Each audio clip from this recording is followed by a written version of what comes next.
Dude, did you know that the story behind the Yellow Submarine movie is weirder than anything regarding the Beatles? Anything else? Other than their bizarre trajectory taking over the world, this is the weirdest, craziest Beatles story I have ever heard, and this is my job. Hi, I'm Lars, and this is my land. In my land, I get to do pretty much whatever I want, so today I'm going to tell you the story behind the Yellow Submarine movie. And you're going to listen, because it's my land. Woo, that was something. That was something. Welcome to Annoying Memos Land. Beep, beep, beep, beep, beep, beep, beep. So if you're new here, I'm basically just covered the Beatles, but I have been known to drop a 7-hour video on the TV show Lost that I worked on for so long that if I don't mention it in every video I do, I will have to carry a nut in my hair for the next decade. As a vengeance for my people, it's a seed. It's a seed. If you're interested in supporting me, you should check out my Patreon where I make my videos as God intended. They're usually at least a half hour, sometimes an hour and a half longer than what we get here plus other stuff. It's patreon.com/LarsLand. Go there. Much more importantly, I would absolutely love it if y'all would like and subscribe and all of that jazz. It helps so much. It truly does. Now let's go back to my land.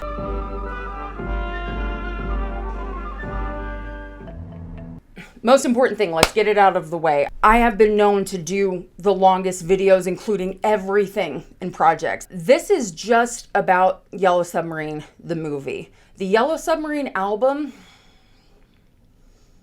we need to have an adult conversation about the Yellow Submarine album.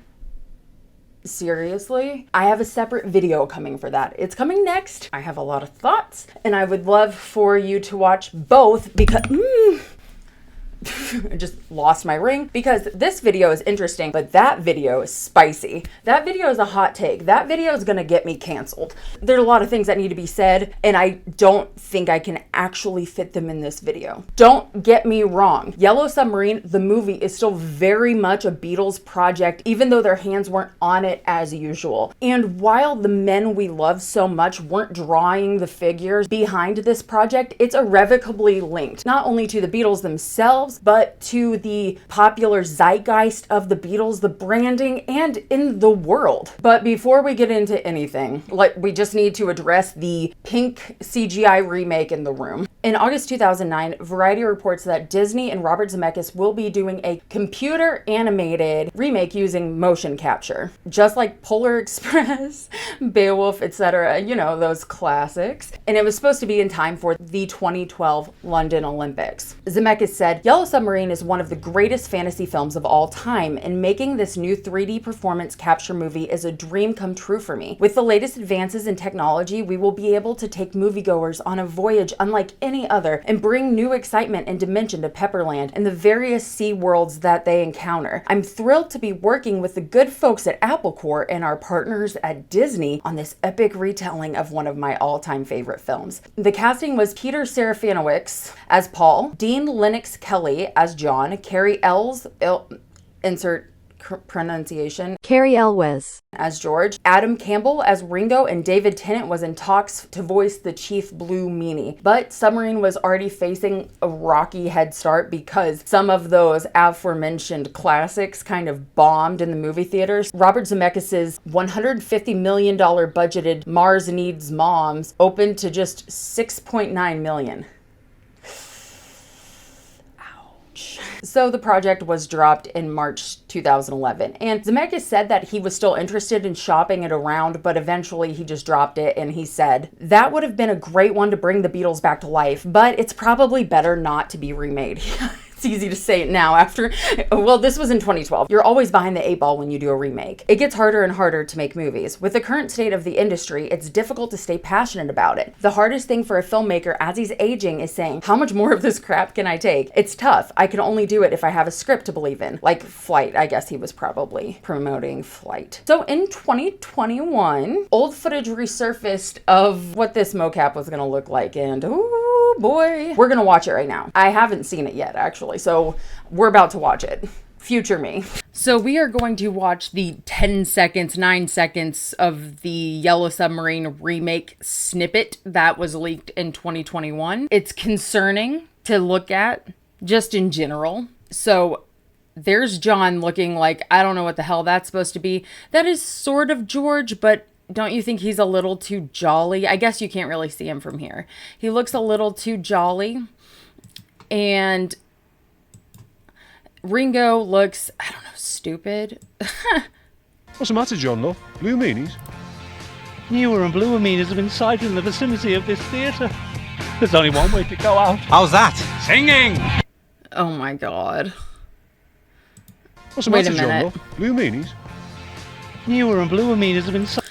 Okay, so I'm like positive that that line is, he says, what's the matter, John Love? Blue meanies. And, oh, no. I'm thinking of what's the matter, fellas, because then Fred says blue meanies. He doesn't. I was... Did I have a stroke? It's right here. So Paul comes out, he grabs the flowers, he straightens his tie, and he says, what's the matter, fellas? Blue meanies. The door closes. Right there. Then Fred says, well, lads, why did I think that he didn't? And then, because I'm not pulling up OBS. Not pulling OBS. Then at the end, Paul is so almost breaking. Hey, look at John, will ya? What's the matter, John, love? Blue meanies? He's so pleased with himself, but he says, what's the matter, John Love? Blue meanies? What am I doing here? Never mind, that's at the end. But I love that line. I think that they're so cute. I love that. But yes, I think it is disturbing, upsetting, concerning, hopefully not haunting. But, you know, I think that if they had gone through with this, it... What's the matter, John, love? Blue meanies? Newer and bluer. It would have been a hate crime. Of this theatre. There's only one way to go out. How's that? Singing! I'm gonna move real quick so you guys can see the other part. It's only 10 seconds, so I'm like, why not play it a couple times? What's the matter, John, love? Blue meanies? Newer and bluer meanings have been sighted in the vicinity of this theatre. There's only one way to go out. How's that? Singing! Okay, so John and Paul actually aren't bad. But who is... There's only one way to go out. How's that? Singing! That's supposed to be George? Is this the actual cast that they were talking about? No offense, boys. I think you would have been great. You probably just need more time to work on George. George is hard. We know about the upcoming 2027 biopics. I'm super concerned. Before I was a Beatles person, I was a TV and movies person. That's what this channel was supposed to be. And I am super concerned as there's a merging of interest here. And I feel like biopics in general have been just shitty in recent years. So, we'll see. How's that? Singing! Really? Yeah, no, I don't like it. I do What's the like matter, John, this. love? Blue meanies? His smile What's at the the matter? end, that's very John-like, and I think What's the matter, Paul's John, not love? too bad. Blue Newer and I think bluer that's meanings pretty have been sighted in the good. But I don't understand. It's like, okay, why am I saying I don't understand? I understand. Out of the four of them, it's obvious that Paul and John are the most fleshed out and realistic to their actual selves. I wonder why. All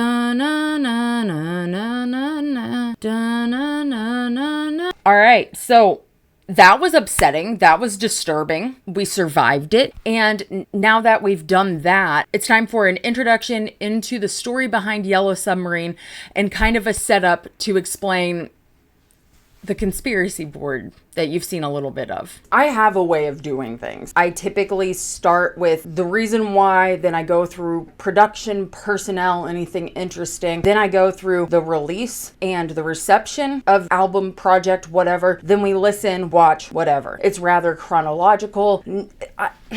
I didn't know how to do this. Yeah, it's a movie and it has all the reception stuff and it has that weird creepy reboot, but everything else was just so complicated. I'm gonna be sitting in front of my computer, reading stuff off, telling you this with quotes of people that you're like, wait, who was that again? I don't know if you know this about me. I have a history with conspiracy boards. I'm good at something, and that's it. And so I was kind of confused and I was like, maybe I'll draw it out. So I drew it out and then I was like,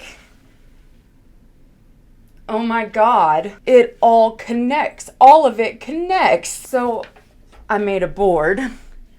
I started working on this and I was like, oh, this isn't Lost. You don't need a blah, blah, blah. And I was like, well, why not? Why can't it be like Lost? Why can't it be insane? I know the setup is taking a minute, but you have to stay with me because it all matters. This is how I do my sourcing. Let's speed this up real quick. When I start a video, I always go through my physical books, digital archives, every interview I have that could be relevant. I learned that, copy paste it, know it. Then I wind up going to Wikipedia, which is where I get all of my numbers. And this is when things always change because once I dig into the Wikipedia footnotes, I learn a whole new batch of information. And I do it this way because I find that the Wikipedia story is typically the most common narrative, but I come in with a totally different perspective. And also it's literally convenient. This shit is right there.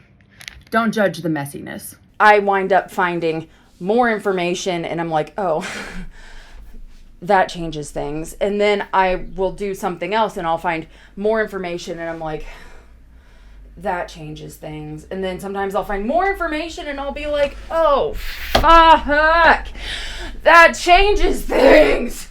And it has never happened like it happened for this video. I'm still confused, conflicted, and that's why we got to talk about the two major sources for Yellow Submarine. Start with Dr. Bob Hieronymus and his co-author Laura Kortner, and his book Inside the Yellow Submarine and his volume 2, It's All in the Mind. Laura Kortner is a really important part of this book, or both of the Yellow Submarine books by Dr. Bob. She is, however, I wouldn't say necessarily a ghostwriter, but she is a writer and she helps with other books by Dr. Bob's partners, Zoe Hieronymus. Many of the sourcing, the interviews are purely with Dr. Bob. Therefore, he is mostly mentioned and she is not. I did not purposely diminish her presence, and I just want to remind everybody this woman had a lot to do with this as well. However, Dr. Bob is the one who's mentioned. Let's not forget Laura. I'm so sorry, Laura. And Al Brodax in his book, Up Periscope Yellow. And if I could put them on a spectrum of things to things, they are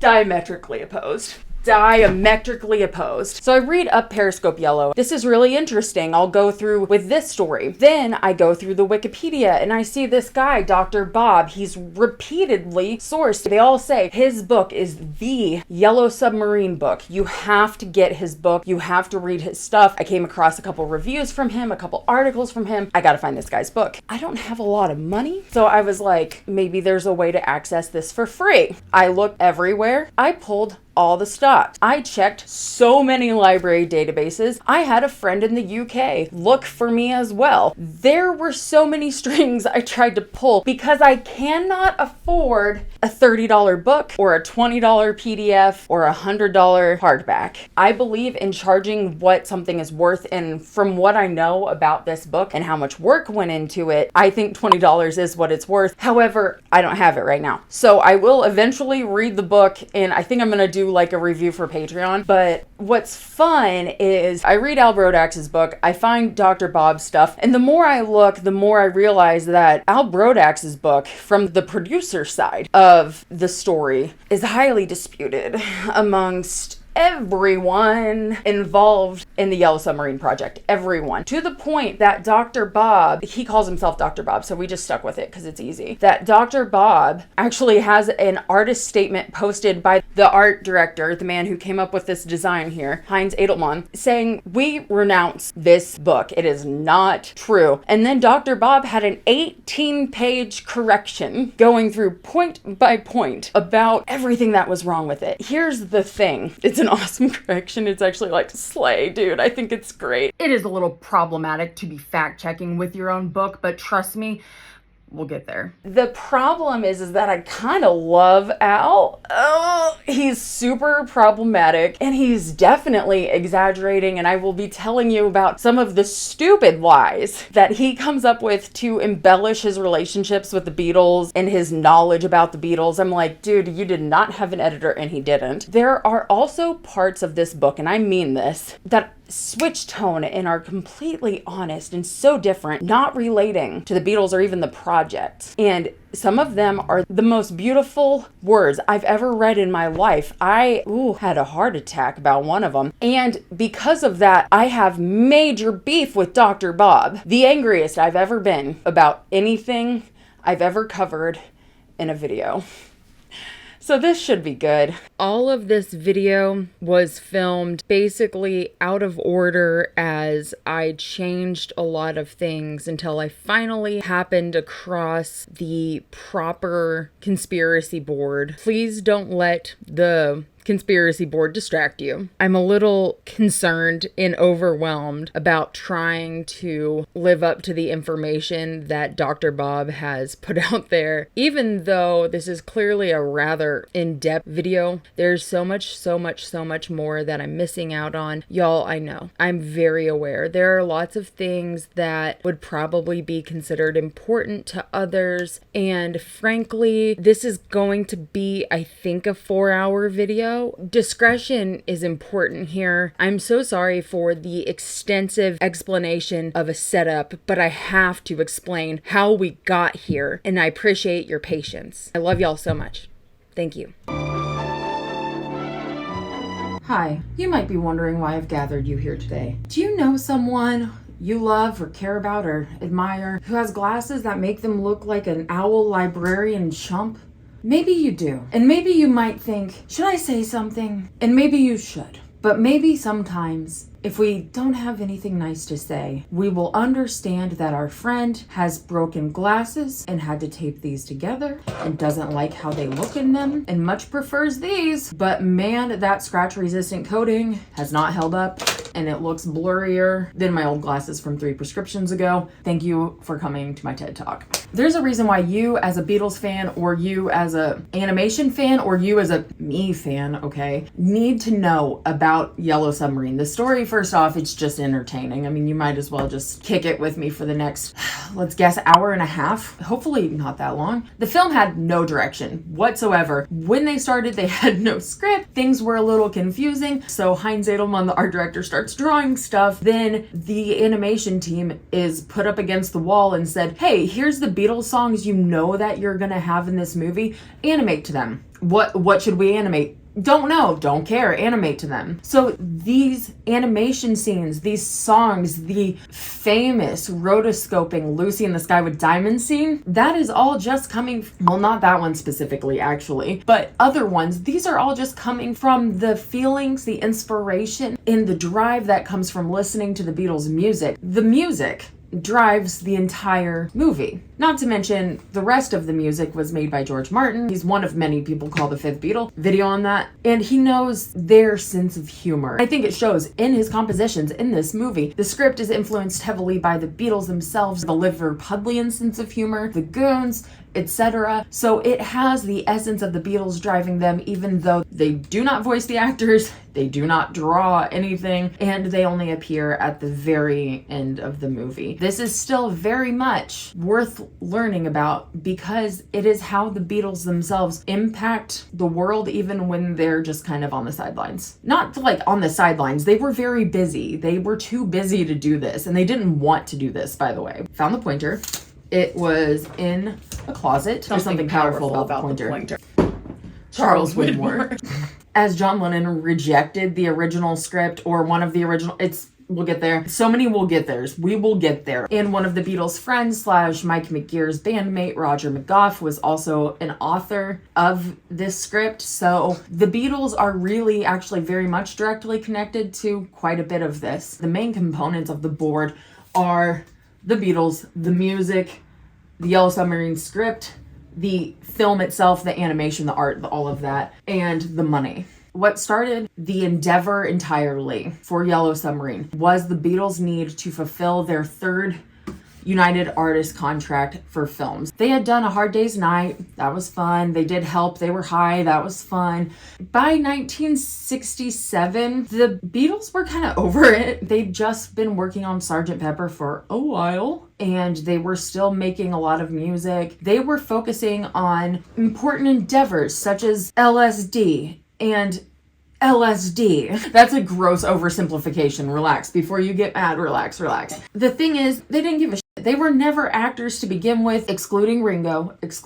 John had fun with How I Won the War, but this was never the point for them. This was cheesy. They were continuing to play into these stereotypes that were solidified with A Hard Day's Night. Paul is the cute, charming Beatle. George is the deadpanned rascal that's a little intimidating but super cool. Ringo is the affable oaf and the adorable leading man because he's the one who can learn his lines, and John is the naughty boy. It wasn't their thing. Another thing I should mention, if you want to learn more about Magical Mystery Tour, another film project that the Beatles did during this time, not that I'm awesome or anything, but that video is, and it should have been. I worked really hard on it. But if you want to learn more about Magical Mystery Tour in the United Artists contract with that and all kinds of stuff, I'll link it here. But this was ongoing right at the same time, so it's kind of bizarre. The Beatles were in two ways trying to deal with this UA contract. Quick 2-second explanation of Magical Mystery Tour. The Beatles decided we're gonna do it ourselves. We have this concept of a day trip on a bus. We will have no script, or like very loosely scripted. It is mostly based on a kind of clockwork drawing.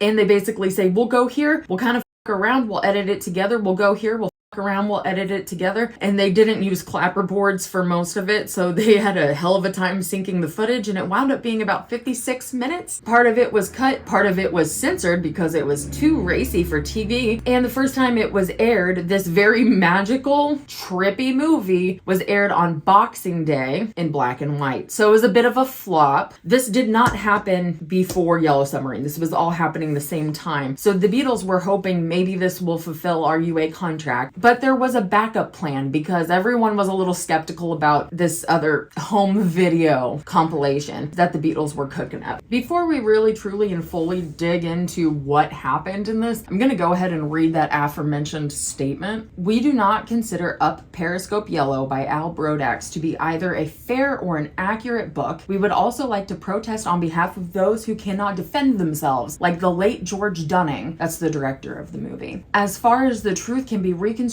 about how the Yellow Submarine film was made, Dr. Bob Hieronymus did it in his book, Inside the Yellow Submarine. Signed as of October 21st, 2004, Heinz Edelman, Bob Balser, Jack Stokes, Charlie Jenkins, Jack Mendelson, Lee Minoff, Roger McGough, Max Wilk, John Williams, Tony Cuthbert, Chris Miles, Dave Livesey, Alan Ball, Mike Stewart, Ann Joliffe, Antal Kovacs, Antal Kovacs. It's kind of hard to say. It's not hard to say. Arthur Button, and many more. Let's add a little bit more credibility to this statement through a response from George Martin. He says, I am completely sympathetic to the points that Edelman makes about Yellow Submarine. My experience on the film was happily not the same as Heinz Edelman or the marvelous people at TVC. That's the animation studio. My main liaison was with George Dunning, who I found to be inspirational. I am convinced that George's genius was the principal reason for the enormous success of the film, and he made it into the icon that it became. The animation studio issued a statement which covered John Coates, who was the producer of this film, and Norman Kaufman, who was the assistant to animation director, said, as a quote from TVC, Al Brodax's book is part pure fiction, but at 78, his memory is obviously no longer reliable. Heinz Edelman added, for Dr. Bob's site, part of this book is pure fiction, and we are not really amused by all of this. It is connected only in the most tenuous sense to the reality of the production.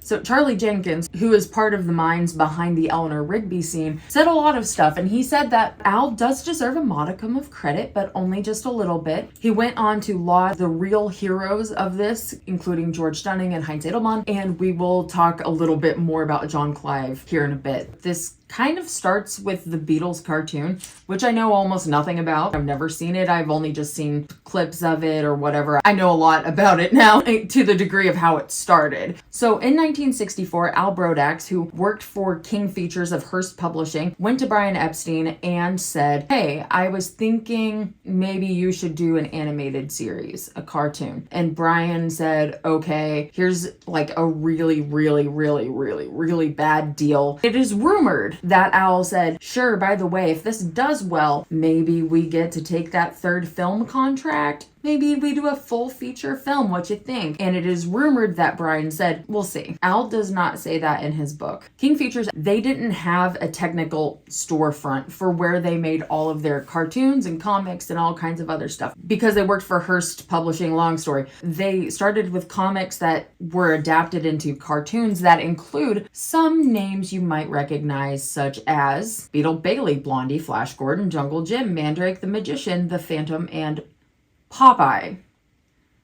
So, kind of popular. One of the studios that King actually contracted on to make the Beatles cartoon was TVC, TV Cartoons, which was started by George Dunning. You're going to hear George Dunning's name a lot. 1964, 1965, 1966 come and go, and it is time for the third movie. Al Brodax reportedly goes to Brian and says, hey, I keep hearing something about you rejecting all of the scripts. They had a couple of possible scripts, but Shenson declined the first script. He was the guy who produced the first two Beatles movies. He was rejecting the scripts, being kind of a brat. Brian was like, maybe we won't work with you this time. They decided that they were going to try this animated feature film thing. But there were some tough stipulations, which is, Al knew that there would be. And one of them was Brian had to have approval. When they contracted TVC to do the Beatles cartoon,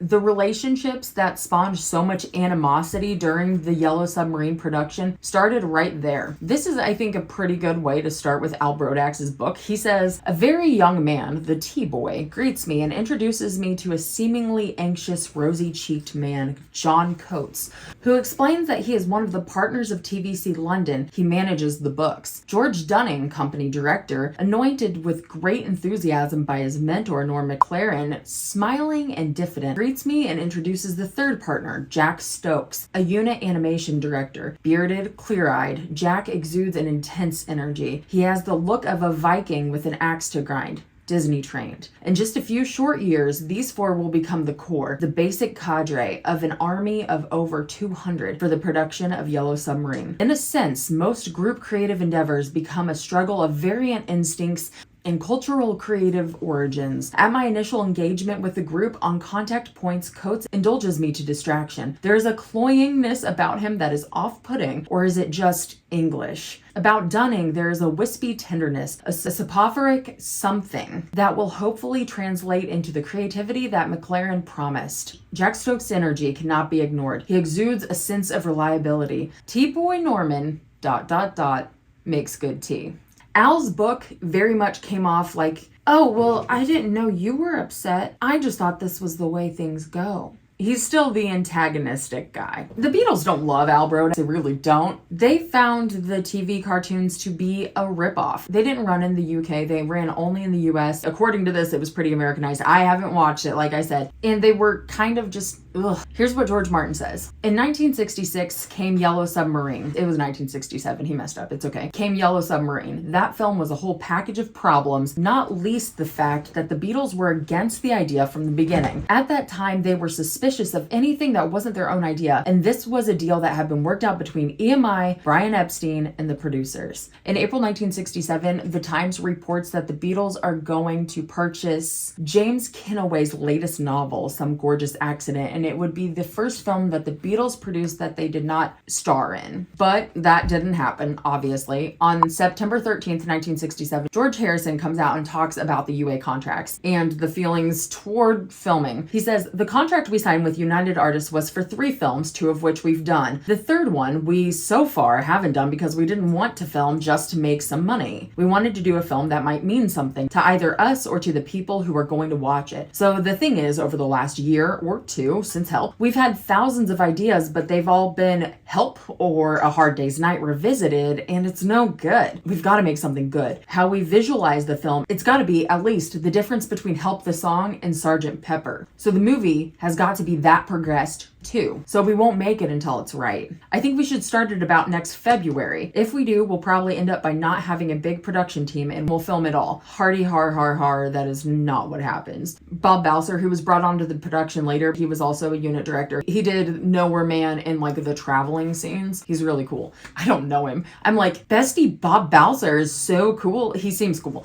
And his wife, who I'm assuming her name is pronounced Chima. It could be Seema, but it seems like Chima. She also seems awesome. Balser actually explains this whole thing super well. We're just gonna let him sum it up and then we can really dig into it. He says, the biggest thing that I remember is the fact that King Features and Al Brodax had bought the rights to Beatle music for animation for $25,000. The contract was running out, as I remember, and this was sort of a swan song to those rights, and they were going to try to capitalize on it. And that's why we're talking about the quality. I think they just meant to get a quickie out and make some money. It was really George Dunning who said he was going to do something worthwhile. It may have been the Beatles' influence because I know the Beatles hated the TV series. So it comes about that Al goes and he speaks with Brian and he says, come on, let's secure this movie. And there are kind of varied reports. Do you remember that 18-page correction I mentioned before from Dr. Bob? Up until Periscope Yellow, Brodax's oft-repeated version of the origin of Yellow Submarine was that he had reserved the right to do a feature film with Brian Epstein if his TV project was a success.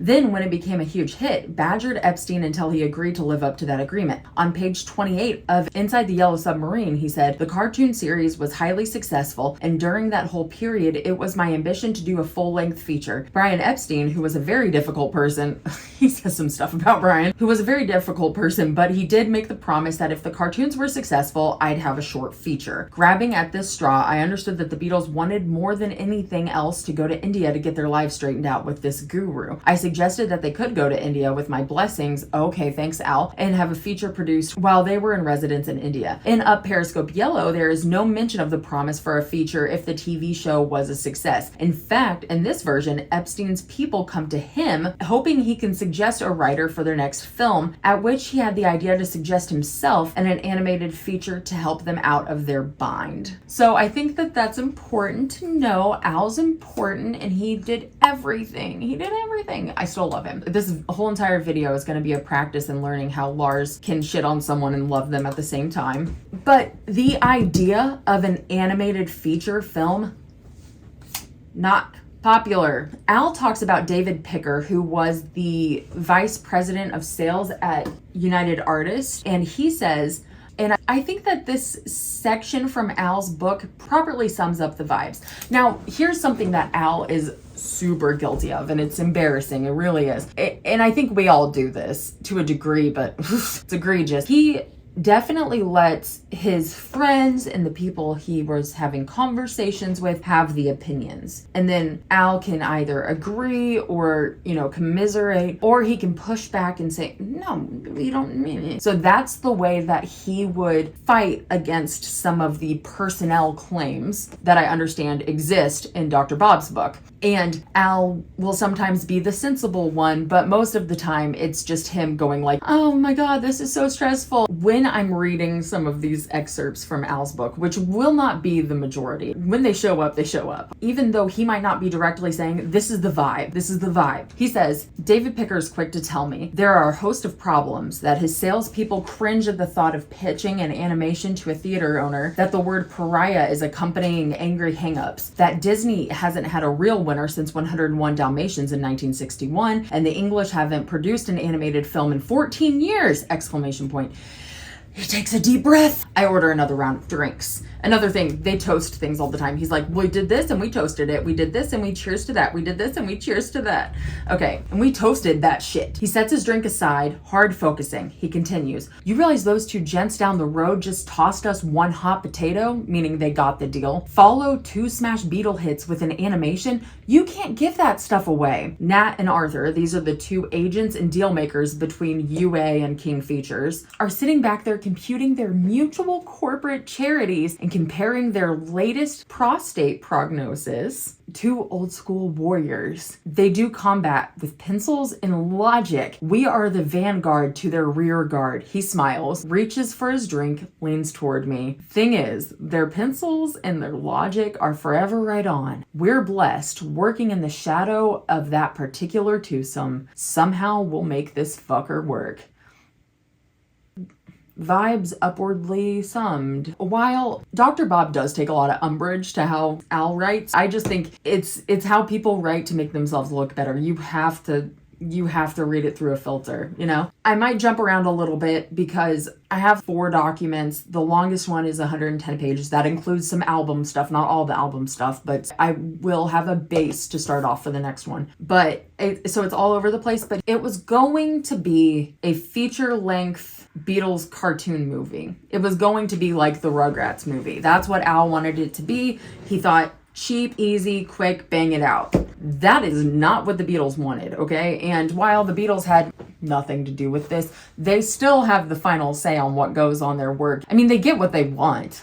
The Beatles really didn't want to do any movie, but definitely not anything like the Beatles cartoon. If that movie came out looking like those string bean caterpillars, I don't know, it's just what came to mind when I wrote that. John Lennon was going to flip a lid. Bob Bowser says, no, they hated the TV series of the Beatles. The TV series that was made by King Features has never been shown in England. It was made by TVC, but it was never shown on English television. Okay, we get it. The Beatles just wouldn't allow it. They didn't like the voices, Americans imitating English voices, and so they really felt that if we're going to do this yellow submarine thing, it was going to be more of the same, so they didn't really want to have anything to do with us. And it wasn't until way into the film when they started to see the results that they suddenly said, hey, we want to be involved. But by then it was too late and there was no money left. So the Beatles did only have that one scene. The script situation was a total mess. So like I said, it starts out with this guy, the producer from AHDN and Help, saying, I don't like this script. Brian says, hey, Al, if we're going to do this, and it wasn't Brian who said this. It was like people between people. They definitely did not talk about this. He said, if we're going to do this, man, Brian has to have the approval. The Beatles are not going to just put some bullshit on their hands. They do not like the Beatles cartoon. We have to see the script. Brian starts getting scripts, not just from Al, but from people. He's getting hundreds of scripts and declining and throwing away all of them. Here's what Al says. Joe Heller is a friend and diddling with a play, something called We Bombed in New Haven. Last time I talked to him, he sounded skittish about its future. A smile and a nod from Picker. Heller's still very much the flavor of the 60s. A hell of a possibility if you can nail him. When Joe diddled, it could be prime time to nail him, and besides, he owes me one. Okay, so he's talking about the list. It's written kind of weirdly. Joe, therefore, will head the list. We move on. More coffee, brandy. Then there is Ernie Pintoff, a superb storyteller and animator who, with Mel Brooks, earned an Oscar for an animated short, The Critic. Mel co-wrote the script with Ernie and also did the voices. Because I know Mel and Ernie from my days at William Morris, I suggest that we now have a short list that is sure to impress Epstein and get his approval. Picker, from past negotiations with Brian, knows that very little impresses him and suspects that a short list will be considered a slothful attempt at a solution, so he suggests adding a few more names. A longer list. Choices. Have them do treatments. Bind them in different pastel binders. And it says in brackets, Brian prefers pastel colors. Send them to Joffrey Ellis or Wendy Hansen. They're well tuned into identifying the best time to approach Brian for answers to questions that will serve him well. Good luck. God bless. Shalom. Before we go forward, Al is Jewish, Abe is Jewish, many people, including Brian Epstein, are Jewish. This does matter a little bit later on. So you'll hear things like shalom, you'll hear other Yiddish through some of their stuff. It does matter later. Brian refused everything, and things were pretty bad with Brian. We are talking about August 1967. Something devastating happened in August 1967. I'm gonna let past Lars go ahead and explain this. I have to spend some time talking about the tragic, untimely death of the Beatles' beloved manager, Brian Epstein. A video about him truly is a different video, perhaps more than one. He deserves that much. So today I'm only talking about his death. This is the shortest Cliff's Notes version that I could give you guys because I can't talk about Magical Mystery Tour without talking about this. Things are gonna get really depressing for a few minutes. Brian's history with medication to cope with stress, severe insomnia, and depression led him to seek professional institutionalized help a few times. In the time leading up to Magical Mystery Tour, that is 1967, things were already really wild. The Beatles' contract with Brian was nearing an end, and the group had already decided to stop touring. Booking tours was Brian's bread and butter. That's how he made the band money. He had concerns about whether or not his contract would be renewed. With his added worry, Brian spiraled further. On August 27th, 1967, he was found lifeless in his London apartment, 24 Chapel Street. It was an apparent accidental overdose of a combination of medication and alcohol. Some people have said that this was not an accident, that he chose to leave, as there have been tendencies and notes indicating such in the past. But that is up to speculation. Either way, it is incredibly tragic, and it broke the Beatles' hearts. Death left the Beatles unmoored. John, where would you be today without Mr. Epstein? I don't know. Thank you. So at this point, just weeks before his death, he was mentally not at his best. He was all over the place, to say the least. And here's an encounter described by Al. And yes, people say Al draws lovely anecdotes, but I am friends with someone who I would consider a Brian scholar. This is true. And this doesn't seem impossible to them. This doesn't seem out of bounds of reality. And before we get into Brian's demeanor, I almost patently guarantee that you do not know more about this man than this particular person I'm talking about. Epstein, pale, somewhat shaken, is sitting behind an elegant antique partner's desk. The 4 treatments are on the floor beside it, which accounts for the thump. Nothing remains on his desk except the agreements in principle. There are no words. I collect the scripts in their different colored bindings and gingerly place them in front of him on the desk. He swipes the pile. They hit the floor once again. Shit. Nothing there. Not a color there that I would even have graced my desk. Nothing between those covers. Nothing that would be Beatle-worthy. Nothing. He admits that he hasn't read any of them. The colors were too abhorrent. I reach for the green Heller piece, Joe Heller. He spins out of the chair, rushes toward me, rips the script out of my hand and tosses it across the room. American writers don't write English. They write American. I won't sign off on anything American. It doesn't apply. It's all too tough. Nothing English about it. It's all shit, all American shit. I manage something like, it's a Joe Heller script. I reach for Brian's collar and push him toward a very large window. This is good. This is good. These are 2 stable men. I push him hard and push him once again. Suddenly, I'm in a Brooklyn street fight. By the way, he was raised in Brooklyn, Jewish, fought in World War II. By the way, World War II vet, shot at Battle of the Bulge.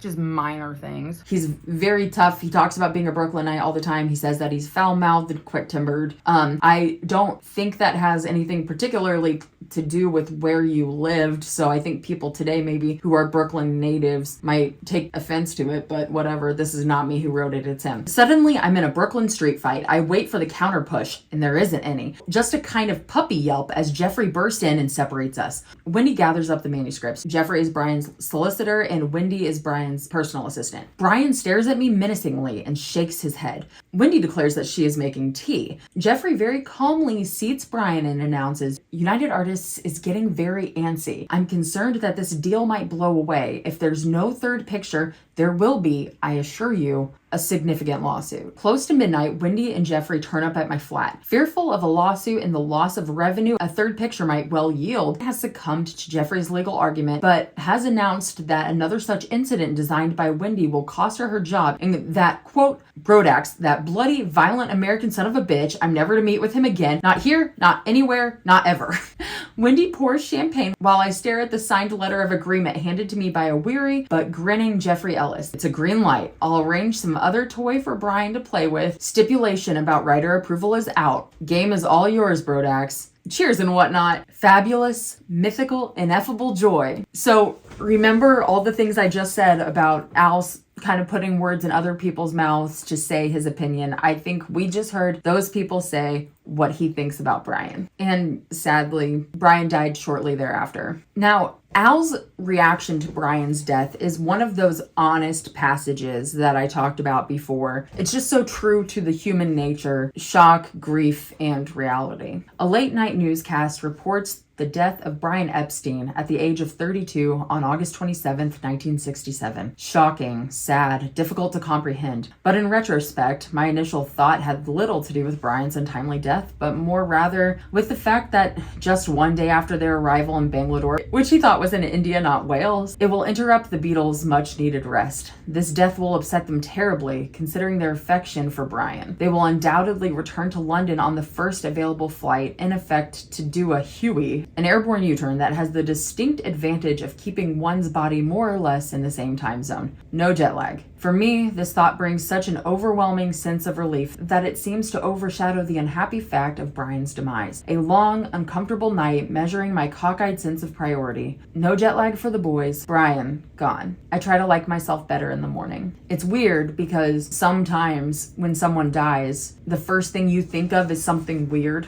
It's like, shit, what underwear do I put on them for the casket? And you're like, why are you thinking about that? You know what I mean? For Paul, it's, well, how are we gonna live without mom's salary? Why are you thinking about that? Because I can't comprehend the rest of this. That's why. That's because, and for Al, this isn't a moment of grief, but it is something shocking, sad, and like you said, difficult to comprehend. I think that is such a great reaction to death. I mean, not great, but I thought it was just a beautiful description. See, I love this guy. So they get the approval and it's time to go. So it's August 1967. It takes about 2 to 3 years for Disney to make a full-length animated feature film. The premiere date for Yellow Submarine is set in stone for July 17th. 1968. They've got 11 months. No script. Nothing. Just the fact that they're making a fucking movie. That's it. What are we gonna do? Oh my god, oh my god, oh my god, oh my god, oh my god.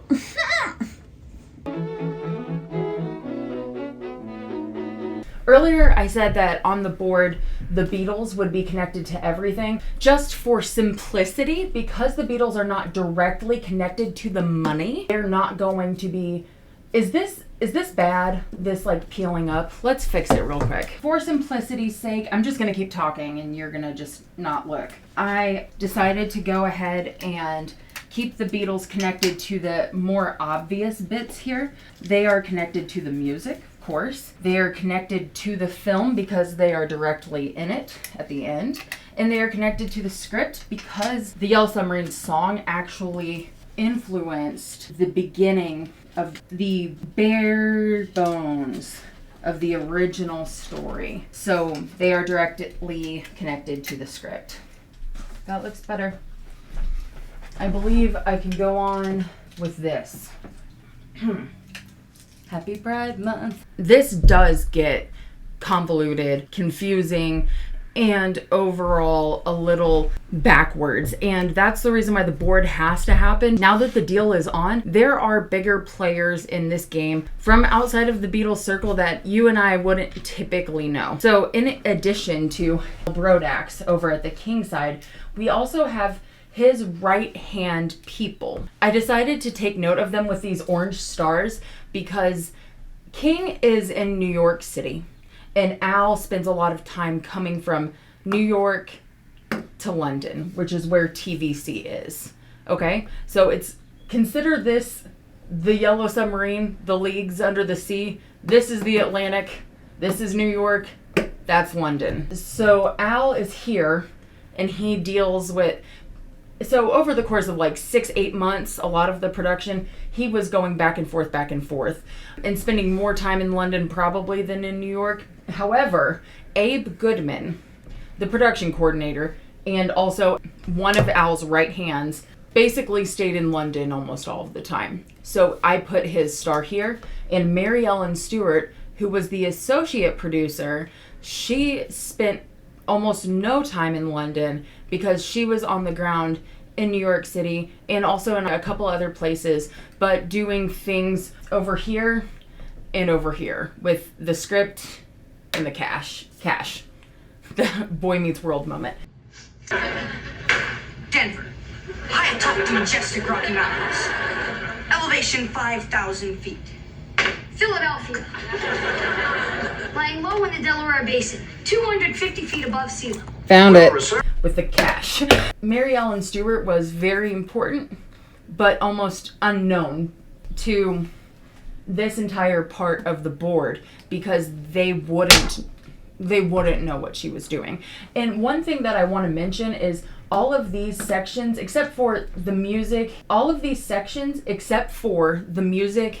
and the art department, the actual animation of the film, had almost no communication. Like, nothing. Money's not talking to anybody, script's not talking to anybody, music's not talking to scripts. The Beatles don't give a shit. This area, the creative area, communication's fine, but where the communication needs to be, it's not correct. It's very hostile, and it's important to get right, but it is a fun story. To keep things from getting too bogged down with names and such, there's only a couple that I'm going to put on the board. Even though this person is less important than all the other people, I just need to have this differentiate. So McLaren, it's spelled like this. I'm going with McLaren because I do not know if it's McLaren or McLaren, so we're just doing that. He works for Hearst, King's parent company, controls the money going to King. He's an important person and he's close to Al. That's kind of the extent of the business side of what we need to know. The animation unit starts and almost ends with George Dunning, the director of this movie. He was the man that moved the Beatles, and he's a phenomenal editor. However, I think it's important to note that his presence, while very important and valued, was a hit and miss during this entire production because he was very ill, suffered with alcoholism, he was in and out of treatment, and he died quite young. One thing Al complains about is him falling asleep during meetings and such. I don't know if he was drunk, if he was sick. I didn't see any complaints about that particular description. Al Brodax, George Dunning did not get along. And because there are some names in here that are familiar to us, like John, George, etc. So everybody's going by last names except for Al and probably Hines, because for some reason they're just stuck in my head that way. Let's be real. If I say George, who are we thinking of? I even adjusted wording in some of the quotes because I was like, that's gonna be weird. The animation department, there is George Dunning. Jack Stokes was, first off, the kind of inspiration for old Fred. They look so much alike, and he seems to have this great sense of humor.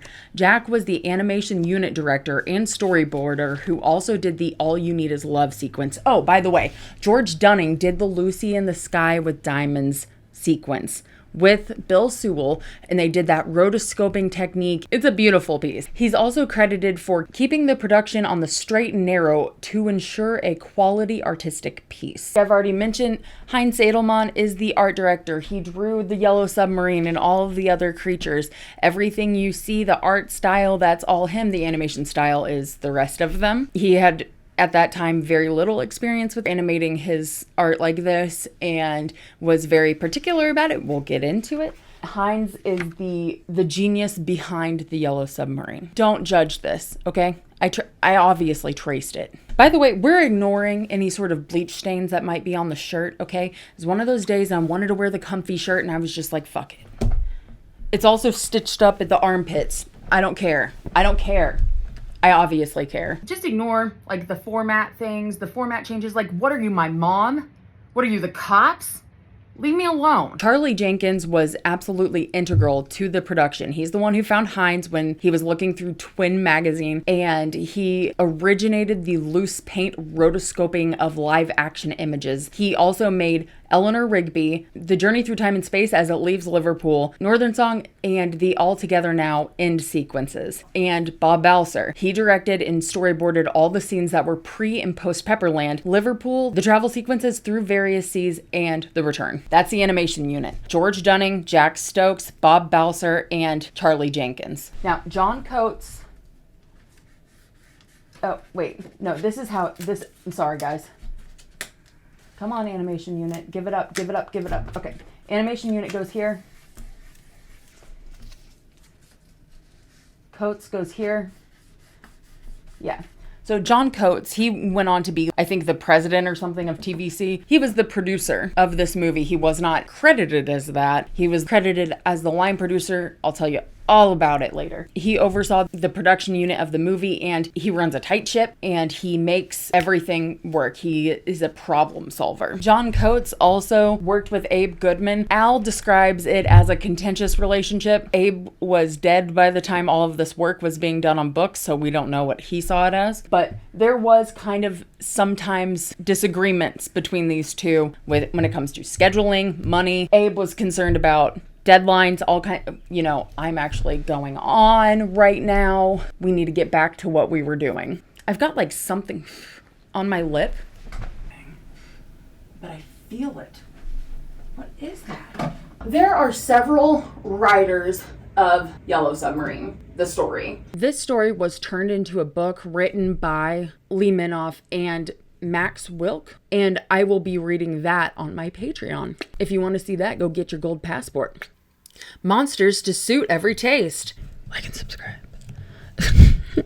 There were several versions of the script. And depending on who you ask, there were 5 versions of the script, or there were 20 versions of the script, or there were 60 versions of the script. There were so many that people lost count, and many people say there was almost, really, all things considered, never a script. Anyway, chapstick, I guess. Eric Siegel was the main writer. He was a Yale professor, poet, and very dedicated while he was pretty much locked in a hotel room for the duration of his experience writing the script. Jack Mendelson was also another writer. His contributions were kind of but he was very American with his script writing. So Roger McGough was brought on. He was a Liverpudlian writer, and also he was in Scaffold, which is a band with Mike McGear, also known as Paul McCartney's brother. So he was recommended, maybe by John Lennon, to Liverpool it up, because this script was written mostly by 2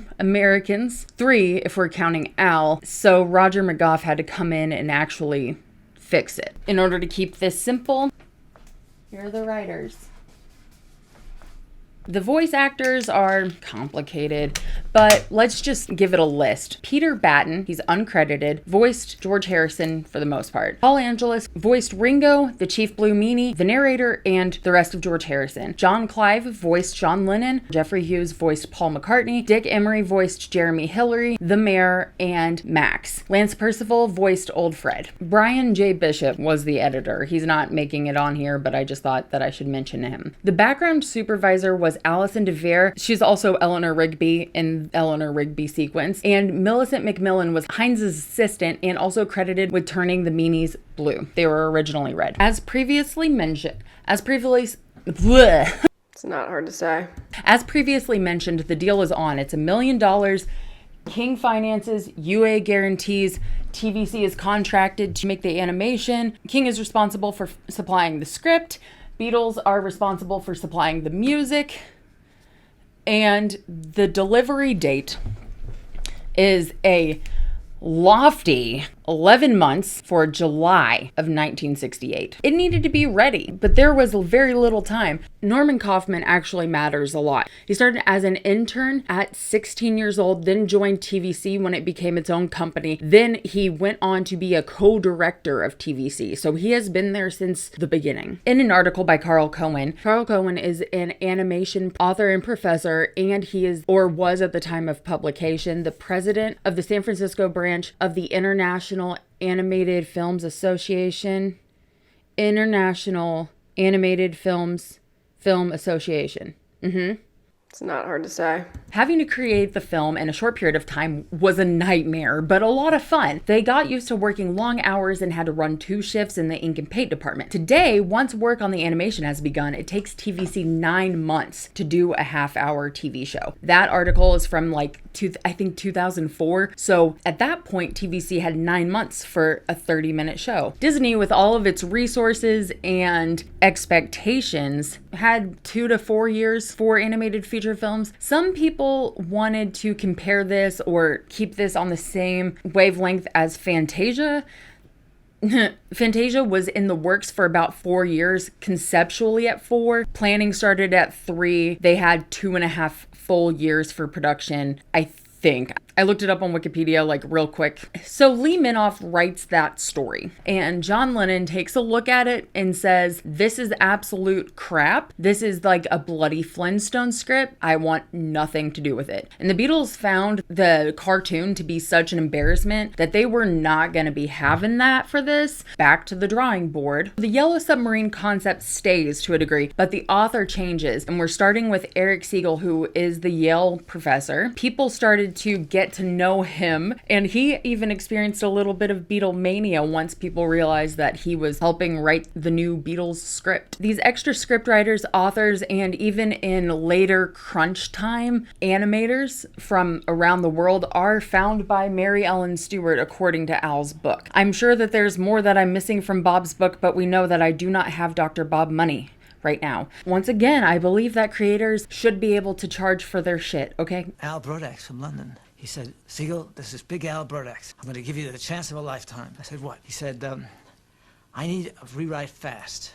I need a rewrite in 3 weeks. You going to come? I said, I don't know if I want to come. I mean, I hear this picture's a cartoon. I don't want to write cartoons. He said, Siegel, don't you understand? Sgt. Pepper has already sold 3 million albums. I didn't know who Sgt. Pepper was, so I said, Mrs. Pepper must be very happy. Eric Siegel talks about an encounter with the Beatles. He says, I was privileged to attend some of their recording sessions in one of the low moments of my life when I was coming up in a cab at midnight to the Abbey Road studios, and there are thousands of 14-year-old girls waiting for stardom to step out. They crowded around my taxi and they said, who is it? Who is it? And the girl screamed out, it's nobody. It's nobody. And Big Al, by the way, they call him Big Al. Like he called himself Big Al, but my friend and I have been calling him Funny Al this whole time. So if that slips out, it's my pet name for my baby boy. And Big Al Brodax said to me, see, Siegel, they know ya. Anyway, I get inside, my ego bruised, and there I was with just the Beatles, just the 4 of them. And I remember these super rich people were eating takeaway and hot dogs that looked like something you wouldn't give your dog. They're just so normal sometimes. The Beatles are just so weirdly normal, and they're weirdly abnormal because they are so out of touch. It's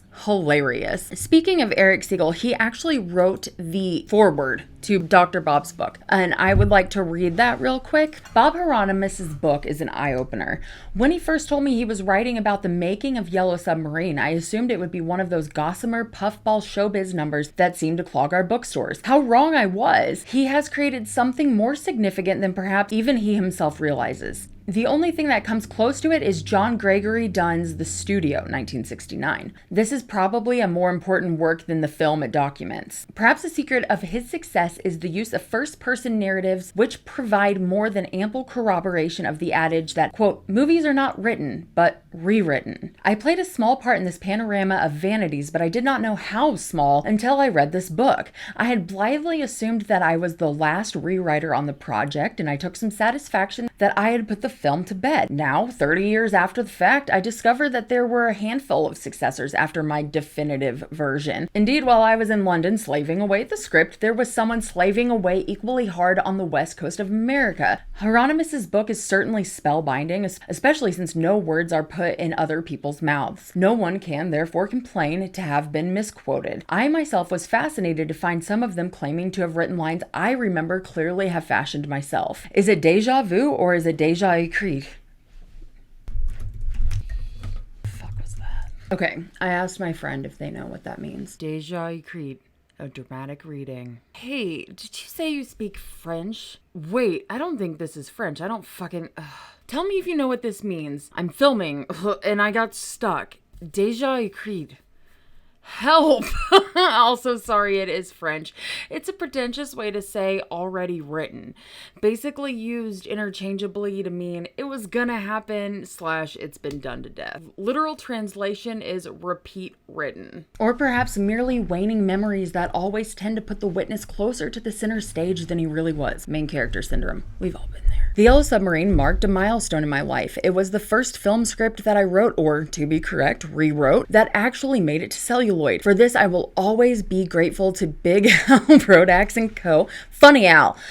He gets a pretty bad rap onto these pages, but give the man a break. He held the thing together and got it on the screen. I think this is an important book. It proves that dominant muse in movies is not greed, but ego. Vanity of vanity, all is vanity. Ecclesiastes was right. With almost as many villains as heroes, Bob Hieronymus has made a substantial contribution to the history of film. As the author persuasively demonstrates, his chronicle should really be called The Cobbling of Yellow Submarine. By the way, Eric Siegel went on to write Love Story, so everybody knows him for that. You know, Ryan O'Neal and Ally McGraw, everybody knows it. Production begins. Jack Mendelson is one of the fall guys for writing the script, and he's in California. He's working on it in between productions and driving it down on his motorcycle down the Pacific Highway to ship it over to New York in time for Al to read it.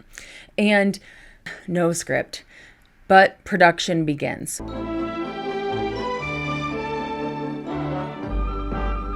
And once again, I'd like to emphasize that while the Beatles are not directly involved, they do not want to be, all right? Their influence is everywhere. Most people working on this production were Beatles fans. Beatles music was playing around the clock constantly. The animation units, Eleanor, Lucy, All You Need Is Love, Nowhere Man, they are animating to this music. It is influencing them. It is a muse. It's seeping into their bones. It's the most ambitious cartoon ever made in England. At the peak moment of its production, almost 200 people have been working on it. Designers, animators, and painters. It's taken just over a year to make, under half the time Walt Disney took to produce an equivalent length feature. The production company, King Features, is American. The designer, Heinz Edelman, is German, and the actual people who made it, the London company TV Cartoons, increased its staff 8 times over to tackle their biggest ever project. The reason for the large number of people is simply the complicated animation process itself. The head of this company is the Canadian, George Dunning. Each sequence in the film starts with a storyboard. This is the storyboard for the Sea of Monsters. And this derives from the script and from Heinz Edelman's drawings of the monsters, his whole ideas for the monsters and so on, which suggest all kinds of jokes and things. And when this is sorted out, the animation director can then decide what should be a long shot, what should be close-up pans, and so on. And these are all then laid out and passed on to the animators, who act out the whole thing in line drawing, and these line drawings are then shot, and that proves all kinds of things like the timing and whether the jokes work and whether the sequence is working as a whole. And this is a perfect kind of dress rehearsal or dry run, after which we can very easily then take approved shots one by one and trace them, the outline of the drawings, and fill in the color and paint the backgrounds and do that whole process, which brings off a finished picture. So while the Beatles may not be in it, they are influencing it. And I'm not overstating this. This is what everyone else said. I wouldn't be saying this if none of them were Beatles fans. Like, Dr. Bob was more a Yellow Submarine fan, and he thought that the Beatles made it. So he had huge respect for the Beatles. He liked the Beatles. He loved the Beatles, but a lot of these people loved the Beatles. Now, here's a quote from Marie Beardmore's John Coates, the man who built the snowman. By the summer of 1967, talk was rife about the film, then just a nebulous notion. The pressure was on to get the cameras rolling, but George Dunning felt unhappy because TVC would not be able to do anything worthwhile yet. The turning point came when the Beatles' producer George Martin invited the TVC team over to Abbey Road Studios without saying why. Coates, Dunning, and Jack Stokes were asked to sit in the studio control room, mystified why they were there. From their vantage point, they could see the Fab 4 in the studio, fiddling about with their girlfriends, as Coates put it. He and the rest of the TVC crew didn't realize that they were there to listen to a very special event. Then, at ear-popping decibels, George Martin played the new Beatles LP Sgt. Pepper from beginning to end without a break. For Stokes, Coates, and Dunning, it was an epiphany. They were all blown away, and slowly but surely, Dunning got the idea for the feature out of the music. The Beatles promised TVC the use of any song on the album, Sgt. Pepper, plus they were to write 4 new songs for the film. Massive cachet and hugely inspiring for TVC. Hearing the music pinpointed the visual style, but it was difficult to capture a soundscape and a look. The search was on, but no director of the day, including Jimmy Murakami and Fred Wolf, flown in from America, seemed to be able to translate the music into image. Quote, all they seemed to be was getting more sophisticated caricatures, says Coates. In the end, Charlie Jenkins, a former TVC runner who had progressed to be special effects director in the film, discovered the work of art director Heinz Edelmann by fluke. Jenkins was recently married to a German girl and read trendy art magazine Twin. One day, he brought in a copy of the mag and pointed out the designs to Dunning. The images were so fresh and different from anything Dunning or Coates had seen, and soon the cutting-edge designer was on a London-bound plane to talk about the film. So they fly Heinz out and they have a meeting. He does a couple drawings for them. Sold. They hire him on the spot. I really like the way that Hunter Davies talks about Heinz Edelmann. I have issues with sourcing him most of the time. If you want to know about that, it's in my Researching the Beatles Part 0 video. But I liked the description, and a lot of his information on Heinz was based on interviews with Dr. Bob or Dr. Bob sourcing, so I trust it. He says, he was a quiet, considerate man who was quick to praise and eager to work hard. He would not go to the pub with the production team, saying he was too busy. He claimed to have survived on 4 hours sleep every second night for over a year See, that's wrong. For over a year. That's why we have to pay attention. The production was 11 months. Still no script. Dunning, Coates, McLaren, UA, and by the way, David Picker, who I did write his name somewhere, but then I decided, nah. David Picker, he's the VP of sales of UA, and was kind of asking, hey, Bud, once again, Al is working with he's the executive producer. So he's working with UA, he's working with King, he's working with TVC, he's working with the Beatles. He's working with all of these people so these people can focus on what they're doing. David Picker says, hey, Mr. Producer, you got words to that thing yet? And by the way, I'm going to send over my friend, and he's got a real name, but they call him the Rabbi. His name's David Chasman. I don't know why I didn't look that up. I'm going to pull my hair back. We're going to pretend that it looks good. Freaking knee, it's hurting. My freaking knees are bitch. And since Al is not providing that script, something's gotta give. There's gotta be some sort of proof that something's happening with this movie. So the creative people say, maybe we should animate to something. We have to animate to something. And in Al's book, he takes credit for this, but in reality, it's more likely that he was just there for the meeting of the minds. Here's from Beardmore. The discovery of Edelmann gave Dunning renewed vigor, and suddenly more people were getting involved in the film. Al Brodex was the sticking point because he was reluctant to go for anything more creative than the TV show. Coates and Dunning eventually won him round by shooting a Sgt. Pepper test using Heinz's characters, which turned out so well that it was used in the actual film.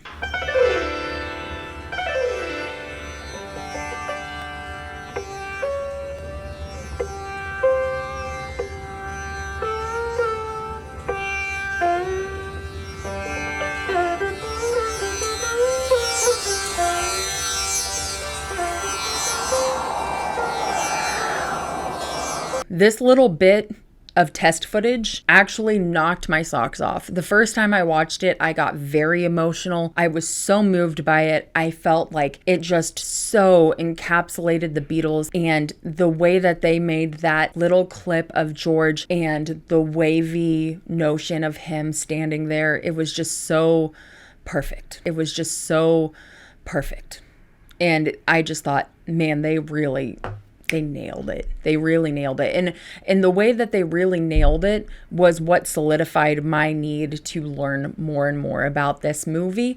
Not that I don't want to learn more when I'm making videos. It's just, I was like, damn, this really feels like the Beatles. This is so cool.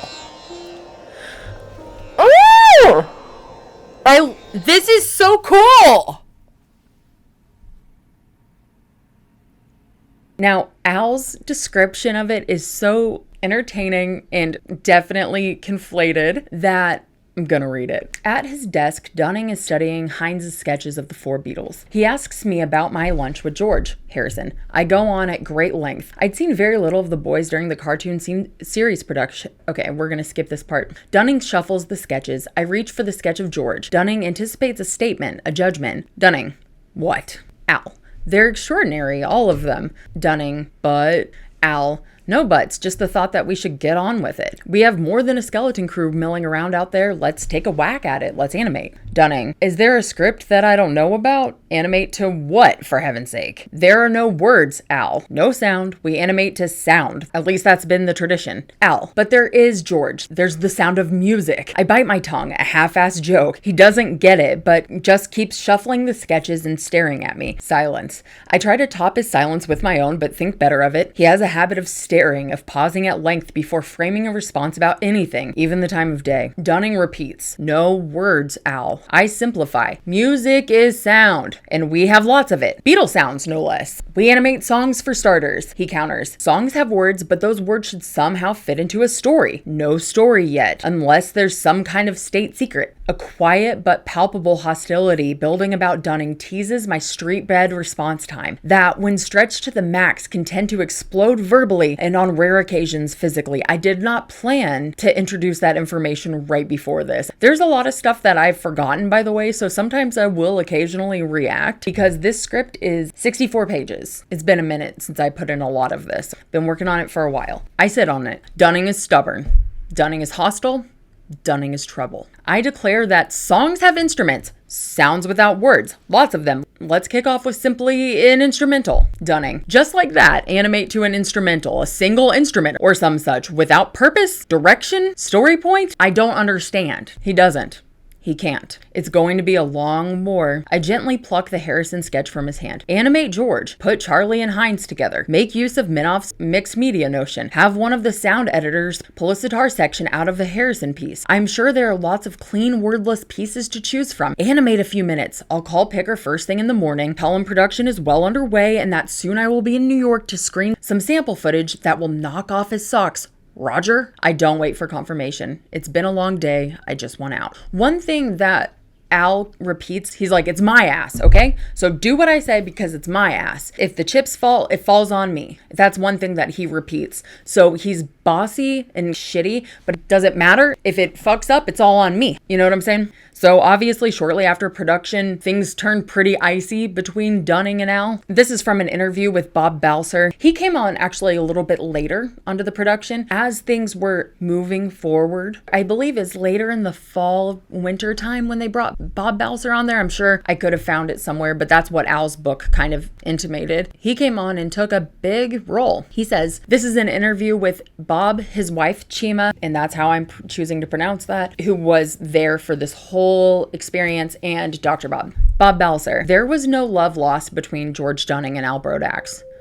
Alexa, stop. Dr. Bob says, what do you think the major rub was? Balser, there was a real personality clash. Al Brodax was a typical New York producer kind of person, and George Dunning was a sensitive Canadian artist. Chima, they couldn't stand to be in the same room together. It was just really painful. But as we've always said, it was great because they were so busy arguing that the production didn't go on as it could have, or should have. And Beardmore says something that I thought was very interesting because Dunning was continuously, throughout all of these sources, described as like a sensitive, emotional guy, and etc. According to Beardmore, Dunning had gentle ways. Jack Stokes, animation director, with not so gentle ways. Dunning had a special door built to Jack's office, which was covered in rubber, spring-loaded both ways so he wouldn't kick the walls down.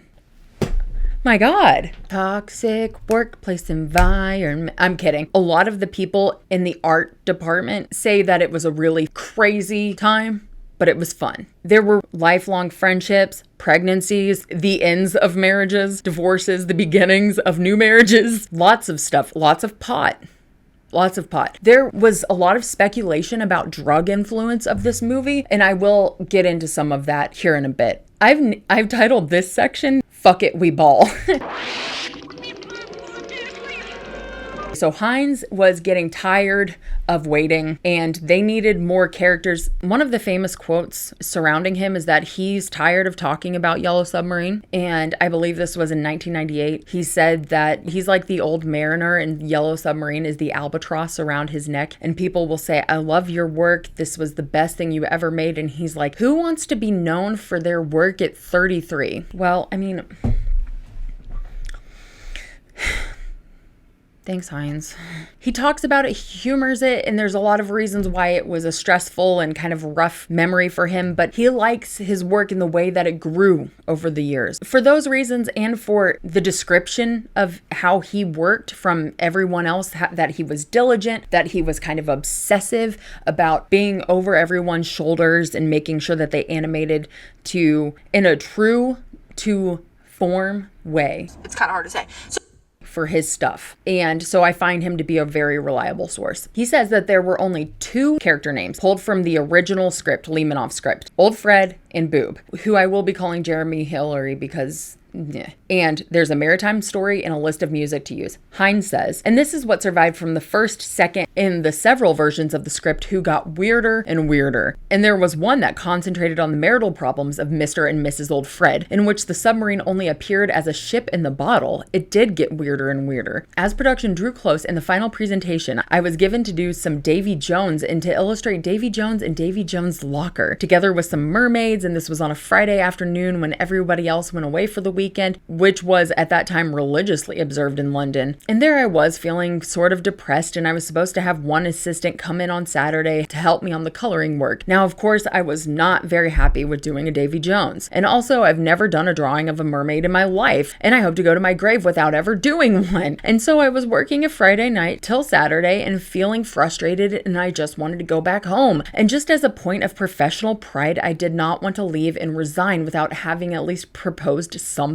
else. And we had, between the animation directors, been discussing a sort of roughly a story of villains, whatever that normal classic formula of such a film. People call it like an epic or like an odyssey, etc. And then I just sat down and thought, well, obviously I couldn't do Davy Jones and I didn't want any mermaid. So I thought, what would I like to draw? And I built a sort of outline around that and developed the characters. And then there's the animation side of things where they're storyboarding to the music. Jack Stokes says 15 songs with no connection to each other or the story. How do you let them in with any continuity or consistency? That we did it all was a minor miracle or a hell of a lot of luck. Storyboarding in such a hurry was no easy task, involving illustrating the action of each scene, timing the scene's action, fitting the dialogue, deciding on long shot, close-up, etc., what tracks, pans, or effects are needed, all before the layout artists and animators can get at it, with them all waiting on your tail. So the added problem of where and how to connect the music didn't make for an easy life, in spite of being really the main reason for doing it in the first place. Interesting, but not easy. Long hours and a lot of tension with little relaxation. Like I said, that story is kind of an odyssey, and there had to be baddies. So the Blue Meanies, like I said, remember Millicent McMillan? She is credited with turning the Meanies blue. Let's talk about that. Hines says they were originally red, and there's kind of the war's over, Russia's changing, our world is changing with new values, with a new vision of the world in which the Beatles played an important part. So the Meanies, in a way to me, represented a symbolic version of the Cold War, and originally they were the red Meanies. And only because the assistant who came in to do the coloring, she either did not quite understand my instructions or deliberately did not understand them, but it could also be we didn't have enough red paint in the place, so they became the Blue Meanies. Hey, it's the future. This is now the correct time for me to break down how the board has changed and what it all means. So we have 4 different color of threads here, the red being the Yellow Submarine movie itself. The Beatles, through Brian, have to fulfill their UA contract, and in order to do that, they make a deal with King, who will finance the Yellow Submarine movie, which will be animated through TVC Studios and their animation unit here. And TVC will work with the Beatles music. Additionally, TVC has to use the script and work with the writers. And the writers are impacted by the approval of the Beatles. And of course, the Beatles are obligated to supply 4 songs to create the film to fulfill the UA contract. King Features makes the Beatles cartoon, which I didn't connect these, but fine. And in order to make the Beatles cartoon, TVC is contracted through King. King and right here, Al Brodax.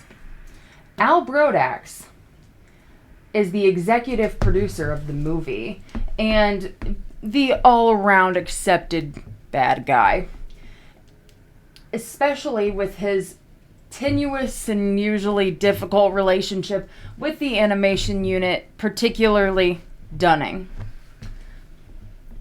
which is also TVC.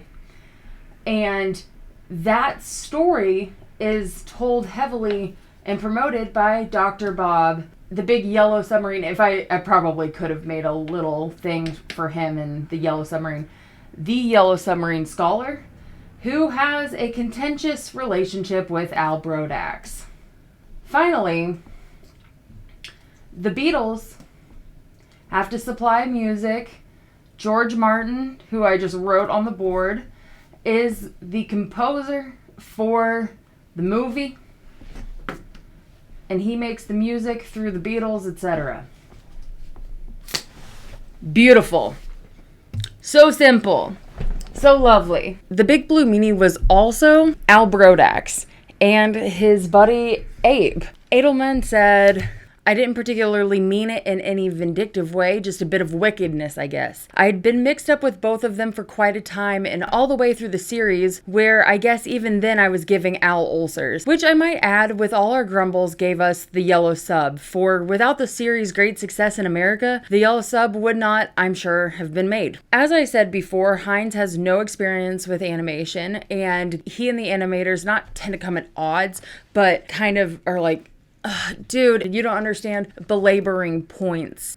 He will not give in to compromise. By the way, he designed the Beatles as they were themed at the Sgt. Pepper wrap party. And regarding the drug influence that I discussed a little bit earlier, this is what Jude Sutherland Kessler said in an article with Dr. Bob and Laura Kortner. But Edelman did consciously attempt to recreate the psychedelic experience of a hallucinatory trip, as he told us in some detail. Even though he had never experimented with anything stronger than whiskey himself, he was well read. One of his fondest John Lennon memories was the afternoon they spent discussing the book Doors of Perception by Aldous Huxley. Edelman and Lennon were both fascinated to learn that psychoactive drugs can be useful in treating psychiatric disorders and as an aid to meditation and spiritual practices. Before experimenting with mescaline, Huxley had published The Perennial Philosophy, where he showed how the mystic branches of all world religions were founded on the same fundamental principles. His books also discussed how indigenous peoples stimulated the visionary experience through local plants and building elaborate rituals around them. Edelman determined to emulate what he had read about the psychedelic experience of these hallucinogens by overloading the senses of the viewer. He estimated that he included 10% more color and design detail than he usually did, and with the speed of the frames, certainly more than most viewers could register consciously. That's probably why so many people describe the film as trippy. This is the fun fact. Hines was very particular about the dyes he used to color his art. He used Martin dyes that had to be imported from the US, and they were expensive and hard to get a hold of, and it was a whole thing. The animators and the artists keep working on what they have, which is the music. So Hines and Charlie Jenkins work on Eleanor Rigby. Dunning works with Bill Sewell on Lucy. And I don't know, Bill Sewell, I don't know, his role was kind of weird according to Al, but I don't know. I didn't see anything really weird in Dr. Bob stuff. Jack Stokes is storyboarding, but also works on All You Need Is Love. Bob Balser, also storyboarding. He animates the traveling scenes and Nowhere Man. Here's what Balser says. My job was really to act as a co-director of the film. Because we had no script, everybody sort of just plunged in. My part of the film was fairly easy because I directed the film from the beginning to the start, where the Beatles returned from Pepperland, and that meant all of the trip through the Sea of the Holes, through Lucy in the Sky with Diamonds, all of that part, the Sea of Time, which is my very favorite sequence, and Jack Stokes took the part at the end of the film where the Beatles come back and conquer the Blue Meanie. That was the real problem. Since in my part, anything could go, it made my life fairly easy and a lot of fun. Jack had some very big problems because there was no way of reaching resolution since the conflict hadn't been very well established. We sort of worked the film both ends against the middle. As a matter of fact, the beginning of the film, the title sequence of the film, that was done after the film was finished. It's crazy. That was done so we could explain everything that we had done while we were making the film. It was a very complex and confusing situation. Here's what Balzer said about Hines being concerned about preserving his art. Hines was very concerned about the fact that he was looking at animation drawings and they weren't as good as his original drawings. I had to convince him that we would take care of that and that it would look exactly like his designs when it came out on film. But if we're going to actually talk about the effects and what was done, I'm going to read from an early 2000s article by Carl Cohen. It's just a very good, comprehensive explanation. Special effects supervisor Charlie Jenkins used polarized light, cellophane, and a rotating filter to create the unusual cycle at the end of the sequence where we first meet George, and in the visual finale near the end of the film. The visual finale also incorporates backlit special effects that produce glowing forms of light. In Eleanor Rigby, sequences of still photographs were used to form cycles of action. The images were Xeroxed copies of photos to form high contrast images. For example, we see an old brick building with 10 windows, and in each window we see the same woman petting the same cat over and over. In another sequence, we see two women at a table lifting food to their mouths over and over. Xerox photos are still used in some TV commercials. Op and pop art inspired some of the sequences, as did art forms that defy classification. The work goes far beyond the psychedelic poster art of Peter Max, we'll talk about him, an artist popular in the late 1960s. The Sea of Holes backgrounds capture the visual excitement of the op art of the European master Victor Varsely. The When I'm 64 number features so many different kinds of design work, each group of 10 numbers is in a different style, that it is impossible to classify the look of the sequence. Fans of traditional Disney features sometimes have a difficult time with the film. They are used to strong narrative plots with well-developed characters that adhere to the designs laid down on the model sheets. They have trouble accepting the aesthetic approach of Yellow Submarine, which stresses creative imagination and allows the visuals to constantly change. The film takes many risks with its playful use of colors and forms. I think it's interesting and noteworthy that the film directly inspired many popular modern day artists and animators. The creative freedom that was given from George Dunning to these units was very important. He said, I trust you, listen to it, check it out. These are the drawings that Hines gives you, figure it out, do your thing. And because of that, it encouraged a very creative atmosphere and a fun atmosphere, according to a lot of the staff. Balzer says, when it came to doing the film, Dunning decided that he would put together a good crew of people and we would have all the freedom to make that film. So we had two groups working. Jack Stokes, the other animation director, and myself divided the film in half. And we had about 200 people, 220 people working on the film. They had rented some big office space and we put up a lot of chairs and tables and animation discs and so forth. And it was great. It was a great deal of fun. It was like a big family. Everybody was enjoying what they were doing. And I found a quote from Anne Joliffe, an Australian animator who worked on the production. She had also worked on the Beatles cartoon before she was drafted or whatever to come over to the movie, which is also what happened a lot. And she was one of only 2 animators who were women. The other was Ruby Keeler. She says, it was seminal work, wasn't it? I think everyone who worked on it had one of the happiest times of their lives. The privilege of being able to work on Yellow Submarine was such a relief from what we'd been doing, and the crew was so much fun. It was really a hoot. Marie Beardmore's book breaks it down really well. A skeleton staff managed everything, which suited Coates, never a fan of over administration. They plunged into it, and by January, February had hired every tracer and painter in London, and there was no way that they could meet the deadline. The premiere was July 17th at the London Pavilion Cinema. Luckily, Dunning had the idea to enlist the help of London art students. A few phone calls around the local art schools did the job. The students, all paid the proper rate, were bussed in for the evening and would work through to 4 or 5 in the morning. Mid-shift, they got Meals on Wheels, bangers, and mash. I think they had terrific fun. All they needed to do was to be able to paint accurately, even under the influence of pot, which was readily available. The team worked around the clock, but at least they were catching up. But this harmony does not apply to everyone. The dolls are fighting. This section is called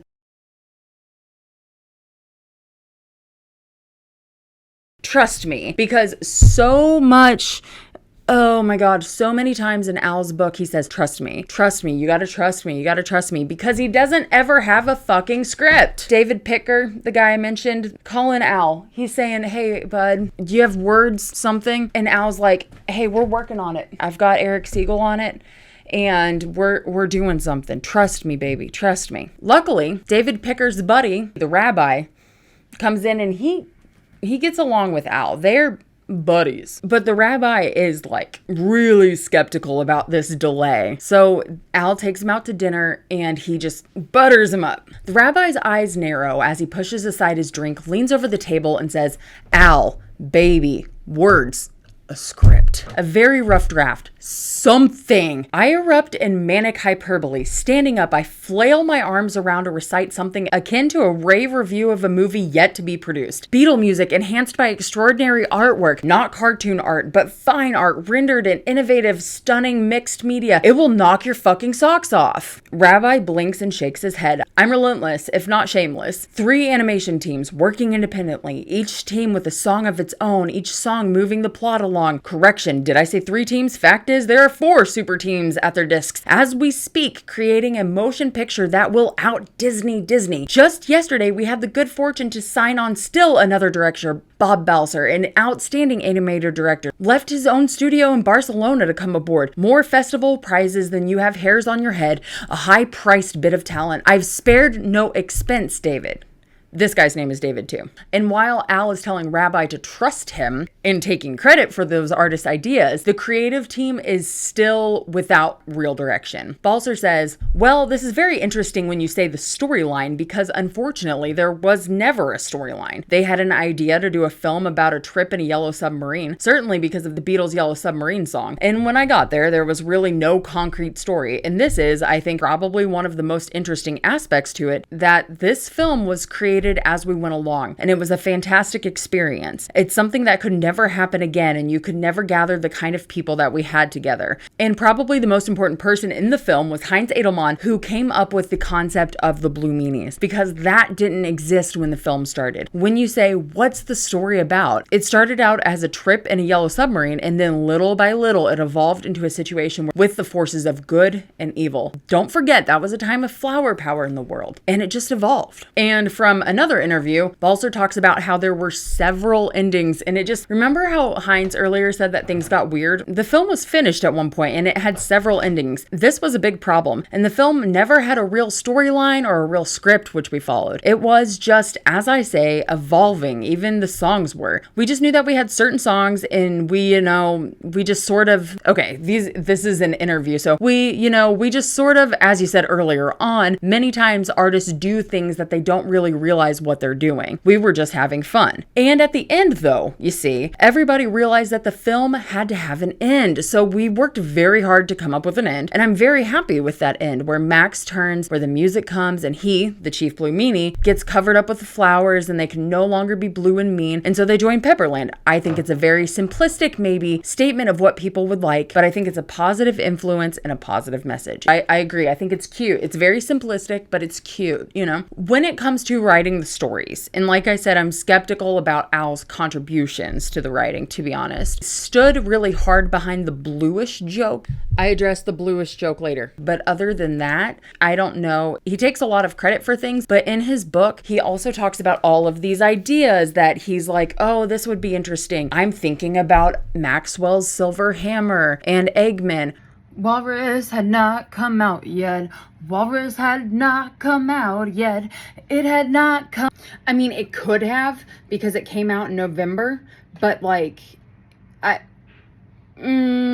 on. This is 1967, babe. When was Maxwell recorded? Spoiler, 2 years later. The things that he claims are cute, fun anecdotes. And Heinz said, and I think maybe I quoted him earlier, that he's a great writer or teller of funny, entertaining anecdotes. He really is. And he tells lots of fun Beatle pun stories where it's like said something about let it be. And it's obvious that he didn't have a fact checker, or else his story would be absolutely riddled with red marks. The Beatles history history is so inaccurate and out of order, and he has interactions with all the Beatles. One is that Ringo is taking pictures of a wall. It's a white wall photograph series, and he really likes Ringo. He says that Ringo appears as simple, but really he's just great. He has an interaction with John, which was kind of weird and messy, and I don't know if it just seems so like bizarre that it's not worth repeating. It was just basically another one of these things of him taking credit for any conversation, but nothing came from John. All of the storylines, ideas, all of that didn't come from John. John takes credit for some of it later on. We'll talk about it. But you guys, like, you have to understand that John does that. John Lennon does that. I don't know how much of his memory is correct. He did a lot of drugs. I don't know if I would put it as malicious, but he does do that. And if you're a real Beatles fan, you're gonna have to accept the fact that everybody talks about how Paul rewrites history. So does John with some of this stuff. And he contradicts himself constantly. This is human nature, but when we're dealing with this is what John says versus dozens of people, I'm going to say what John said, and then I'm going to say what dozens of people said, and I'm going to need y'all to just relax for a minute and look at things with a little bit of nuance, because we love the Beatles so much. We have to accept the flaws, okay? Okay. You're okay. Also talks about having this weird dinner with George. I think I was going to put it in here, but basically he talks about how he and George share this kind of attitude because Al has a family crest. It says Hock mir nicht, which it means in German, like, don't bother me, fuck off. And so George says, oh my God, don't bother me, Hock mir nicht, we're brothers. We're built from the same cloth. It's this story of these two going out to dinner and George Harrison just in love with Al. And I'm like, sure. So they may have had dinner. They may have had this, and this, but the Beatles didn't really talk about him. And when they did talk about him, they were lukewarm. So I don't really see the point in reiterating any of the stories. The only ones that I think are accurate are Paul McCartney called and said, like, come over, we need to talk. And it was like September, October. It was late. It was too late to be having this conversation. But he was like, we need to change the direction. This needs to be more like Disney, more fairy tale. Like, I have a quote from Paul about it here in a bit. And Al was kind of like, okay. And I think that that is pretty true.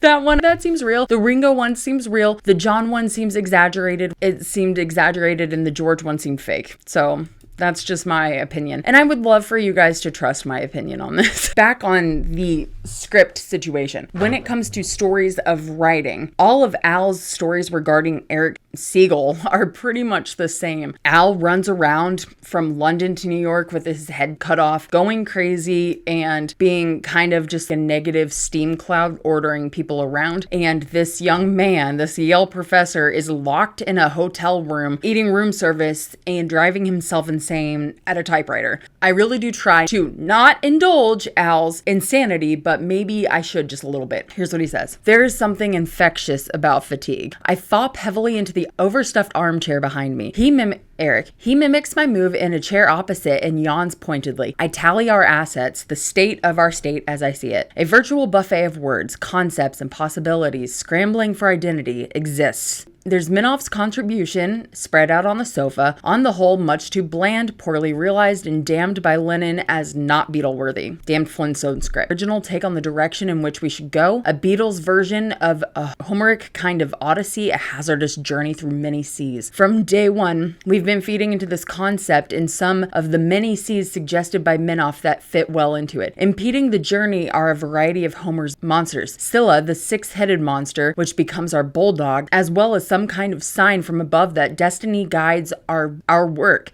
Scylla's partner, Charybdis, whatever. Charybdis should inspire Heinz's brush and bring us the unlimited number of monsters Heinz, the monster maven, is eager to contribute. My nagging thought of Shaggy Seal, this is this character that he's like obsessed with, is this Shaggy Seal. He wants a girly companion to the Nowhere Man, and it's so stupid. My nagging thought of Shaggy Seal and the potential for comedy in her relationship with Boob, with the song She's Leaving Home, which would have been so sad. Like, what? With the song, she's leaving home to back a seal story point. The need to approach Hines on her design. Meanwhile, under the sofa and covering a good part of the floor in some reasonable but not fixed sequence are the pages the two of us produced over the last several weeks. We're comfortable with the Blue Meanies as a substantial threat to Pepperland. When the assembled text becomes a finished script, which is then committed to storyboards, the directors, the animators, and without question, overall design by Hines will make visual contributions to inevitably enrich and fortify the story. But because of the previously aborted efforts and the time wasted by getting the script approval via Brian Epstein, we know that my pragmatic trickery will have to take over at the point to stretch the inordinately short time we have to concoct a workable script. I can accomplish this in my ongoing assignment of songs. In addition to George Dunning's recent gift of Nowhere Man assignment to Bob Balser, we have 4 songs, now in animation, to somehow weave together and into a yet-to-be produced script. Another comfort is the bonus by contract of an opportunity to choose any additional Beatles songs to move our story along. Remaining to be dealt with are the 4 George Martin described throwaway humiliations, the new songs the Beatles were contractually committed to deliver. Abridge them, discard them, a consideration for another time. Things are going too well now. In the end, our wanderings parallel Odysseus. His journey over, he returns heroically to his Penelope. Our submarine and all its crew return victoriously to the Lord Mayor in Pepperland. Thesis, antithesis, synthesis. Way to go! It's all here in this room. Words, concepts, plus songs equals script. I'll feed it to the troops piecemeal. This is all bullshit. Curse me and call me an inspiring Altman or Rossellini. If I'm wrong, I'll take the rap. My chips, my ass, let her rip. It's the next day. This is a long-term filming process. Some final additions were made to the board. One thing that I forgot to add when I was going through the red yarn, the actual Yellow Submarine production, the voice actors' voices were not yarned in, but they do belong to the production and they work with TVC. So of course they are part of this conspiracy board. Additionally, I wanted to add, because this is 1/5, 6th, whatever of this entire thing, the music, of course, is created by the Beatles, but the Beatles and George Martin composed this. George Martin worked directly with the animation unit. We will discuss that a little bit more later. So I wanted to make sure to include that connection as well. And that's important because the music is why we're here. It's the most important part of this movie. So we were talking about all of the songs included in Yellow Submarine, and I'm positive that I am missing a couple. The songs included are All Together Now, Eleanor Rigby, Lucy in the Sky with Diamonds, It's All Too Much, Baby You're a Rich Man, All You Need Is Love, Only a Northern Song, Sgt. Pepper's Lonely Hearts Club Band, Hey Bulldog, and Nowhere Man. There are a couple more that I'm for sure forgetting. George Martin has not traditionally worked on the Beatles movies. He and Dick Lester, who was the director of the first and the second Beatles movies, did not get along, and they had like a little bit of a tiff. I did have that in here, but it was kind of a long-winded thing, and then I thought maybe it would just be more interesting to do a Hard Day's Night video and I could talk about it then sometime. So he hasn't traditionally worked with the Beatles, but he has worked on films. And since this wasn't a Dick Lester production, and because he does know how to work with films and he is classically trained, they called him in to do the composition, and he was the musical director of the film. The Beatles obviously were required to supply 4 new songs, and they have been working on Pepper and all this stuff for so long, they have bunches and bunches of scraps. The backups and the puff pieces that just didn't make the cut are ready to roll for this. George Martin says, their reaction was, okay, we've got to supply them with these bloody songs, but we're not going to fall over backwards providing them. We'll let them have whenever we feel like it, and we'll give them whatever we think is all right. The result was that as we recorded songs for future albums, they would try out some little bit of nonsense at the end of their session, and as long as it worked out moderately well, they would say, right, that's good enough for the film. Let's let them have that. So the film scraped the bottom of the Beatle music barrel as far as new material was concerned. The songs they produced being Only a Northern Song, All Together Now, Hey Bulldog, and It's All Too Much. Al talks about meeting with George Martin and asking him about these, bottom of the barrel Beatle music. I don't know if this story is true, but I don't know what you want me to say at this point. Al Brodax, and then in parentheses, embellished. When I raised the question of the 4 new contractually pledged songs, the bespoke songs, he, George Martin, laughs heartily. A hearty laugh is rare for George, this upbeat, pleasant man prone to express joy in a more subdued, genteel manner. His unaccustomed outburst is a pub-time, slap-the-knee version. He quickly subsides and explains, bespoke indeed, but not exactly a good fit, the dregs of their inventory. Pieces they would in in any case, jettison, junk, file, and forget pieces. John in particular damns the TV series, thinks Submarine will just be an embarrassing extension of that. Every chance he had, he nettled Brian about making the deal with you in the first instance. You know how John can get. You deserve better than this. Sorry for the giggle, just the expression on your face. Bright, hopeful, impatient for the titles. I don't fancy you will use the new songs as the highlight embracing the story points, but rather as filler at best. Sorry, mate. Clearly not a laughing matter, just coming out of an all-night session, lightheaded, heavy-handed sorry. According to George Martin, typically the movie is scripted first, and they animate to that, and then the animation with the script is given to the composer, and he composes to that. This is what Disney was doing at the time with its large-scale productions, and they, once again, had over 2 years to make movies, and these guys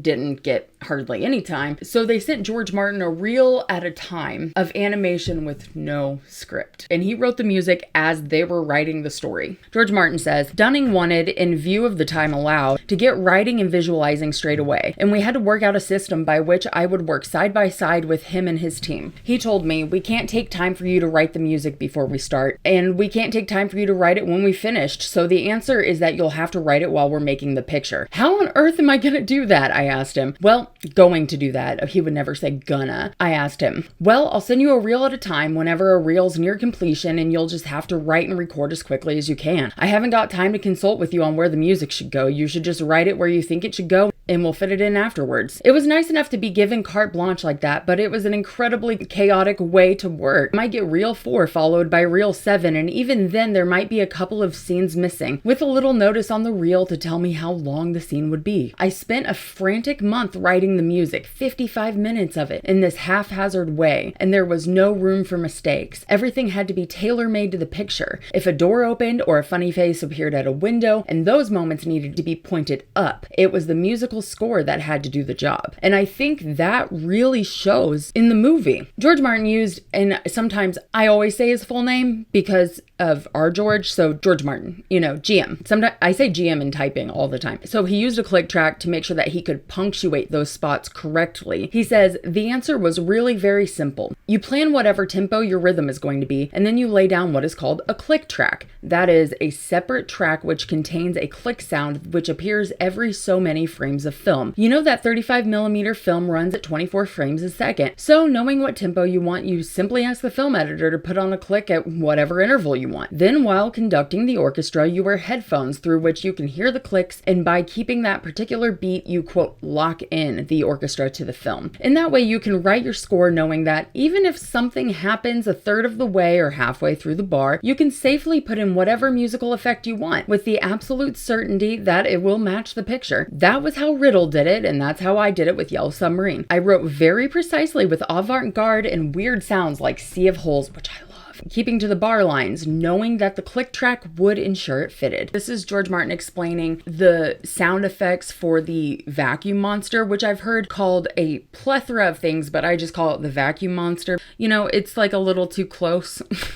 Close for comfort. He says, Yellow Submarine saw some pretty strange experiments too. In one sequence in the Sea of Monsters, the Yellow Submarine is wandering around and all kinds of weird little things are crawling along the seafloor. Some with 3 legs, some rolling along like bicycle bells. The monster is enormous, without arms but with 2 long legs with Wellington boots on. It has a huge trunk with a head sticking out of the top of it, and in place of a nose there is kind of a long trumpet. This is a sucking up monster. When it sees the other little monsters, it uses its trumpet to suck them up. Eventually it sucks up the Yellow Submarine and finally gets hold of the corner of the screen and sucks that up too, until it all goes white. I felt naturally that scene required special sucking up music. The question was how to do it with an orchestra. I gotta tell you guys, George Martin's book is good. It's worth it. He says, suddenly I hit upon the obvious backwards music. Music played backwards sounds very odd anyway, and a trombone or a cymbal played backwards sounds just like a sucking in noise. So I scored about 45 seconds for the orchestra to play in such a way that the music would fit the picture when we played it backwards. The engineer working on CTS at that time was a great character named Jack Clegg, and when I explained the idea to him, he said, lovely, great idea. I'll get the film turned around and you record the music music to the backward film. Then when we turn the film around the right way, your music will be backwards. And it sounded like something from a Goon script. We did that, and at the end of the take, instead of the usual yell for me to come into the control room, I heard Jack speaking onto the tape in some weird Japanese type language. I could hear this in my headphones and had no idea what was going on. Then, when the time came to play the film back to hear what it sounded like, I understood. At the start of the take, you could hear Jack's voice saying something like, some tea tree. That's me reading it like that. That's because I like to go, I've got good news. That the mule is going to come back in style. That gum you like's coming back into style. Anyway, while we had been recording, he had carefully worked out what his announcement should be if he spoke it backwards, so that when it was played forwards, it would sound English. Well, roughly English. It was a very difficult thing to do, and we all fell about laughing, amazed, but also full of congratulation when we heard it. There is joy in these stressful times in projects that maybe weren't the most excitable ones. They can't all be Sgt. Pepper. Once all the music had been recorded, we dubbed it onto the film, and even then there was more messing about. In some places, we cut out the music because the sound effects worked better. In others, we eliminated the sound effects because what I had written sounded better. Yet, in spite of everything, the score proved enormously successful and earned me a load of fan mail. Jimmy Webb even asked me if he could use the opening Pepperland sequence for a Ringo Starr TV special in America. When it came to making the soundtrack album which the producers wanted, there were more problems. The Beatles were still holding themselves remote from the whole enterprise and simply left us to our own devices. So I told the film people, obviously the thing to do is let the Beatles issue whatever they want of their own songs. I'll issue my stuff separately because I don't want to ride on their backs. There was something I was going to interject with. What was that? I don't remember.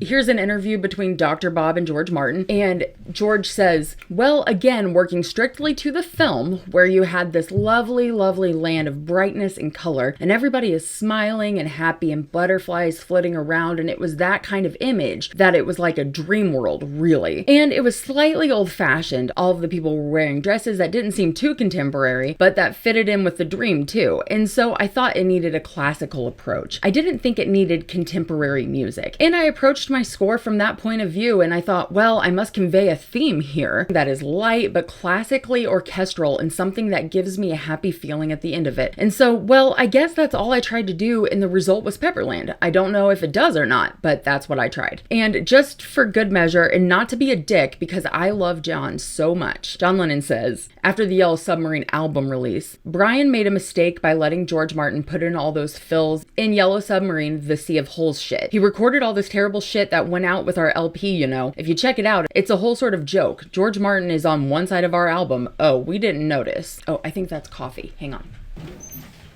Hey, are you making coffee? You guys, I am ready to be done with this particular project. I want to be excluded from this narrative. One thing that Al said that was weird and wrong, and I will talk more about this in the Yellow Submarine album video, but Al talks about the Only a Northern Song title, and Only a Northern Song was a play on George, royalties, Northern Songs Limited, and Al claimed that George named the song just by looking down at the sheet and it says Northern Songs Limited on it. But here's what George says, and there's several quotes about this. Once again, I will get into it in the album video. He says, in Only a Northern Song, I complained that it didn't really matter what I wrote because the bulk of the money we earned were going into other people's pockets. That was the purpose of the song. We're going to talk about the voice actors, but I obviously knew very little about this movie. So when I started, I reached out to my friend Enchanted Essays, who does have some Beatles content. I don't watch Beatles creators. I don't watch Beatles content. We're lost because I want to stay in my own lane, but she does do lots of video essays on older UK TV and Doctor Who. I did a live stream with her, so if you want to check her out, that'd be awesome. But she told me, well, what I know about it is that the voice actor for George Harrison got arrested during production, but that's like all I know. And I was like, that's crazy. Okay. And so I was excited to get into it. Dudes, he's like the least interesting part of all of it. Okay, so let's go through him again. I already said him before, but John Clive voiced John Lennon, Jeffrey Hughes voiced Paul McCartney, Peter Batten as George Harrison, he's uncredited, Paul Angelis as opening narrator / Chief Blue Meanie / Ringo Starr / George Harrison, additional dialogue. Dick Emery as Max / Lord Mayor / Jeremy Hillary Boob. Lance Percival as young / old Fred. I don't know why they needed the difference. We don't have like young old Paul McCartney. They were having a hard time. The voice actors, it's a big thing, all right? The hardest thing about portraying the Beatles with an animated flick is making them sound like the Beatles. But one thing that King and Al are very concerned about are stupid ass Americans understanding a Scouser, Liverpudlian accent. Now, the Liverpool accent is different, but it's not, I don't know why they discredited our ability to understand them entirely. But George's and Ringo's are a little bit stronger than Paul's and John's. We can understand them a little bit better, but the accent thing, it was a class issue. It was a big deal that the boys did not change their accents. They didn't try to go posh. A lot of acts did do that. That itself could be a different video. I don't even have different video counters anymore. I don't even do it. I get too deep and I'm like, we don't even need to mention those things. Anyway, but the accents were distinctive and the voices are distinctive. The boys want to sound like the boys. And also when you cut away, we have their music. It has to kind of sound like them, right? It has to sound consistent, at least to a degree, right? Somebody overhears this guy at a pub talking and they're like, I thought it was George Harrison. He sounded so much like him. So they approach the guy and they say, hey, what do you think about this? He's not an actor. He's just kind of a random dude. He kind of seems like maybe a little scruffy. I don't know if that's some post-mortem observation that is colored by what we know or not. So they take this non-actor in and say, learn how to do it. This is from an article by The Guardian, and I chose this because it is, frankly, the most comprehensive explanation, even including all my other sources. This is just the best one. So The Guardian says, one of the quartet, Peter Batten, has completely disappeared. Director George Dunning had overheard Batten talking in a Liverpudlian accent in a London pub. He cast him on the spot as George Harrison, although Batten had never acted before. Towards the end of the production, Batten was in bed with one of the young women on the production team when the military police burst in and arrested him for desertion. He has not been seen or heard of since. Scripts do come in. They are scratched out, redoubled. The actors have to re-record a lot of things, and a lot of shit comes in from Al and Abe. You need to dumb these accents down. Here's Al. Abe's appraisal is swift, a motley crew. Norman counters with what he believes to be a positive equalizer. All of them homegrown Liverpudlians with accents that are right on. Abe and I groan in unison. The right on stamp had plagued us when we were casting for the Beatle cartoon series. We were cursed by long days of getting nowhere with well-meaning and talented actors delivering authentic Liverpool accents that our American ears could not decipher, no matter how many times we played and replayed their readings. So then Al, this is not accurate, but he breaks into saying Lance Percival, who also worked on the cartoon, he voices old and young Fred. They say that he is sort of the voice of reason between the voices and Al. Al says, some actors get on by technique alone, others are literate and intelligent. Percival is happily among the latter. Unlike the band of Liverpudlians collected by Dunning and Coates, he is experienced on stage, screen, and radio. A Mandarin with a firm grip on reality, a deep appreciation of the demands of a commercial enterprise. From inception, it has been obvious that Dunning is possessed by the irrational notion that Submarine is his baby and his alone. By the way, I know I haven't really gotten into it, but Al does beef with the animation unit. Coates is included in all of this, by the way. These two don't have technical things, but they're included. Al and Coates, they do not get along.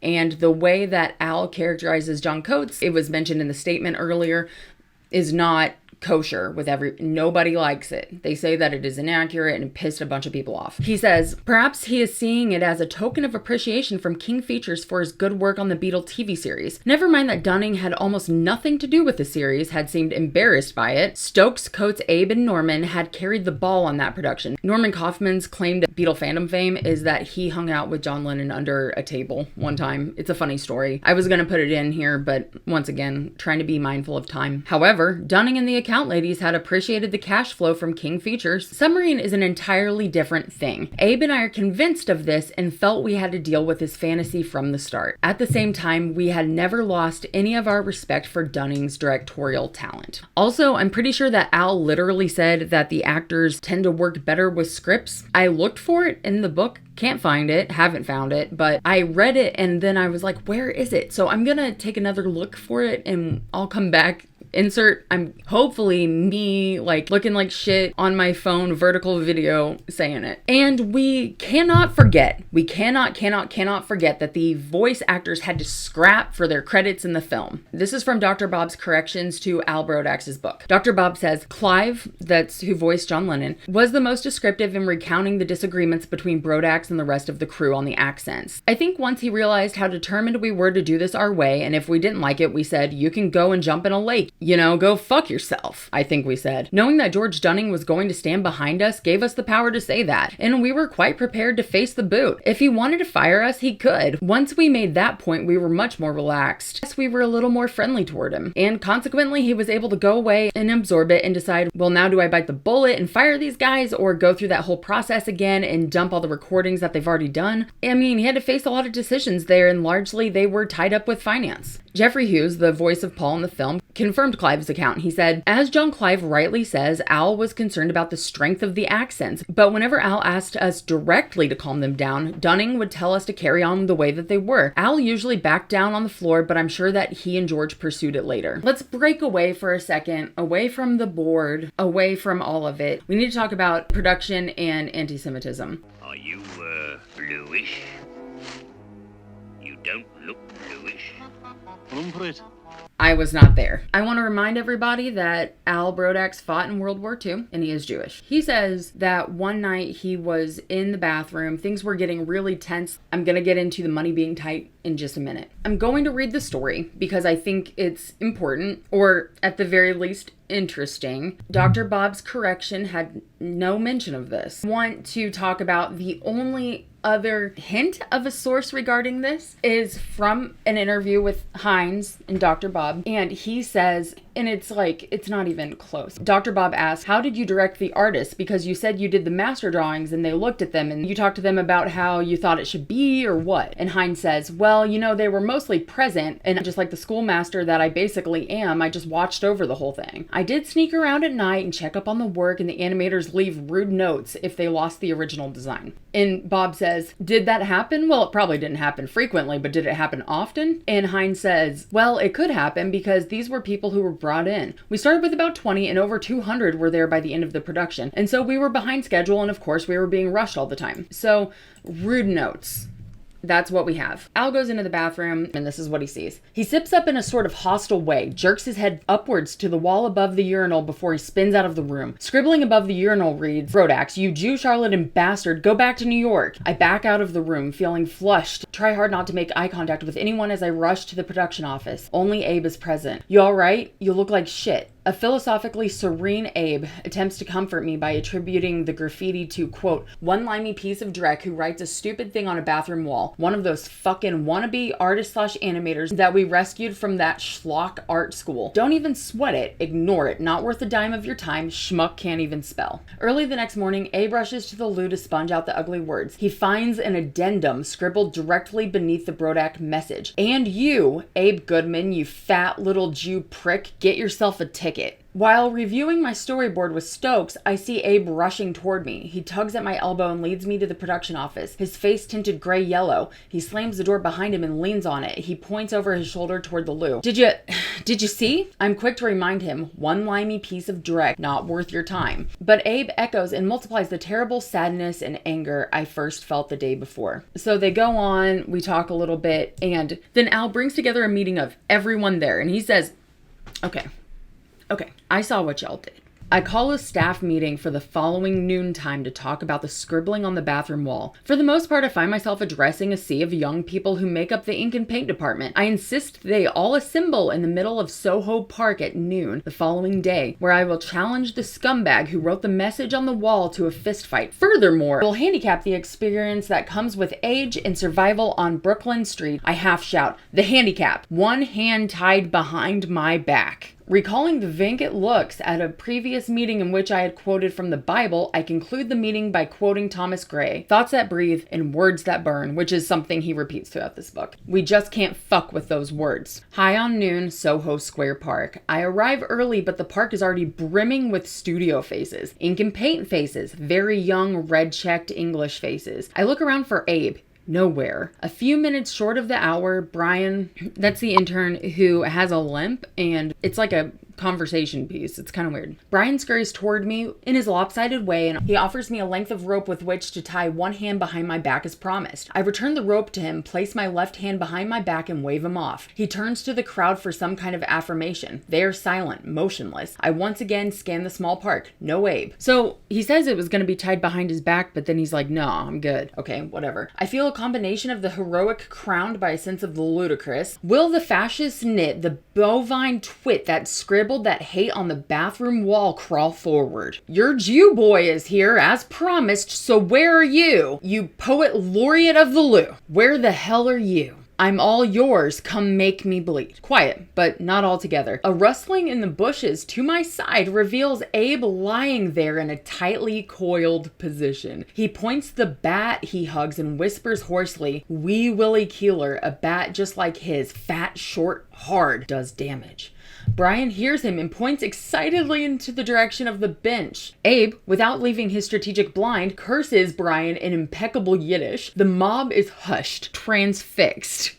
No one steps forward. Soon, in groups large and small, they turn and with small waves and whispers return to the studio. A lanky, red-headed painter whose work I often criticize for having been beyond the ink line, a cardinal sin, is the last to leave. He smiles, is uneasy on his feet. He's very high at noon. Brian raises my right arm in victory. Abe, cradling his Keeler bat, emerges from his hiding place. It's over. The damn thing is over. So I'm sure that to everyone else, and I obviously haven't read Dr. Bob's book, so I'm sure it's addressed there, that it just looks like he said, I'm gonna tie my hand behind my back. Doesn't take the rope. And he's got his goon hiding in the bushes with a fucking bat.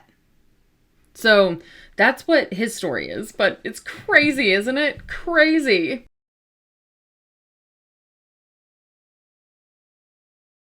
Brief but important sidestep. The last song to come is Hey Bulldog. John said that they wanted another song, so he knocked off Hey Bulldog. It's a good sounding record that means nothing. And it was inspired by Eric Siegel's Yale Bulldog mascot. So the Hey Bulldog sequence is the last one to be technically made. It came in last as a sequence and they needed that song. Here's what Bowser says. The Beatles were supposed to give us 4 songs and Hey Bulldog came in right at the end, so it was sort of shoehorned into the film. And even though Hines did designs for it and so forth, the Bulldog, he really disliked the sequence and he disliked it interrupting the flow of the film. We're going to talk about the whole movie later, but Bulldog happens right before the end. It just suddenly breaks to this kind of chase scene, jokey, fucking with this 3-headed dog. 4-headed dog.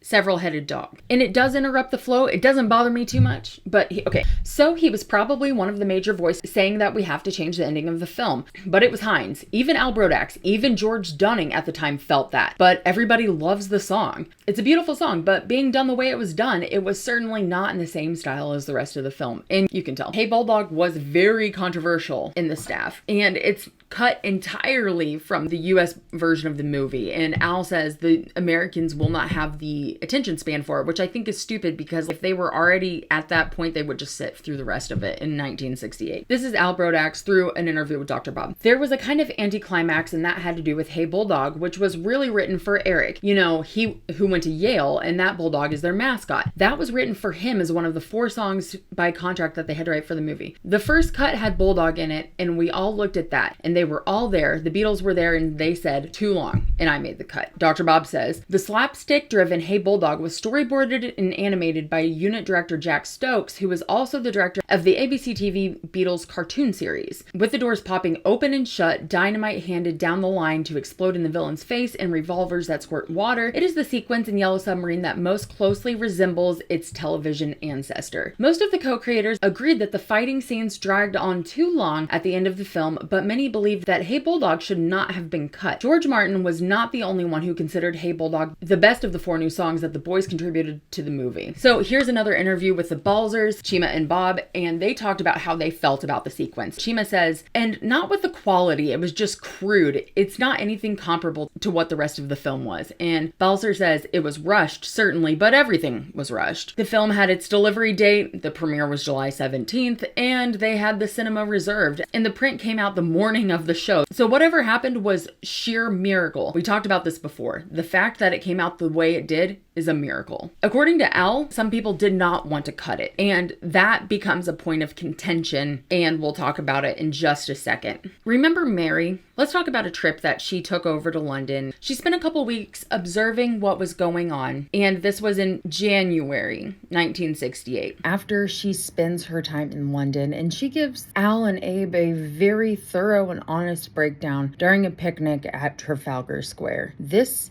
is important. Mary chooses Trafalgar Square for our picnic. The cabbie warns us of the pigeons' dingleberries. Tourists are always feeding them, and the caca from the seagulls on the square statues is worse than ever. A generous tip gets him on his way. Considering his cautionary tale, we find a semi-sheltered spot between the 2 front paws of the 4 lions at the base of the column honoring Horatio Nelson. Mary digs into the basket, spreads a checkered cloth on the stonework, and announces each item as she removes it from the bucket. English loganberry preserves, Italian breadsticks, peaches in syrup from Greece, and in honor of our animating wonder, Angelif, black licorice from Australia, a kind of United Nations jokes. Mary has the floor, or in this case, the square, and sums up her week in the trenches. Her observations range through cash flow, budget, production charts, personnel, chats with the crew, at the Dog and Duck, the ladies' lunch, objective, subjective, gossip, the voices, her critiques on them, actors, tension in the studio. Mary and Abe continue their less than marginal debate on the disconnect between the physical characteristics of the voice actors and the characters that they play. She goes on to talk about pregnancies in the office and issues between George Dunning and his animation partner Bill Sewell. It is close to noon when Mary, calling from Heathrow, awakens me. There's a delay in takeoff time, some last-minute thoughts. She has an unshakable but inchoate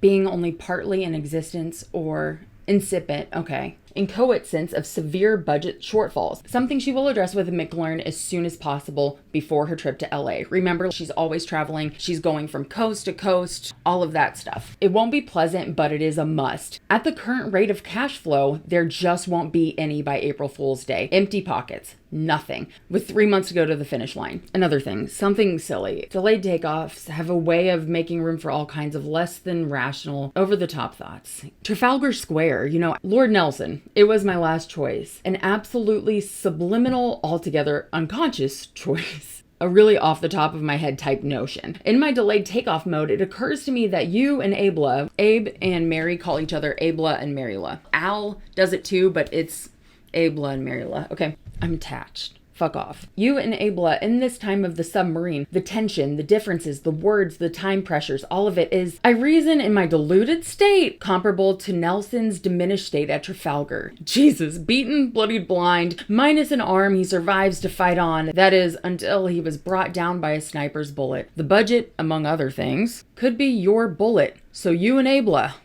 watch your backs. Oops, just announced my flight. Bye. God bless. And thanks for all of it. See ya.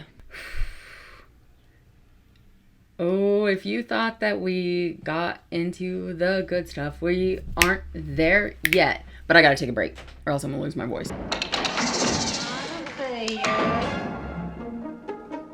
Money's a funny thing, It affects all of us differently, but typically it can bring out the best and the worst in people. But sometimes it just brings out the weirdest in people. So with money getting tight and suddenly TVC staring down the barrel of you're not getting paid anymore, something happened.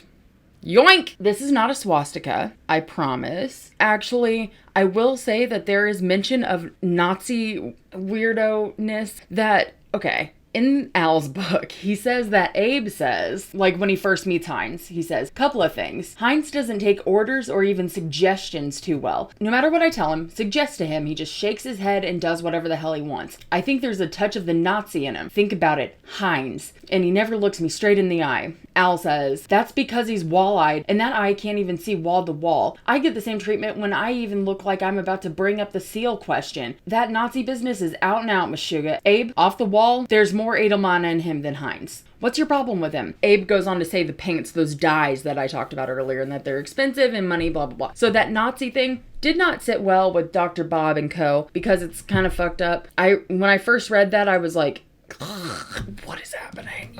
This is insane. By the way, everything's fine. Like they make up. He didn't do anything. There was never like an argument or everything's kosher. That was not on purpose. So that's, once again, not a swastika, but once it was pointed out to me that it kind of looked like one, I was like, okay. Jesus. For the sake of keeping my life easy, I'm not going to connect this within a yarn, but if we could, the money caused a kidnapping of the film. Yeah.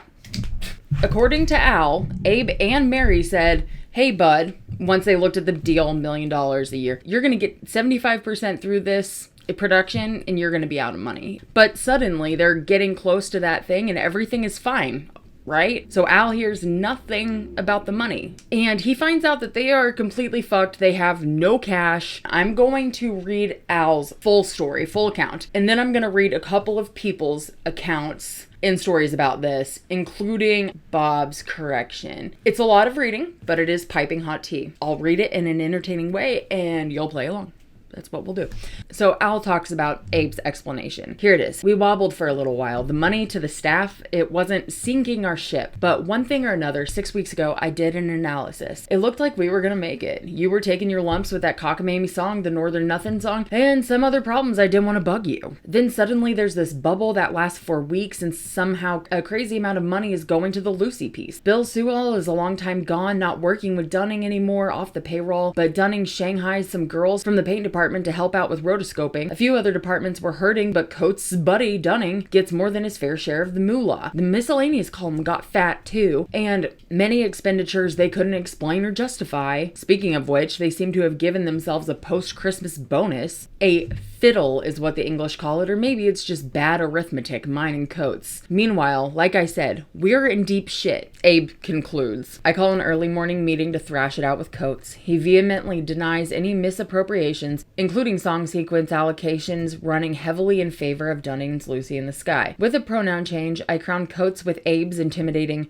"You're in deep shit." I have little choice but to call McLaren in New York and once again plead poverty. He is gentle but firm with his order to bypass TVC and pay the staff directly, so Abe, with Norman at his side, strides through the studio and disperses 232 King Features checks to cautious hands. Feeling a distinct loss of executive muscle, an agitated Coates rocks angrily on the balls of his feet. The staff is baffled by the turn of events, unhappy about this new arrangement. Abe describes the scene to me and sums up, fucking hostile. In Al's report right here, he says that King Features is going to bypass TVC and to continue to pay the staff. That is not how everyone else remembers it. They remember it as King Features saying, sorry, we already gave you all of our money for the deal. You're gonna have to deal with it. Then adds a keen observation. That Norman, he kept apologizing for each and every check, kept shaking his head like he couldn't believe what was happening, like I had a gun to his head. Turns out he's more British than Yiddish. Beyond hostility, however, Abe suspects a conspiracy which he is unable to define. Not too many days later, he has his definition. Those fuckers, they stole 2 reels of film, 2 van loads of artwork, a ton of cells. Those pricks lifted everything in sight. I calculate that 2 reels equal approximately 1/3 of the entire motion picture. A nightmare I can't begin to understand. Dunning,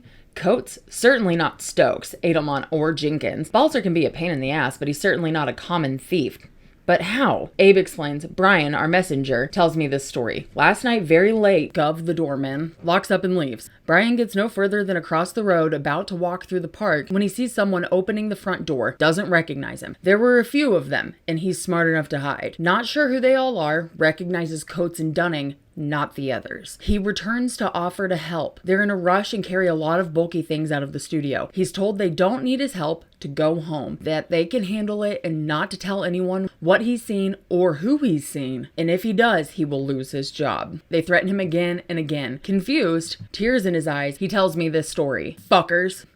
That's Abe for you. I have an early morning meeting with Coates. First, I warn him not to can Brian or it will be the end of his tenure as well. Secondly, I order that the material be returned before the sun goes down. And finally, I tell him to get himself a solicitor. I have already arranged one for myself, and I suggest that perhaps the language in our original contract wasn't definitive enough, although I recall its prose to be succinct and written in the mother tongue. I then ask him what the hell he was thinking. His cheeks deep red, his head bowed. Coates explains. The issuance of King Features checks was a clear signal to him and the others that King was about to take over production, and with it his crew, his TVC studio. The theft had to do with protecting their rights to their film, therefore they are demanding a kind of ransom. I defined his rights to him. He has none. King took a risk, bought the rights, owns the rights with the Beatles. TVC is merely a subcontractor paid weekly for its labor. A price had been agreed upon for the production, but for one reason or another, TVC developed empty pockets 3 months before completion. King was supposed to fund dedication, excitement over communal creativity, the responsibility and recognition for writing a new chapter in the history of animation all pushed them thoughtlessly beyond monetary consideration and over budget. So King took over 1 week's payout, but that will be the end of King's philanthropy. TVC has a clear obligation to complete otherwise. The otherwise will be the subject for debate when the solicitors meet. A few days later, my solicitor calls with a kind of smile in his voice, suggesting that we meet for a drink. He's met with Coates' solicitor and wants to report the news. He agrees that the dog and the duck will be fine, a pub, good choice for a very short agenda. Our arrival both at the same moment has the effect of practically emptying out the place, somewhat reminiscent of the mass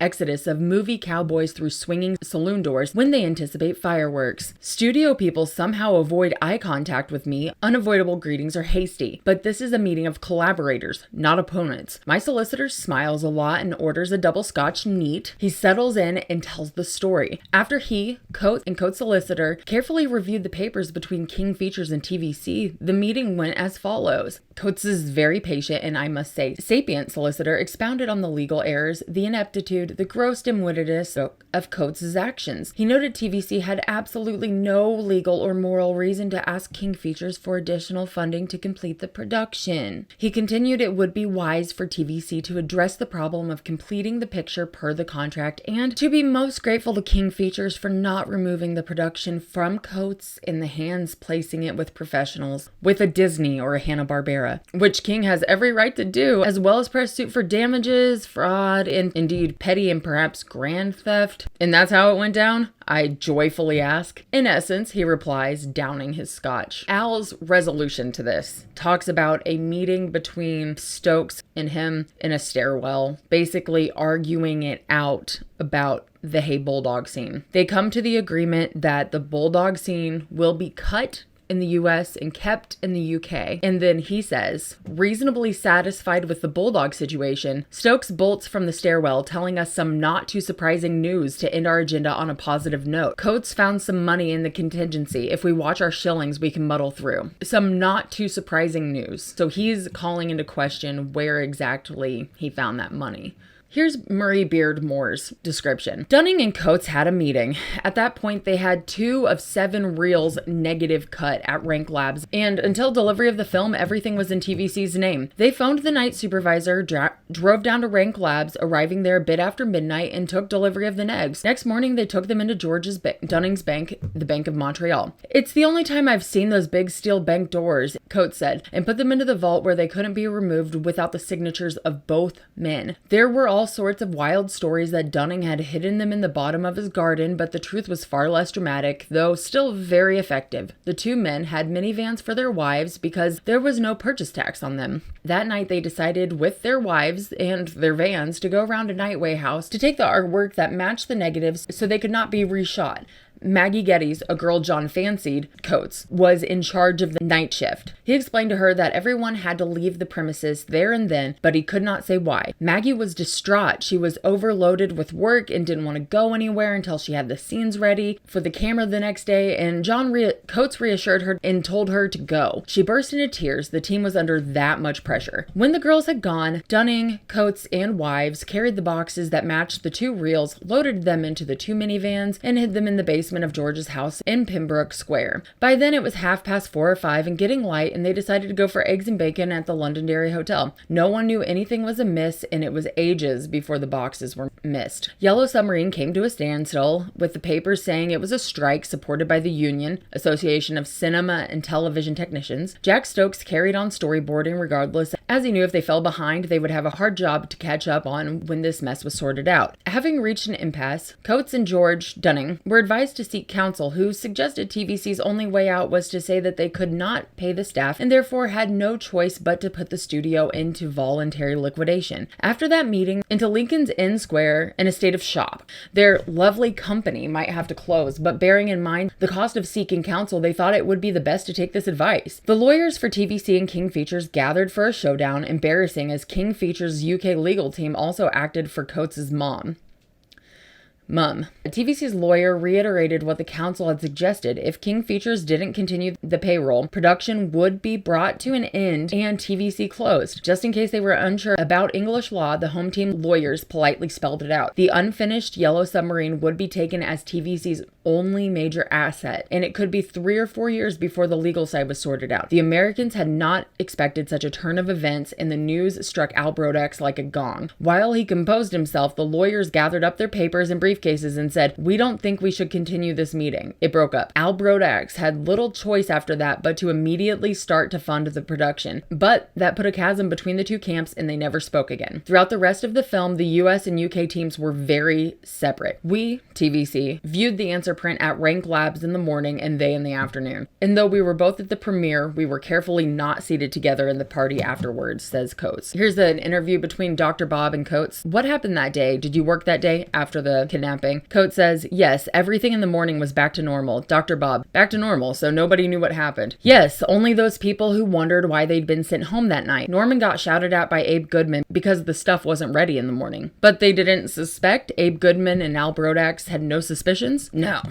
It was a moment of great genius on your part, guys. Well, they couldn't have done if they wanted to be really beastly, if a third of the film was not there and not easily replaced. Dr. Bob says, I'm so glad you guys moved so quickly. I'm afraid in today's time period, people would sit around and wonder if they should do something. At least that's what would happen over here. They would spend a week and a half in committees trying to determine whether or not they should do something. By the end of that, it would all be over. From Dr. Bob's correction of Al's book, he says, the biggest flip-flop between Brodax's statements in my book and his retellings in his own book is recounting the so-called kidnapping of the film. In my book, Brodax adamantly denies this event ever happened. In 1998, I asked Brodax to respond to a story I had heard from several co-creators, all recounting more or less the same events about hiding a proportion of the negatives in artwork until a payment dispute was settled. At that time, Brodax's response was, I think they're making up fiction just to make your book read better, but that's baloney. They get together, it's like Clinton telling the kids that this is our story, this is what they did. I decided to include the story of the kidnapping of the film in my book, since it was corroborated by all the other principal core creators as having happened. I also printed Al Brodax's denial side by side with the contradicting quotes in this event. Now, in his own book, Brodax not only remembers the kidnapping event in full detail, but even claims to have had a spy lurking in the bushes, who then rushed back to tell him all about it. In his new version of the story, he was on top of the situation from the beginning and in smooth control of what had been portrayed earlier as a rather embarrassing incident for him. The spy is identified as the company's mentally handicapped messenger boy, who has since unfortunately passed away. It has also been pointed out that the only foliage available near the Nightway House studio is several hundred feet away from the doorway, and not much could have been observed from there. In his defense, Brodax told me recently that the reason for the apparent flip-flop on his story of the kidnapping of the film was because he had deliberately fed me misinformation in our earlier interviews on this one particular instance because he didn't want my book to be competition for his.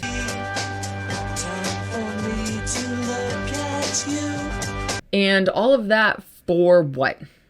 I mean, nothing really. Beardmore says Coates is simply listed as the production supervisor, though he was more of the real producer than Al Brodax, who has the producer credit, but was more of an executive producer. We've been through all that. Despite the critical acclaim of the film, TVC didn't make a penny from it. They made it as a studio for hire and never took a percentage of the film's gross. Unfortunately, Yellow Submarine went over budget and they lost money making it. King Features gave them their last check when the film got final approval, and that was that. Dunning says, the film made money left and right, but it didn't for TVC and it very nearly bust us. That's a very long and very bitter story. We had a really nasty time of it. We went over the budget, not a large amount over. The producer people through King Features organized to take over the company. We learned an awful lot. Very bitter situation. After it was all over, it got smoothed down. We repaired our relationship with King Features, but the whole thing was very sour. And George Martin says, John Coates is a very wise man. They had a deadline to meet. They had bills to pay, which they were finding more and more difficult to meet because they were having to engage new artists all the time. They had to increase the animation staff in order to cope with the deadline. The production had to be stepped up and they just ran out of money. I don't think they ever made any money out of it. I don't think Dunning made any money. So after the Bulldog things and apparently TVC found money, King Features found money, blah, blah, blah, those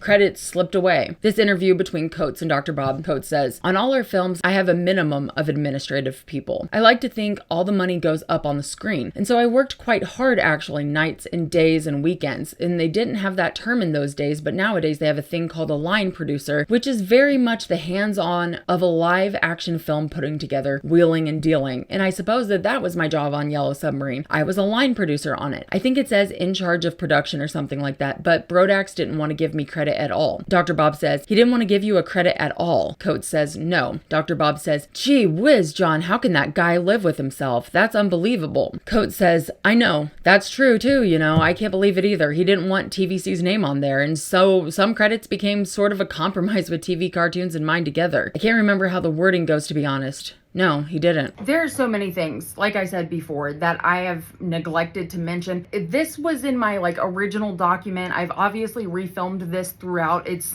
so ridiculous, and I am so sorry for the inconsistency, but I'm not really that sorry. I don't know why am I apologizing? One thing is Lee Minoff, that original story writer, in Brodax's earlier versions, he always said, we didn't use any of his shit. He got credit because he got a good deal, blah, blah, blah. His stuff was complete trash, completely unusable.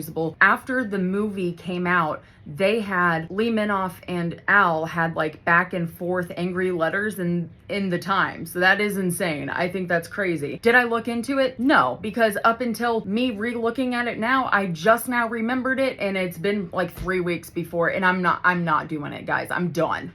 I'm so done. I'm barely holding it together right now. Here's the Beatles' involvement goes. They weren't really interested until they saw some of the rushes later on. These are parts of Al's claims. So once again, after some time and work, the Beatles see what they have going for them, and they decide that they'd want to have some more skin in the game, and they film something live action for the end. They spend one day in Twickenham Studios. So Dr. Bob says, when the Beatles saw the rushes, they realized its quality and wanted to be a part of it, hence the coda at the end. Stokes recalled taking them to an exclusive French restaurant at the time and John Lennon asking for ketchup. By the time of its release, Stokes' wife said that she had become a Beatles widow, prompting Stokes to take her to Italy on holiday. And here's Al's story about that day at Twickenham. He says, that afternoon at the studio, there's a buzz beyond the usual. We're going to skip a few things. A live shoot is so much more interesting than an animated shoot that takes place in a darkened room with a cameraman and his assistant, hoping that they're reading the dope sheet correctly. This live shoot, which Coates arranged, is no ordinary shoot. The Beatles themselves, live, will be the focus of the camera, a dream situation. Not a stage or a stadium or a performance, but all four of them in the flesh in an enclosed area, just feet or inches away from them for most of the day. I'm skipping through. He's also telling a story about a girl who works there and how she's disappointed for not being there, so I'm skipping around it. They perform All Together Now, which is one of their 4 new songs they charitably tossed at the production. This throwaway song, as George Martin noted, will tag the film, although we have some distance to go before we get there. Shooting out of sequence is the norm in both live action and animated production.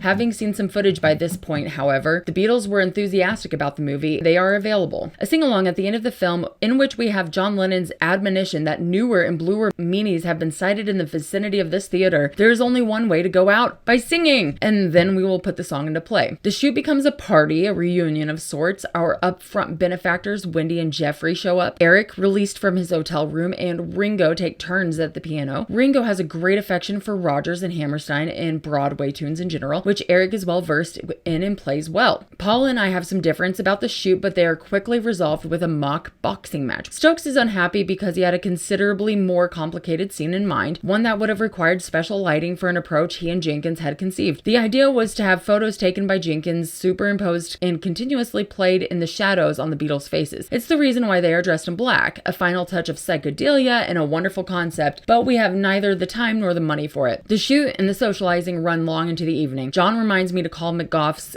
agent. That's the guy. Okay. George slaps me on the back, blah, blah, blah, blah, blah, blah, blah. I promise to send him. Okay. So that's it, basically. So they leave on good spirits. And when I started this project, these little quotes are what I started with, takes from the Beatles themselves. Yeah, I like the film. I think it's a classic film. I'm not sure why we never did our own voices, but probably the actors probably did it better anyway. Paul says, at the end, they wanted a bit where we came on and said, hi, this is the Beatles here. We hope you enjoyed the film. We had to go and had filmed it in January 1968, which we weren't quite keen to do, but once we got ourselves involved, we had to give them something. I think if it had gone Disney-esque and they wanted a When You Wish Upon a Star, I would have been very keen to do it. But because they were going more in the Pepper direction, we said to use songs that we'd already recorded, like All You Need Is Love. They also wanted new songs from us, so we recorded Only a Northern Song and Abbey Road. I remember playing a silly trumpet. My dad and I used to play, but I can't mess around a lot. And that but I can mess around. Okay, whatever. It's not hard to say. And that song gave me the perfect framework. It was very tongue-in-cheek. The thing with that film that still blows me away is that, like, the first year it was out, I had all these kids coming up to me saying, "Why did you press the button?" Because, I press that button and get shot out. And kids from all over the bloody world were shouting at me, "Why did you press the button?" Ringo says, I loved Yellow Submarine. It was really innovative. Here's another quote from Paul. Eric Siegel, the author of Love Story, was one of the writers of the screenplay. It was good fun having a chat with him and seeing where he was going to go, but I was surprised when they took the psychedelic option. I thought that the producers were after something a little bit more commercial, which would have been okay by me. I wanted Yellow Submarine to be more of a classic cartoon. I thought that they should have just had a man who sailed the sea and went to the land of submarines. He could have gone under the water, seen everything, met the people. It sounds like a pretty good story. I love Disney films, so I thought this would have been the greatest Disney movie ever, only with our music. Okay. That would be a lovely mix. They didn't want that though, and luckily it wasn't my decision looking back on the film. I do like it now. It's really quite interesting. They felt they ought to pick up on what we had been up to, which was Sgt. Pepper, but a Bambi would have been better for me at the time. I found these from the Lost Lennon tapes. So John Lennon says, Brodax got half of Yellow Submarine out of my mouth. The idea for the Hoover, the machine that sucks the people up, all those were my ideas. They used to come to the studio and chat. Hi, John, old bean. Have got any ideas for the film? And I just spout out all this stuff and they went off and did it. Here's another quote from John. The Yellow Submarine people, who were gross animals apart from the guy who drew the painting, the actual Yellow Submarine, Heinz, came, and apart from sort of lifting all the ideas out of our heads and not giving us any credit, like Eric Siegel writing Lennon-esque lines straight from in his own right style and the crew, we had nothing to do with that movie and we sort of resented them and didn't know what it was. It was the third movie that we owed these United artists, and Brian had set it up and we had nothing to do with it and we knew nothing about it. But I like the movie. I like Heinz's artwork. But they got all the ideas for the glove in the sky and the thing that sucks up people. That was my idea. They said, have you got any monsters? And I said, yeah, there's Horace the vacuum cleaner in the swimming pool, the thing that you could buy, and it went around sucking up things, And I said that could be a monster that sucks and all things like that. And they just took that and never credited it. Speaking of credit, I think we need to talk about a big misprint. I don't want to say that John does this stuff like sometimes, but I don't want to say that the Beatles maliciously took credit in any way, shape, or form, especially. I'm speaking specifically right after the movie came out, not later on, because these are like 1980 quotes here. But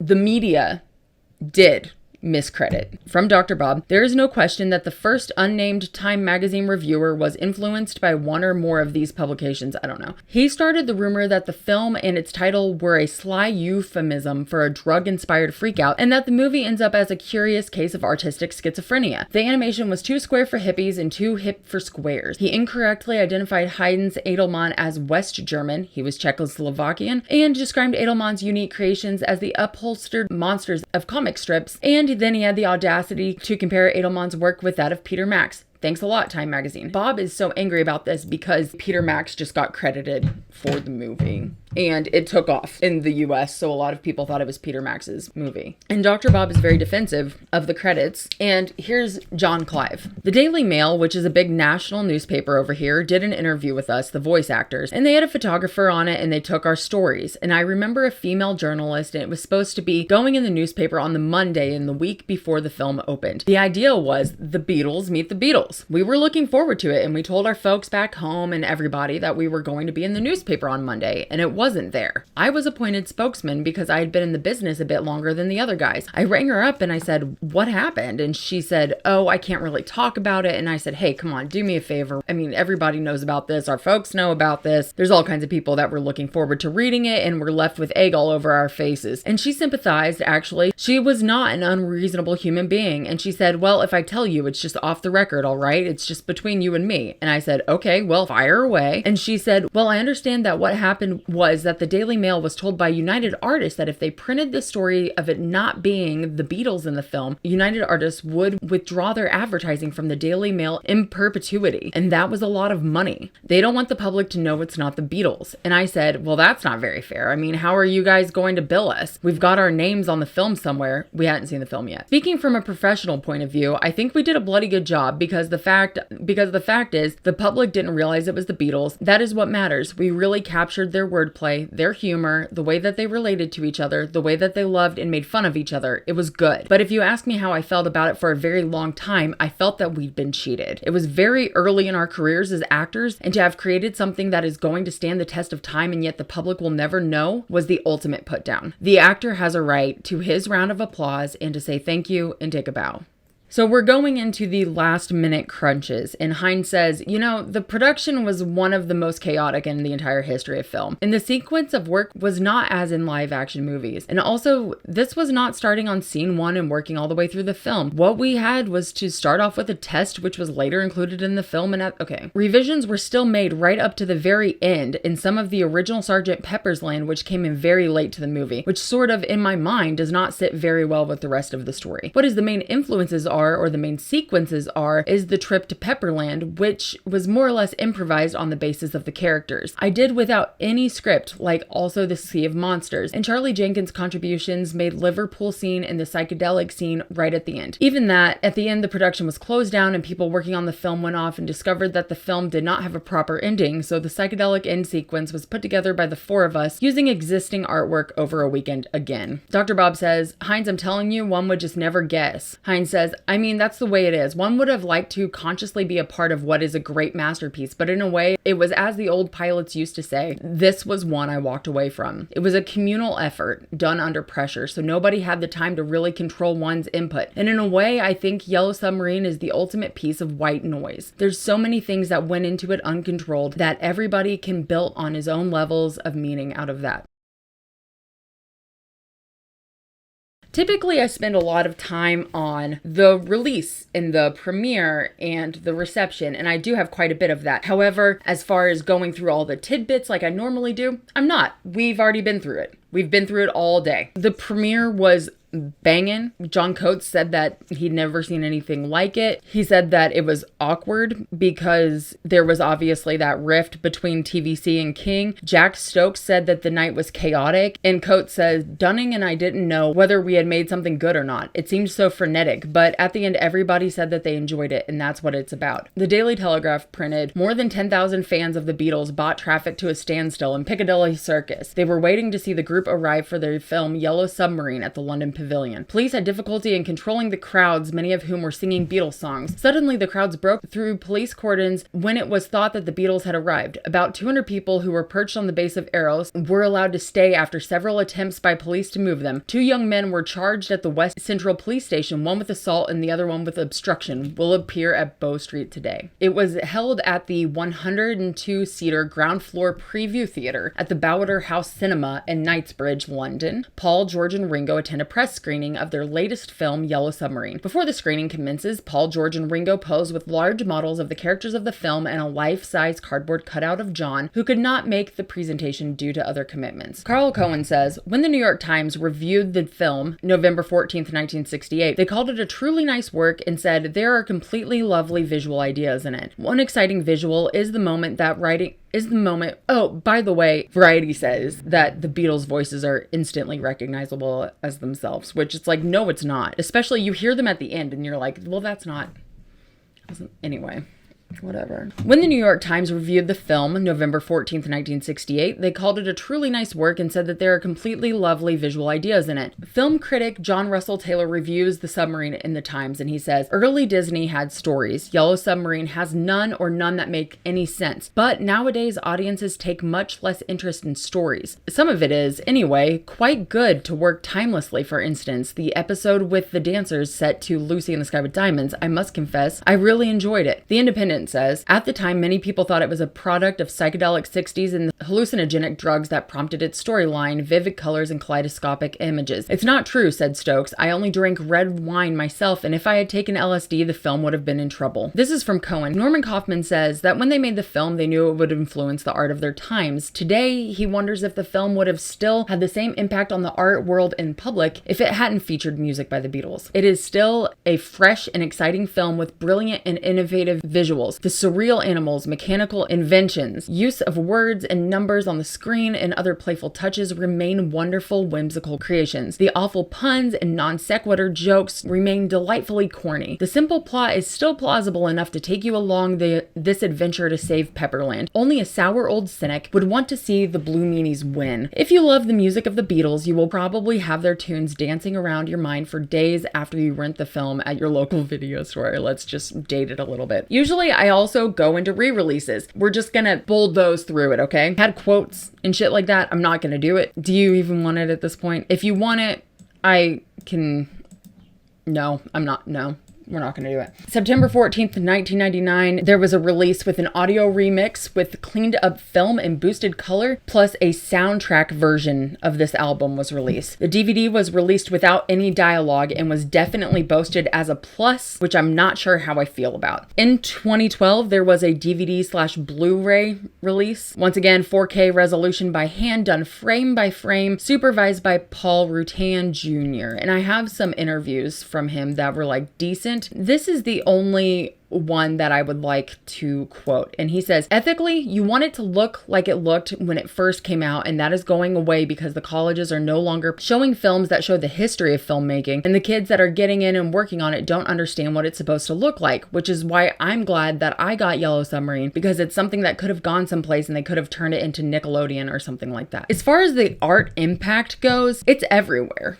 It's everywhere. I took a screenshot of Yellow Submarine references. I'm not going through all this shit. You know, it is such a big deal. Here's from Holly Williams' review. She says, indeed, John Lasseter, the director of Toy Story and former chief creative officer of Pixar and Walt Disney Animation, has called Yellow Submarine a revolutionary work that helped pave the way for the fantastically diverse world of animation that we all enjoy today. Josh Weinstein, the writer for The Simpsons, has claimed the film gave birth to modern animation, and that without it and its subversive humor, we'd all have no South Park, Toy Story, or Shrek. Carl Cohen says, more importantly, the direction by George Dunning and the brilliant design work by Heinz Edelman influenced the look of advertising art. Suddenly, 7-Up, General Electric, and other corporations were promoting themselves with animated TV commercials and print campaigns inspired by the feature. Most studios producing animated TV commercials were barely surviving before Yellow Submarine was released. After it came out, everybody who worked with the new look was busy well into the next decade making a a good living creating ads full of rainbows, butterflies, flowers, and other motifs. Some of the mixed media techniques introduced in the film inspired the Blindo style still seen on TV, remember early mid-2000s? The feature also showed Ralph Bakshi and other non-Disney directors that they might be able to create other successful animated features as well. This is from Christine Feldman Barrett's book, Women in the Beatles, by the movie. A women's history of the Beatles, and I highly recommend reading it, purchasing it, and supporting her. Once again, I mentioned my researching the Beatles part 0, but if you want to know more about ethically researching the Beatles, I highly suggest The Beatles and the Historians by Aaron Torkelson Weber. I have changed my opinion on some things that I talked about in that original video, but you know more about my ethics if you watch it. You know, just another 40 minutes or something stupid like that. And let's stop and tell the story of someone who, just some random person whose life was fully changed. So this is from Feldman Barrett. She said, Californian Gina Arnold, who was only 5 at the time, quote, found her calling as a result of the Beatles culture. She attributes the discovery to the day she and her British cousins went to a London cinema to see the Beatles' Yellow Submarine. Writing about it in 2018, she shared, I can't put this too strongly. It was the most memorable moment of my entire childhood. For Gina, the band had come to symbolize creative dynamism and uncharted possibility. Perhaps that's also why the Yellow Submarine film was so captivating for her as a child. The Beatles embodied an animated and fun world that existed just beyond her reach. It was not necessarily their music per se or their personalities, but what their existence represented. In her words, it wasn't one single thing about them or knowing their history or reading about them or anything. It was just them, the them of them, the role they played in my family and the way they directed me to think about music. I think they are the single most important thing. I mean, I had a very drab, boring suburban life in California, like many Americans in those times, and the only exciting, colorful thing in my life was the Beatles and things like that, and thinking about music and radio.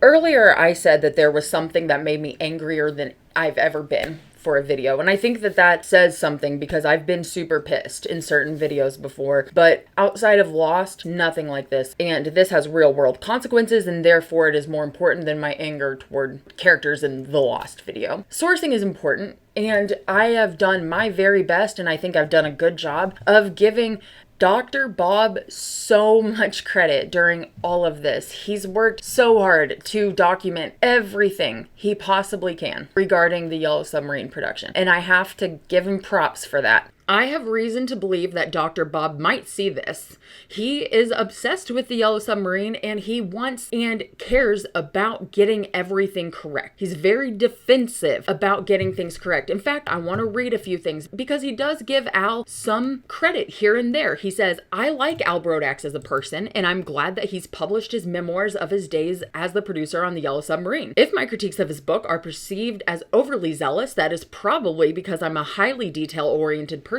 I am especially sensitive and irritated when I see any bit of misinformation published about Yellow Submarine. It may be self-serving to tell others that I believe they will find a better factual record of the Yellow Submarine's history in my own book, but I will say it because, to me, it is in the best interest of the other co-creators and the history of Yellow Submarine that all readers be aware that there are at least 2 versions out there. He goes on later to say, A Periscope Yellow is certainly not without its many merits. There are many occasions on which the recollection of all the co-creators do agree with the version told by Al Brodax. This book is well written and enjoyable, and this alone makes it worth the purchase. It is important to realize, however, that significant alterations have been made to the historical chronicle of events, and some of what he says has been made up. He goes on to nitpick a lot, I have to say, about tense, direct quotes. He has no sources, no sites. We have no idea if what he's telling is true, which is fine, but some of the stuff he does is very critical, unnecessarily critical. He goes on at the end to say, this film has spread so much love and joy and happiness around the world. It is unfortunate that so much controversy is revealed when talking about how it was born. I'm sorry if it is perceived that I am contributing to that controversy, but I just have to defend these artists who sacrificed so much and worked so hard, not only to get this project done to perfection, but to stay happy while doing it. I refuse to see their names left out of the official tales again or maligned in any way. The history of this landmark animated animated cinema masterpiece had to be documented, and I believe these artists deserve a chance to tell their personal behind-the-scenes stories. Also, when he goes on at the very end to say Up Periscope Yellow is entertaining, he said that it's fun and it can be considered a fun book, but caveat emptor, accurate it is not. It suffers from a strangely fluctuating chronology in the storyline, discrepancies from one page to the next, and non-existent character development. Many of the main players in Yellow Submarine project are not even named. But Up Periscope Yellow is Al's story. Non-existent character development.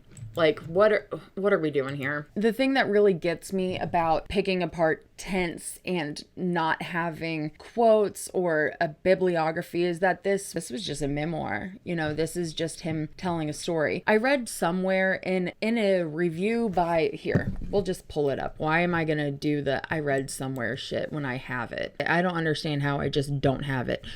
Donovan interview? Dude, this is embarrassing right now.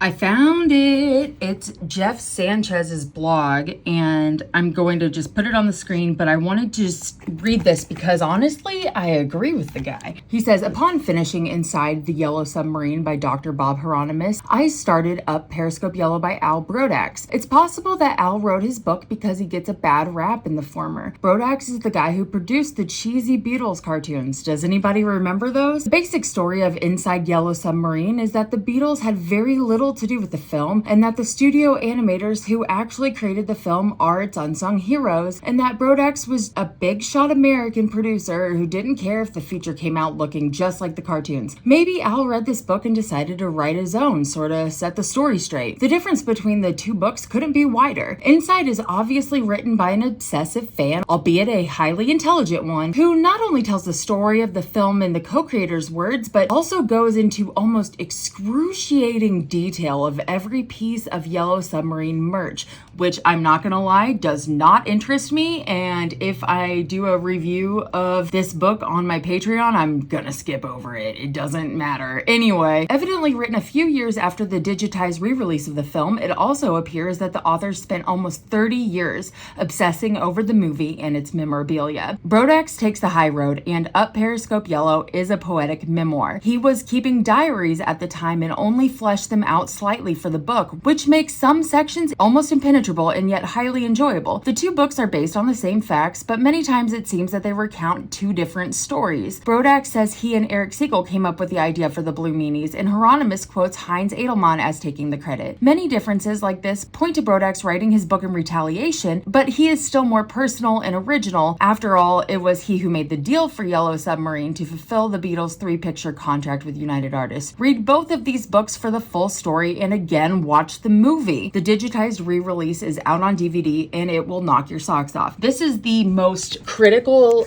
review of Bob, and I think he needs to be criticized. And that's my... There are two halves of this. One half is that he has a weird grudge against the Beatles and Apple, and it is not okay. And I think it taints everything he does. And we have to talk about that. The first half is going to come through talking about Mary Ellen Stewart, because I think the Beatles part will be a little bit more interesting for most of you, but the Mary part is the part that made me very angry. Let me set up the situation. Al and Abe are having dinner right before Mary comes for that extended trip, and Abe is trying to give Al a little bit of a rundown, a little bit of like, hey boss, money's getting tight. He says, Abe is talking simple arithmetic. We're halfway through production and we've blown 3/4 of our budget. He flips several large dope sheets around, scribbled notations of the work in progress, so that I can read them. He slaps a calendar down on the table alongside the sheets. What time did you say her plane lands? Abe reads me well. A smile and a gathering of papers. The meeting is over. Her plane is landed, boy chick. She's unpacked by now. We have a table for 3 at the White Elephant just about this time. Hallelujah!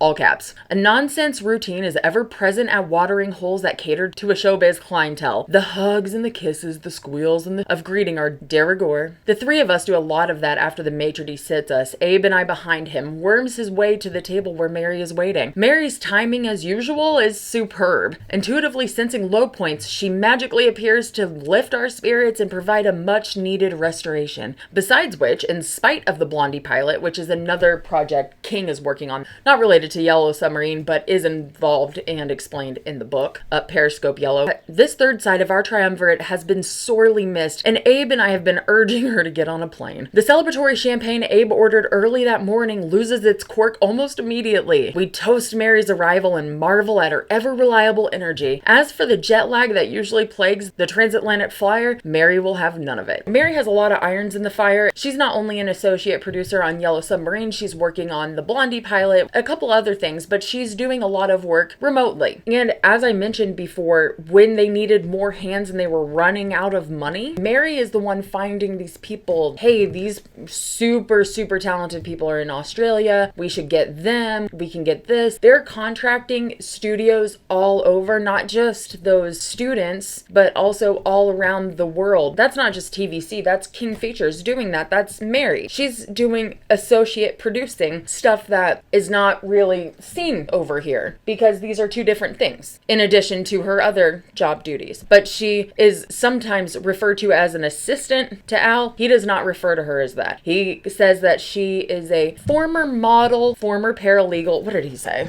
Where is she? Where is my baby girl, Mary? I don't even know what she looks like. I looked and looked and looked and looked for photos and could not find one. Sorry guys, my voice is gonna go, so she's a Brooklynite, Fordham educated, in her 30s. She's an ex-model, ex-paralegal, brilliant, beautiful, and Al's first line of defense. And the way that he described Abe is Brooklyn raised his right hand, an arbiter and production coordinator, recruited from Paramount Animation, and he runs a tight ship. But Mary is his first line of defense, and she's always on top of things, and she's always putting up with Al, who seem very much like unhelpful idiot in some parts of the production. Mary has an eye out for the entire production, whether that means we might be running out of money, maybe that isn't working. She's got an ear to the ground. She's getting all the hot goss. That's what she was doing during that extended period of time. And getting that hot goss is part of her job and was able to help save the production. Mary's good at her job. It does not change the fact that in the 60s, the late 60s, Mary's dealing with a little bit of sexism in the workplace. One thing that is repetitive in Periscope Yellow, not repetitive bad, but it keeps happening, it's a pattern I guess, is sexism that is encountered, not this production, not Yellow Submarine, on the King Features, on all of this other side that we're not really involved in here. It's the money side. Additionally, there's a lot of women involved in this production. Women are really at the helm of this ink and paint department, lots and lots of women, which is not rare in the late 60s, but it is noteworthy, and it's fun. Summer of Love, we're moving the right direction, probably more progressive than we are now, and that's great, but that doesn't stop in New York City. Al talks to us about it. He says, although Abe is anxious to bring Mary up to date on what he believes is the sorry state of the production, he has the good sense to refrain until the appetizers are behind us. Mary notes the familiar curl of his lower lip and the tilt of his head, and preempts his intended harangue on life in the Soho gulag with a tap on his shoulder and a smile by declaring, I have a story to tell. Poor Bill McLearn, sweet gentle man that he is, suffered through an uneasy lunch telling me how comfortable he was sending me to the coast to deal with the Blondie situation because you, Big Al, were engaged in this all-important submarine adventure and couldn't be disturbed, even though Morris's Nat Leifkowitz thought otherwise. Nat Leifkowitz, by the way, is King Features' agent, and he works for William Morris, like I said. Nat couldn't conceive of sending a female to deal with the hard-nosed realities of negotiating with top-level CBS executives, veteran sitcom producers, the Hollywood mindset in general. Much too important, a significant watershed development for King's future, Nat insisted. You're putting it in the hands of an assistant, a one-time paralegal, a woman no less. Not fair to you, not fair to Mary, he said. There were many memos and phone calls from Nat. He really found it hard to go along with McLearn's decision. At which point Mary reaches for her champagne, takes a serious swig that induces a somewhat controlled giggle that develops into unstoppable laughter. Genuine Irish, merry laughter, and a much-needed soul-saving laughter for Abe and myself. It's contagious, it grabs us, and we join her and we can't help sensing the turning of heads nearby. Through her laughter, there are sporadic moments of clarity. And then she continues. And they just laugh while she tells her story. Skip forward about a month. I say a month, indeterminate amount of time. I have no idea, the timeline's screwed up. Okay? Things are really rough. The production is 2 weeks from running out of money. Abe is sitting here. He greets Al with a shaking head, which is not a good sign. He says, there's a terrible budget shortfall. They're running out of money. They have 3 months to delivery. They're critically short-staffed in the animation department. The animators that they have are overworked and they need more hands. And even if they had the money to keep going as it were, they still need more people in order to meet that delivery date. There's an unrelated thing that's going on. Al calls McLaren and is all like, let me pitch this thing to you. And he says, no, that's dumb. Don't want it. Minutes after, the phone rings again, and it's McLaren. Al's first excited because he's like, he changed his mind, I'm gonna get this stupid thing. But it wasn't that. He had bad news. It's not like Mary to not answer the phone so late at night. She always answers. She's always working. She's on call. This is her job, and she's obviously climbing the ladder. So when she wasn't answering, her secretary Elizabeth got a little worried and went over to her apartment. She had her keys, just in case. When you're always on call, you're always on call. And so Elizabeth, just as passionate, worried about her boss. She goes in and Mary is not responding. She's had an aneurysm. She's in a coma. Mary is dying. A time when one hopes to wake up, there is no awakening. I never forget the long and heavy silence that followed until Abe leans across our partner's desk and recalls the day that Mary decided to picnic, and we had it of all places at Trafalgar Square. We talked about Admiral Nelson, the terribly wounded naval hero who survived so many battles to be brought down in the end by a sniper's bullet. With some kind of cockamamie female logic, Mary saw a connection between our troubles with the production and, like the Admiral, our ability to survive until she was worried about the sniper's bullet that would take us down in the end. Told us to watch our backs. Our Mary, she took the damn sniper's bullet. I called British Airways. The next flight to New York is in 3 hours. There will be 2 of us. Bellevue Hospital, aged repository for recently traumatized automobile accident victims, out-of-control druggies, the nameless and the homeless in need of treatment, the closest available emergency room for a stricken Mary Ellen Stewart. Located on New York's First Avenue, it sits hard by the East River, 1 mile from Mary's Tudor City apartment, a short ride to infinity. A hectic, noisy place, its walls painted too many years ago in nauseating institutional green, depressing. Mary lies motionless in the center of a large ward. The accordion-like life support rig hisses at her side. Abe's clenched fist, a painful vice on my shoulder, in a strange way offers some comfort. 37 years in 1 month. Much too young. Much too great a spirit to suddenly fall silent. Gone. Mary is gone. We do little more than just stare at her wordless for a time that has no measure.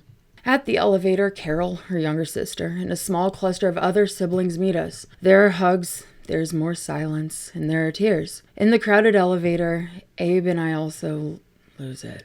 McLearn's secretary nods as if she's expecting us and immediately ushers us into his office. He greets us, shakes his head in disbelief, and swiftly pours 3 jiggers of scotch, the journalist's traditional elixir. A single thought had accompanied me during the night flight over the Atlantic. I recalled newspaper stories about actress Patricia Neal having been stricken the very same way about a year before. An aneurysm, a cerebral accident, was what the newspapers reported. Somehow, with the aid of her husband Roald Dahl and an extraordinary group of doctors, she got through it. For days, she was close to death, but she survived. She lives, I tell the story. McLearn's office suddenly becomes a war room. The shortest cut to the medical team responsible for what the press declared was a medical miracle would have to be through a Neal/Dahl connection. I'm able to get Nat Leifkowitz at the William Morris Agency out of a meeting. His reaction is succinct.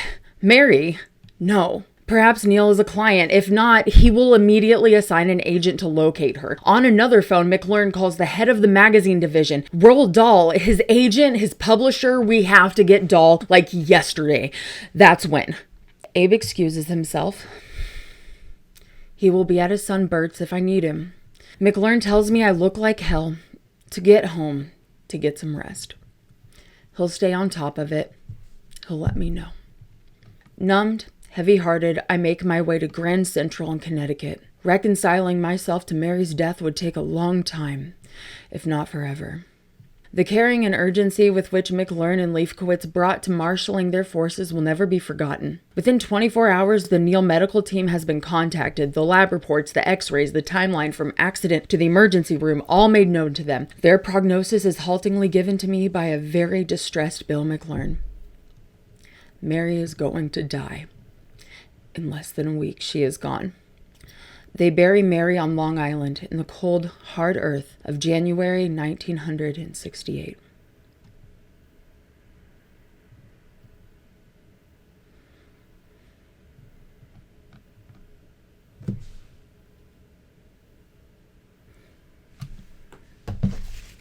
Brooklynite, Fordham educated, ex-model, ex-paralegal, brilliant, beautiful, in Abe's and Al's first line of defense, Mary Ellen Stewart.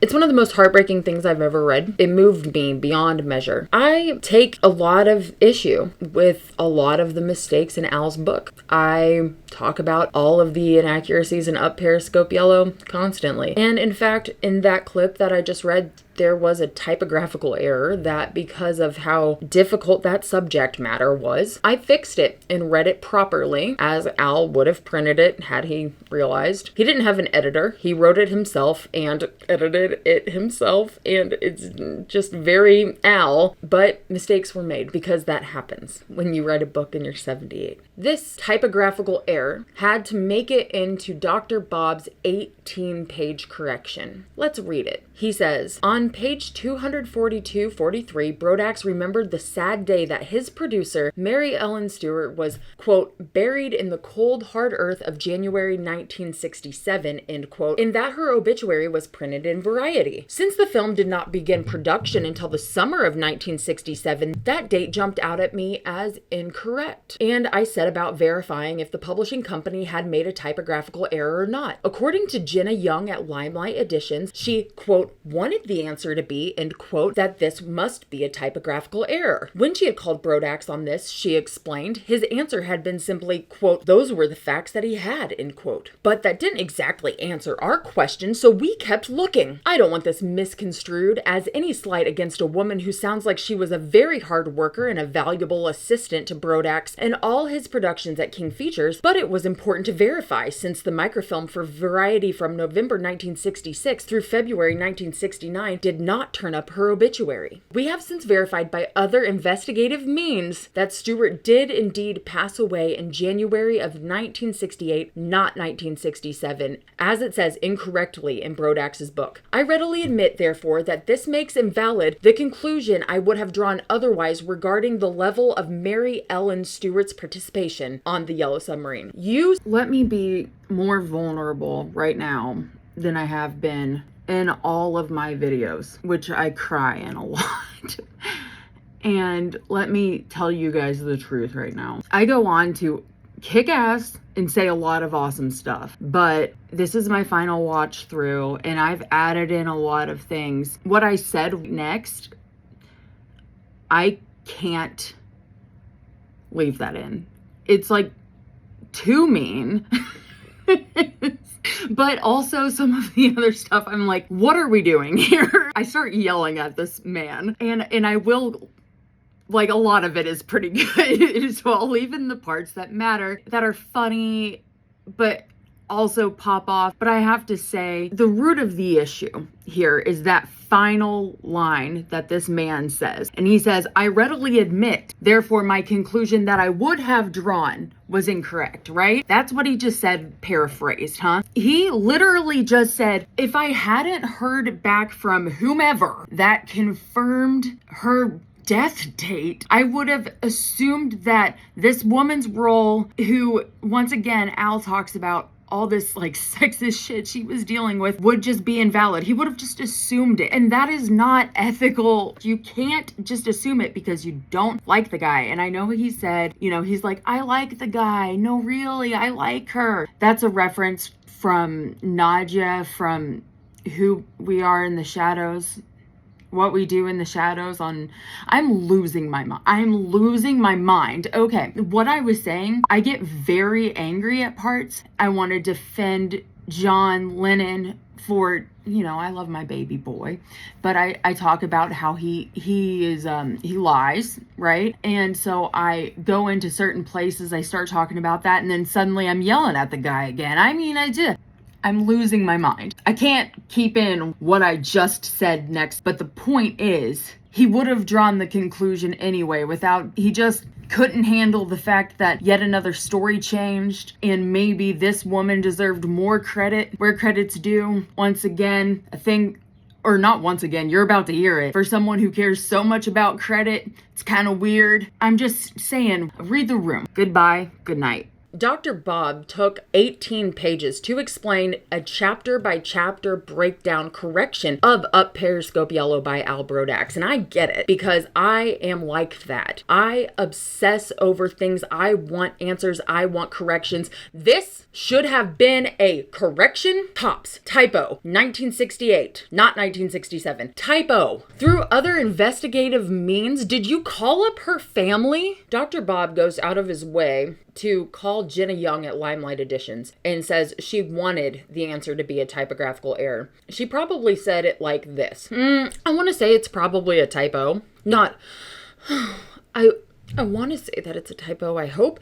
Oh no, he probably is lying about one of his best friends dying an untimely death. That clearly fucked him up. No, it's probably the first one. Bad faith bullshit. And then goes on to say those were the facts that he had. He miswrote something. Relax. If this needed to be a correction, every typo that was corrected, every inaccurate fucking date, you missed out on a whole bunch, because I know a lot about the Beatles and there were a lot of mistakes that you didn't correct in your 18-page thing, but you made sure to question this woman's contribution to this film. You clearly did not pay attention to the other parts of this book. Al's stories about Mary have changed over the years. And I have to say that I think it's because over the years, he may have continued to inflate his self-importance, and his old accounts of what happened where and blah, blah, blah, typically started with him having a bigger role than he did. So in his book, he does give Mary credit for things kind of is, John Lennon coded, to be honest. You only paid attention to this shit.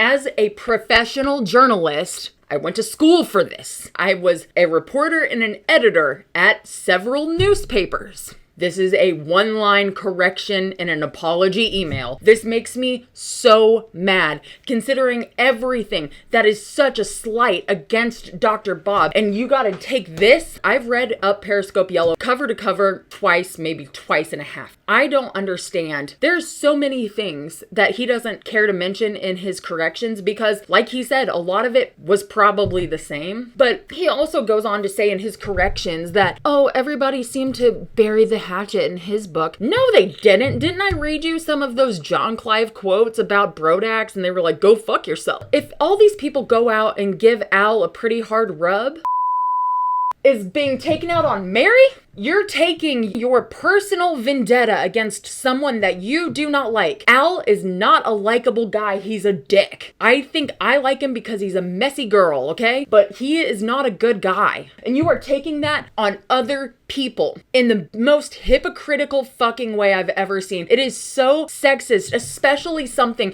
that has been covered in this book. Once again, like I said at the very beginning of this, I started this and I didn't know anything about this book. All I knew was the shit that I found from Anthology and a couple of my other books. Then I get to read Al's book and I have a whole other thing. I found out about Bob and I'm like, okay, wow. And then I find out about the statement against Al's thing. And I'm like, holy shit, it changes all of my stuff. And then later I find this correction and I'm like, who the hell is this guy? You might think that I'm just getting carried away for Miss Mary Ellen Stewart, and that's fair. But here's the thing. He brings the same energy for Apple, Neil Aspinall, and the Beatles. Like I said before, there was that really big misprint. There was an article in Variety magazine that the Beatles' voices are immediately recognizable as their own, which They're not. It's obviously not the Beatles, and the Beatles are at the very end of the movie, so I guess were you even paying attention? These inaccuracies reported by journalists, the papers themselves, you know, the Beatles had nothing to do with that. And the Beatles do. They do read everything printed, probably not today, but they did read what was printed about them. They kept up on the news. So they knew that went down. Do you think they cared? No, of course not, because they had nothing to do with that. They went out, they did their interviews, I read all their quotes. They said, the only thing that's a pity about the film is that we didn't manage to use our voices on it because we were working a lot and we didn't get it together. It's a film about us, you know. So it's like saying the Seven Dwarfs made Snow White by Walt Disney, but Walt Disney made it, really, not the Seven Dwarfs. Actually, the thing that I liked most about the movie was we didn't really have to do anything to it. all this shit, like we didn't have anything to do with it. Let's take a look. George Harrison says, Yellow Submarine came out in July. I remember meeting Heinz Edelman and the main artist involved. They sketched some ideas and we talked about the characters in the cartoons, but we only had 1 or 2 meetings with them. And the producer, Al Brodax. Basically, there was very little involvement from us. And then here's another quote from George. I think this is from Anthology. Towards the end of the production, we filmed the segment at the end of the film where I've got a hole in my pocket and all that stuff. But the Blue Meanies were seen leaving the theater. I liked the film. I think it's a classic. I'm not sure why we never did our own voices, but probably the actors probably did it better anyway. You know, because you needed to be more cartoon-like, and our voices were pretty cartoon-like anyway, but, you know, the exaggeration that you got with the other actors' voices, I think it suits it. When you read what the Beatles themselves say, we had nothing to do with it. We were there for that one day. We saw it. We thought, looks great. We don't want anything to do with it. In 1998, a Yellow Submarine mini doc came out, and in it, they were still putting out that Al Brodax, John Lennon called up in the middle of the night, blah, blah, blah story. So they're still doing that. But once again, is this the Beatles directly saying that? Or is this anecdote that's been going around for a couple decades of both Al and John being full of shit being brought up again? That is not proof that the Beatles are trying to take their own credit. You have to understand that you cannot put some things that John said in some interviews and say that all the Beatles felt that way, took credit for all of it, and blah, blah, blah, blah. You can't do that. That is not fair. Dr. Bob does so many interviews, dozens, talks to people, gets all kinds of perspectives, and yet still insists that the Beatles took credit for Yellow Submarine. They didn't. The press did. What did you want? A handwritten correction from the 4 Beatles themselves? A full-page spread in the New York Times from George Harrison himself saying, hey, that wavy thing where it shows me up the riser, I had nothing to do with it. I just thought it was cool. We didn't do anything. What were they supposed to do to make it okay for you? It's not the Beatles' fault that people wrote Heinz was from West Germany and not Czechoslovakia, and it's not the Beatles' fault that people compared his work to Peter Max and therefore Peter Max gets to live off the legacy of Yellow Submarine. It's not the Beatles' fault. They have nothing to do with it. That's part 1 of this Beatles beef. And because he's got this beef with the Beatles, he also has a beef with Apple Films. If you guys are not quite angry with me yet, let me read. It is a little long, and I do cut out 1 paragraph. Let me read this whole thing from Dr. Bob about Apple. It's interesting. It was at this same event in 1999 in Liverpool when I finally got to meet Neil Aspinall in person. Aspinall was the notoriously hard-to-reach head of Apple Corps and in charge of everything related to the Yellow Submarine. I had tried over and over again for the past 2 decades to communicate with Apple about the book I wanted to write about this extraordinary film. It appeared that Aspinall had no interest in documenting the actual history of the Yellow Submarine or in celebrating its co-creators for the upcoming anniversary. He avoided me at every turn. We really put on the full court press leading up to 1998, believing that Apple should acknowledge the 30th anniversary of the Yellow Submarine. The one and only VHS release of the film, bitch, had long since gone. This was the one from 98, I think. Hang on. I've only watched it on VHS the one time. The one and only VHS release of the film had long since gone out of print in 1987, and at this time, the only way anyone could ever see the film again was to find a copy on the collector's market for hundreds of dollars. If this neglect continued, we knew that the film would eventually become unavailable and be forgotten. It appeared that Apple would rather see it die than have the myth exploded that the Beatles didn't make it all by themselves. Hey Bob, just wondering how the Beatles didn't explode the myth when they put out Anthology in 1995 with the quote from from George Harrison, oh, I don't know why we didn't do our own voices. And in 1999, when they did a little documentary, and while it did have that thing about John calling up about the Liverpool sub following Ringo, it also had Paul Angelis in it, talking about voicing the characters. Where is it that they would rather it die? They've talked about it! What is your problem? As much as you can capture people's characters in a cartoon drawing, an animation piece, I think they did pretty well, really. That's when we decided to take matters into our own hands. If Apple didn't want to recognize the Yellow Sub's 30th birthday, we would do it for them. We joined up with TVC of London and 21st Century Radio, that's his company, to throw our own party at the BBC Maida Vale Studios in London in October 1998. The cost for this endeavor eventually neared $100,000, but my wife Zohara, basically she went on her radio show and scraped the funding together to host this historic event. Quote, we couldn't have done it without her incredible generosity. Once the planning was all in place, we were surprised to receive a phone call 2 days after my birthday. Okay, September 18th, 1998. I don't want to know that you're a Virgo. It was from a producer with Apple Corps asking if they might be invited to attend our party. They had heard we have arranged for the majority of the film's co-creators to attend. And could they send a film crew along to get some interviews? It was Chip Chipperfield who first contacted me with this request, starting out with, it's an honor to talk to you. This confused me since for so many years I'd been getting the cold shoulder from Apple. Chipperfield explained, well, it is, because you really essentially saved me a lot of hassle. I've been pitching Neil. I work for Apple and I work with Neil basically as a freelance consultant since Anthology. I do other projects. I've been trying to get him to do a movie and making of the Yellow Submarine, and your faxes to him about the 14th of October have focused him admirably. He wants me to do interviews with the relevant people. You could have knocked me over with a feather. I cut out a paragraph here about a magazine thing. It didn't really matter. This request from Apple actually put me in kind of a bind, however, and once again, Bob and Chima Bowser came to my rescue. There had been a long history of antagonism between Apple and the co-creators, especially the top 10 key artists. The artists didn't trust Apple, and for good reason, based on past experiences dealing with legal issues and ownership of artwork in the years after the film. Some said I was foolish and naive to allow Apple in to get interviews during our party. They warned that we would be taken advantage of in one way or another. I asked Bob and Chima what we should do, and they said,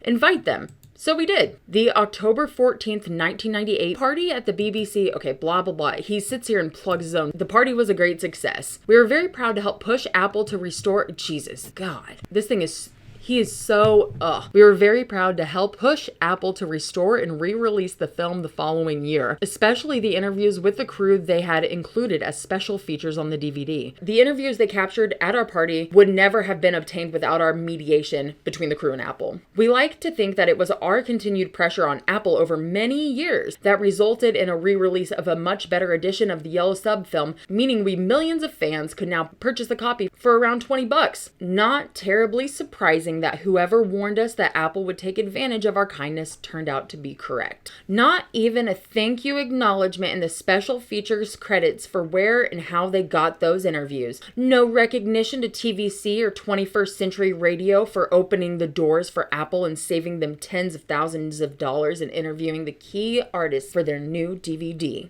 Although both Chips Chipperfield and Jonathan Clyde have made it, they're from Apple, abundantly clear in person that they appreciated our efforts, Neil Aspinall himself remained aloof. What do you want from him? What does he need to do? Okay, anyway. So on that day in 1999, when I finally found myself face to face with him, I wasn't sure how I would react. It was Yellow Submarine Day in Liverpool and thousands of people had turned out to celebrate. I think I annoyed him when the first thing I said to him was that it was easier for me to talk to the President of the United States than it was to talk to the president of Apple.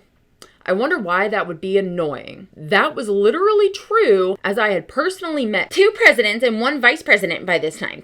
Nevertheless, he did agree to autograph my Yellow Sub ball cap, which also boasts autographs of Sir George Martin and Heinz Edelman. He goes on a little bit to plug an interview that he had, but he says, under the new CEO of Apple, Jeff Jones, attention to the Yellow Submarine has been making up for lost time. Jonathan Clyde arranged for a second restoration to the film. That's the 28 restoration. And he has an interview with Paul Rutten Jr., who helped restore the film. I mentioned it briefly before. I think that while I'm a very passionate bitch, that I have a very good reason to be pissed off about this. And hopefully I still have some people watching this with me. Are you guys still here? And if you're still here, please tell me you're mad too. Please tell me you're mad too. So anyway, this guy is easy to please if you're the right person and impossible to please if you've ever done the wrong thing. And I'm probably wrong just for being a Beatles channel. God forbid. Let me just get this straight.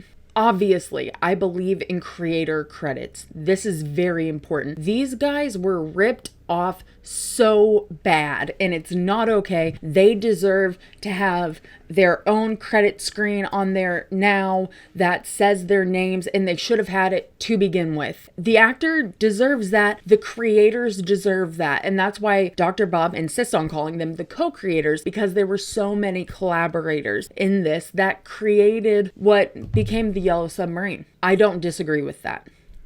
I think that because these people did not originally get the credit that they deserve, that Dr. Bob has taken that as a personal offense. Like I just read, he feels like these people deserve all the credit that they should get. I feel like the fact that they didn't originally get the credit drives this weird personal vendetta between him and Apple, and it almost feels like Neil. I don't know. That's how I feel after reading that. When I reread it, because I've read it, I think maybe twice, and when I reread it, I was like, this is worse than I remember. And since that's the most important thing, these people get creative credit no matter what it takes. I did my best to find everyone involved in this production. I am positive that someone incredibly important didn't make the list because I am one person, a fallible human being. But almost all of these were sourced directly from Dr. Bob's website and a list from Wikipedia that is sourced from Dr. Bob's book. So if I missed something, who knows?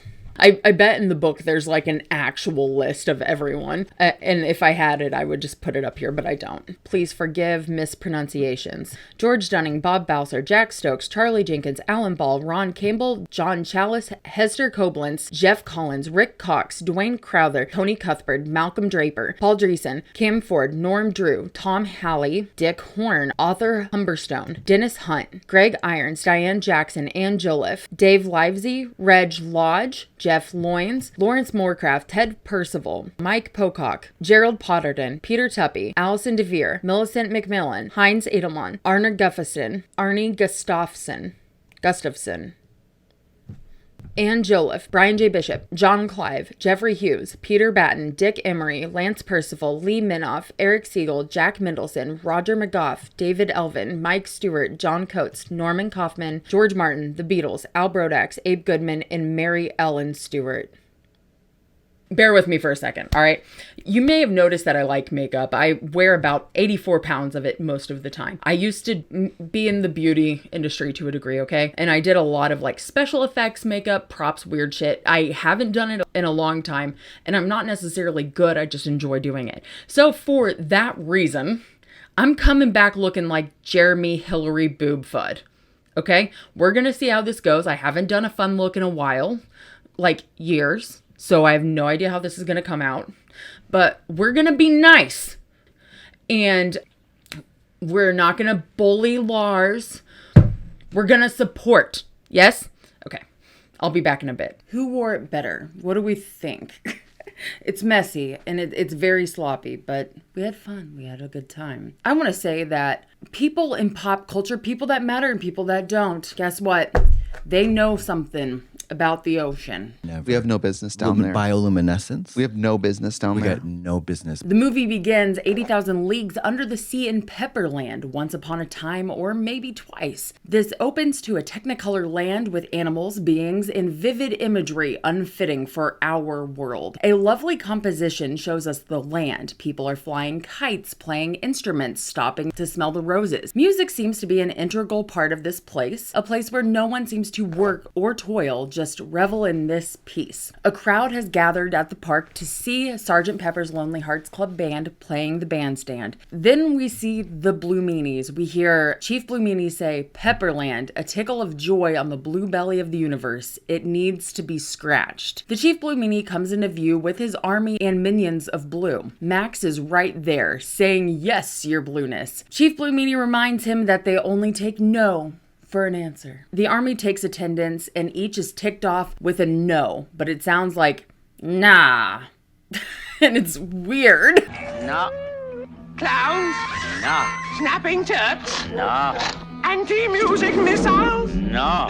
Anyway, Pepperland goes Blue. It goes blue, bitch. As the weapons blitz Pepperland, struck items and folks literally turn blue/gray, etc., and freeze as we see them. They freeze, they slow down, they still exist, but they get bonked more and more and they shrink. We see an old man yelling, "The meanies are coming, the meanies are coming." Chief Blue Meanie coaxes the glove to go follow old Fred. The glove follows old Fred and laughs, smashing letters and scaring birds. But old Fred gets away. So Chief Blue Meanie sends the clown off, and there's that pokey dokey thing I do not like, the button press in of the nose. And there are some other buttons.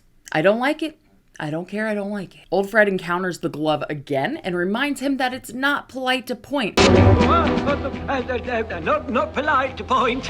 And then they push the button again. I don't like it. I don't like it. Then the glove and Fred play whack-a-mole, for lack of a better term. Old Fred gets away and runs into the mayor, warning him that the meanies are coming. The mayor doesn't give a shit. He says, well, let's finish the quartet, while all of his bandmates are getting bonked. Old Fred picks up the slack and the places to help finish the quartet. This doesn't end until the mayor seems to understand the blue meanies are coming. The pair run up the many stairs of an Aztec pyramid while the mayor references the Gettysburg Address in the Yellow Submarine. He tells Fred to climb aboard the sub. He's now the Lord Admiral, and he's responsible for getting the Chief Blue Meanie. The Apple Bonkers overtake the mayor as old Fred takes off, and the Yellow Submarine, the song, begins playing as the credit sequence opens. The credit sequence is a series of still illustrations in front of a black backdrop, scenes from this epic, as the sub zooms by. The credit sequence ends and moves into Charlie's mixed media with Eleanor Rigby. It opens with a bulldog. And here are the people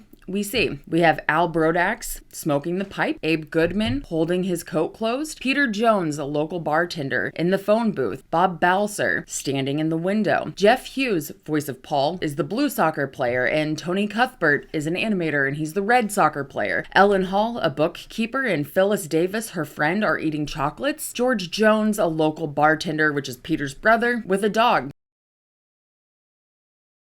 Allison DeVere, the background supervisor, holding a fishbowl, is supposed to be Eleanor herself, actually. George Dunning and Heinz Edelman holding umbrellas, and Dick Clements, the man with butterfly wings. We come to a rotten alley of Liverpool, with a lonely Ringo lamenting how tough it is to get lucky. Been there. I wouldn't know anything about having trouble getting laid looking like this. Work it. Serve face.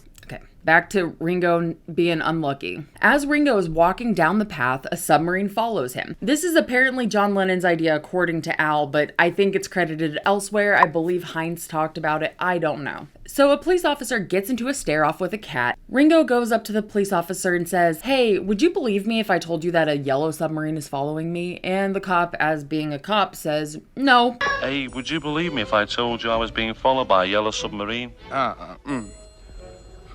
No, I would not. And the submarine continues to follow Ringo, and the cop grins. Ringo keeps running from the sub up to his home at the top of a hill, the pier, a shared home with the Beatles. It's huge. Old Fred follows him and bangs on the door begging for help. He says, "Please, please help me." Did you get it? When I was younger, so much younger than today, I never needed anybody's help in any way. Okay, sorry. Okay. He's asking for help. Ringo's goading him through the letterbox at letter slot, and he's saying, "Be Pacific." Old Fred bangs at the door over and over again, and Ringo's responses are just so glib. He says, "Help! Help!" Thanks, I don't need any. Old Fred finally gains access, and he walks into a hall of mystery with many doors. The traffic after he enters a room is bizarre. Ringo drives his red convertible down the stairs and almost runs into Old Fred. He says that he'll be willing to help Old Fred, but they need to get his friends. They park the car and have another bizarre hallway traffic situation. They enter a hall of food and pop art where they finally find a Frankenstein on a slab. Well, Ringo is a born lever puller. I wonder what would happen if I pulled this lever. You mustn't do that. Can't help it, I'm a born lever puller. So he pulls the lever and frees Frankenstein, who, with a bit of potion, turns into John. The pair immediately break into a comfortable humor, hugging on each other and saying, "I warned you not to eat it on an empty stomach," while old Fred screams about blue meanies, seeming to be the only person understanding that things are like not great. Now they go to find George, and here's this wiggly scene that is also known as the test footage. This scene was like super emotional, and it really got me the first time I watched it. It really did. It moves upward toward the sky, the clouds blowing behind him. Then behind the boys comes George in Ringo's car. He asks if Bongo has, I call him Bongo sometimes, Ringo, has a matter he'd like to take up or down. The exchange of Liverpudlian dialogue is amazing. "George, what are you doing up there?" "Now what is it, Ringo? Is there a matter you'd like to take up or down?" "This chap here," Fred interjects, "blue meanies." "George, you're nuts, the pair of you." "Wait a minute. That's my car." "How do you know if it's your car?" "I'd know it anywhere." "What's it look like then?" "It's red with yellow wheels. I mean, blue with orange wheels. It's all in the mind." Which was a Goon Show reference. The Goon Show was a huge inspiration for the Beatles humor. They drive off and we are at a stationary shot of this decadent hallway.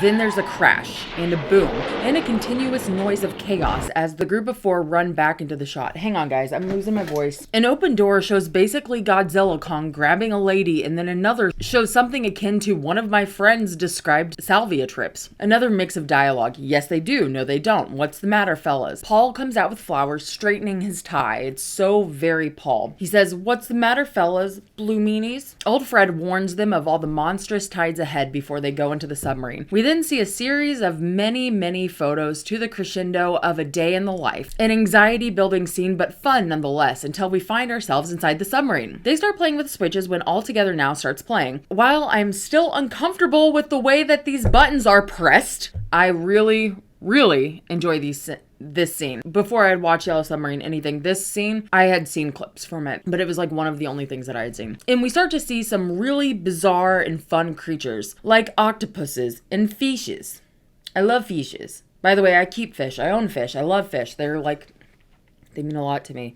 But these guys, they're different. Something about the ocean, man. It's treacherous. Like the ocean. Oceans. Me too. Ocean is crazy. You don't know what is in there. You got sharks, you got whales, you got big, huge cruises and boats just disappearing, Titanics. Like, it's millions and millions of miles down, and it just turns completely black. Blind fish, stuff with teeth. I'm good.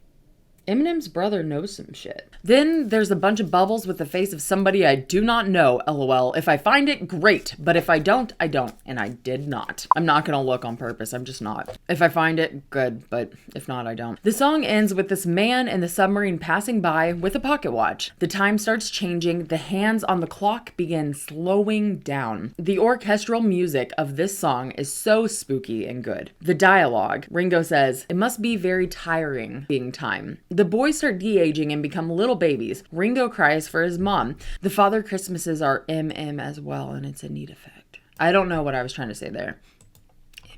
Who knows? Who knows? Old Fred tells us that time is going backwards, and if they keep going like this, they're going to back to future themselves, aka they won't exist anymore. The guys pass another submarine, another version of themselves, but we cut back to ourselves to see John's hair graying and then Ringo's beard growing, and suddenly we are surrounded by a bunch of Dumbledores. We better do something. And it goes to When I'm 64. I love this song so much.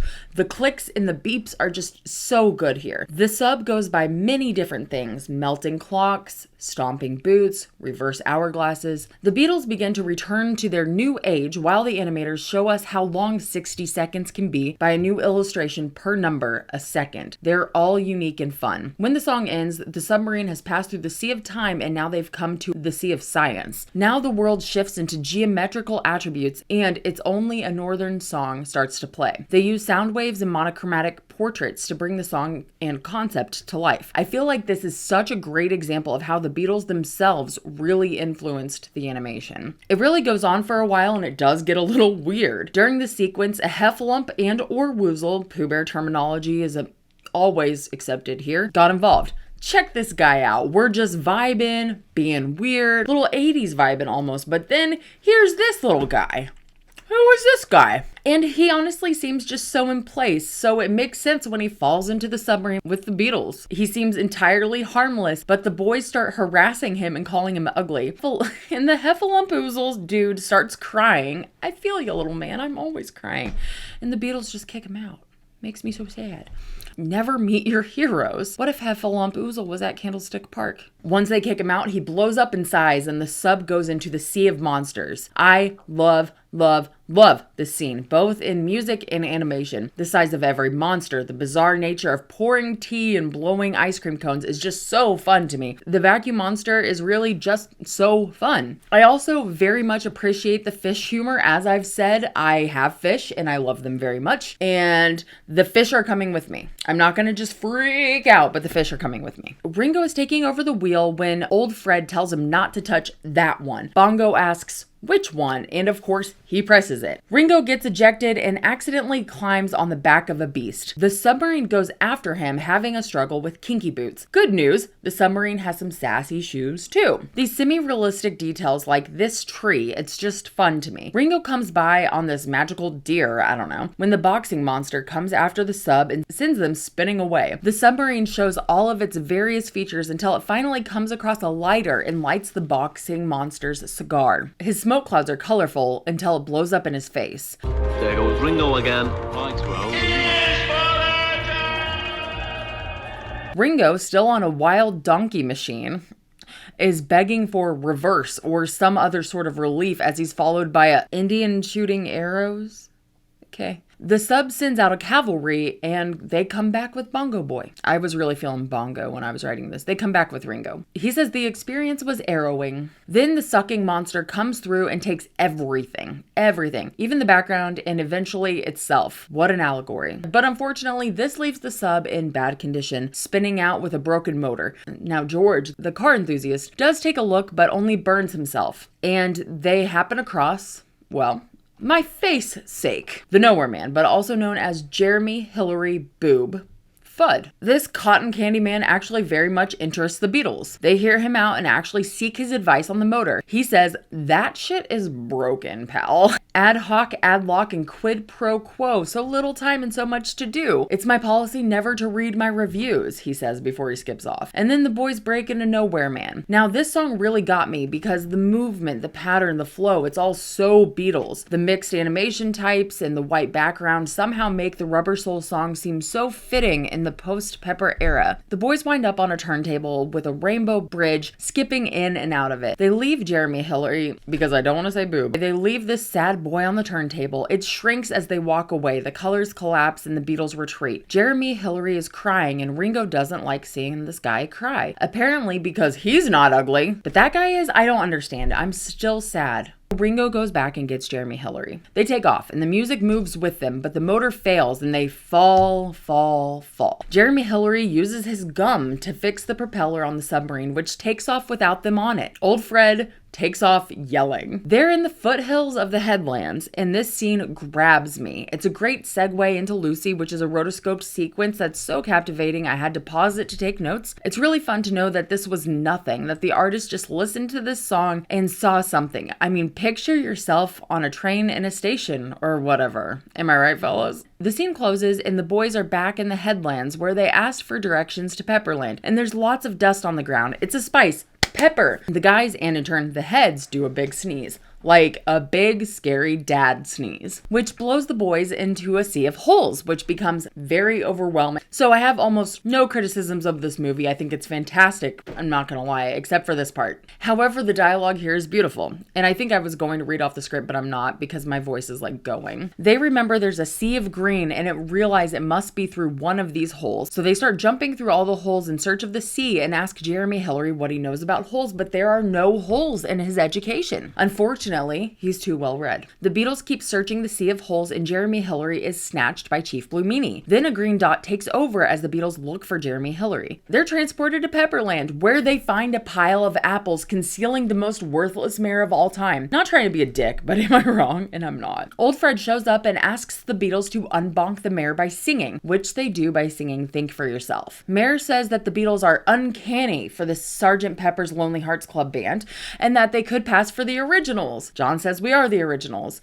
The way to unbonk Pepperland is to play music. The meanies shrink at the very sound. Chief Blue Meanie strolls through a frozen Pepperland and eats the roses. Everyone seems cold, closed, and or sad while awaiting another chance at life, seemingly frozen without music. But the apple bonkers keep taking them down. They shrink further and further without the music. Not even the butterflies are safe. This blue fuzzball is a dick. We see the Pepperlandians cry, which, once again, I relate. Blue guns come out of large clown shoes. The crowds run and back away, only to be confronted by the glove. Pepperland is sufficiently drained of color now. The Beatles sneak through the fields behind bonked citizens where they find the grand bandstand. We briefly spot Chief Blue Meanie and their bulldog, and the Beatles wait for the sun to set. They climb up the bandstand where their instruments lay captive. Over a thorn fence they catapult but are caught. They run from spotlights and gunfire up the hill. The boys make into the building and play dress up, and they realize that they're surrounded by a million billion meanies. A stray bagpipe rolls down the hill and causes a little bit of a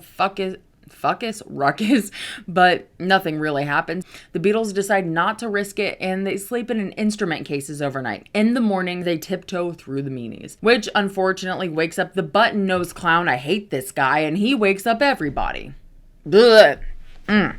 Don't like it. The Beatles hoof it away from oncoming meanings, and everybody's doubling up and thruppling up during this chase scene. The meanies are shooting blue arrows at the boys, trying to bonk them. It seems, however, as if our boys are unbonkable. They escape the meanies and find an apple tree. Unable to resist food, they run over and find some bonkers. This comes a joke. The meanie asks, "Are you bluish? You don't look bluish." And here's Al's story of that. There was some concern about whether or not this joke was taking it too far or if it was in poor taste. And Al says that he fought for the joke. Abe, as a first-generation Jewish American of Russian immigrant parentage as I am, has a special sensitivity to any bit of dialogue or any action that can smack of anti-Semitism, however slight. To his mind, it could never be altogether innocent. A section of script that Eric and I had written contains a scene in which the Beatles, attempting to infiltrate Pepperland during a battle scene, pursue several apple bonkers, enemy troops, following their leader, the Chief Blue Meanie. The Beatles, on each other's shoulders, apple bonker height, bonk each bonker with apples until they finally come upon the Chief Blue Meanie, who turns and asks them, "Are you bluish? You don't look bluish." They bonk him and go on to do battle. Mary thinks that it's apt and it's very funny, besides which its birth parents are so very Jewish, because Eric is also Jewish. And like it was said before, one of the criticisms of this script was there were too much like New York Jewish humor. So, says Mary, what the hell's the problem? I'm a bona fide Goya Christian, a Shishka, Shiksa, okay, we're not... Shiksa. But a New York Shiksa. Dunning doesn't begin to understand, raises hell, doesn't know what it means, and insists we delete it. Since in the unique democracy of the Republic of Production, the money source rules, the joke stays in. I explained to Dunning that in New York, Chicago, LA, Miami, and several other major American cities, it will inspire howls, as indeed it did. It made me laugh. I'm pretty sure it made me laugh. Let's play it from the first reaction. In theaters in other cities, it will do no harm. No anti-Semitism there, just a harmless cultural lapse. And that does happen. Lots of British humor is like whoosh over Americans. It's practically like you have to just fart and be like, ha ha ha, and everybody's like, ha ha. That doesn't fly in Britain, and we have totally different senses of humor. So it's either like, this is really weird and clowny, or this is, I don't understand it, I'm too stupid. That's my breakdown of the UK-US cultural divide.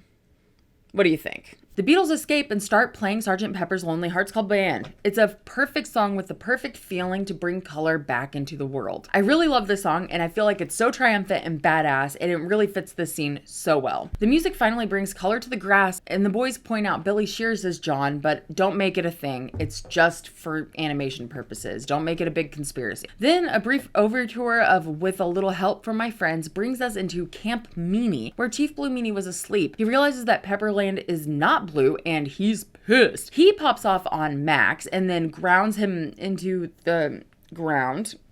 Chief Blue Meanie decides to retaliate. Everyone in Pepperland sits in suspense until the glove is reunited with Chief Blue Meanie. He tells the glove to destroy them, obliterate them. And Glovey takes her mission so seriously. She's good at her job. Max gives Chief Blue Meanie some nasty medicine, and we see him spin a chained Jeremy Hillary around. My poor face. Back in Pepperland, the Beatles et al. Are a bit perplexed, trying to figure out what's going on. People are echoing glove over and over again, and then they look at glove, the word. From looking in John's mouth, they're able to take the G off of glove and find love. And glove is coming to attack while the Beatles are defending Pepperland with love. Then the glove gets into a fight with the lyrics of All You Need Is Love. I really like this. It's basically a lyric video or visualizer, and the essential choreography between John and the glove is so pleasing. And the lovely glove takes off, and George floats down to the ground saying, "It's all in the mind, you know?" Citizens of Pepperland dance to All You Need Is Love while flowers bloom and letters rebuild themselves and stand into words. Then the Beatles go to find Sgt. Pepper's Lonely Hearts Club Band, who are stuck in a glass bubble and are unable to play music. Ringo has a hole in his pocket that he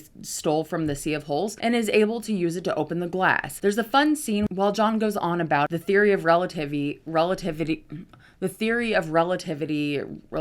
It's not hard to say. The theories and shit, he does, okay. And the other Beatles try to open it. It's Beatle-proof. Nothing is Beatle-proof. Then Baby You're a Rich Man plays as the Beatles decant.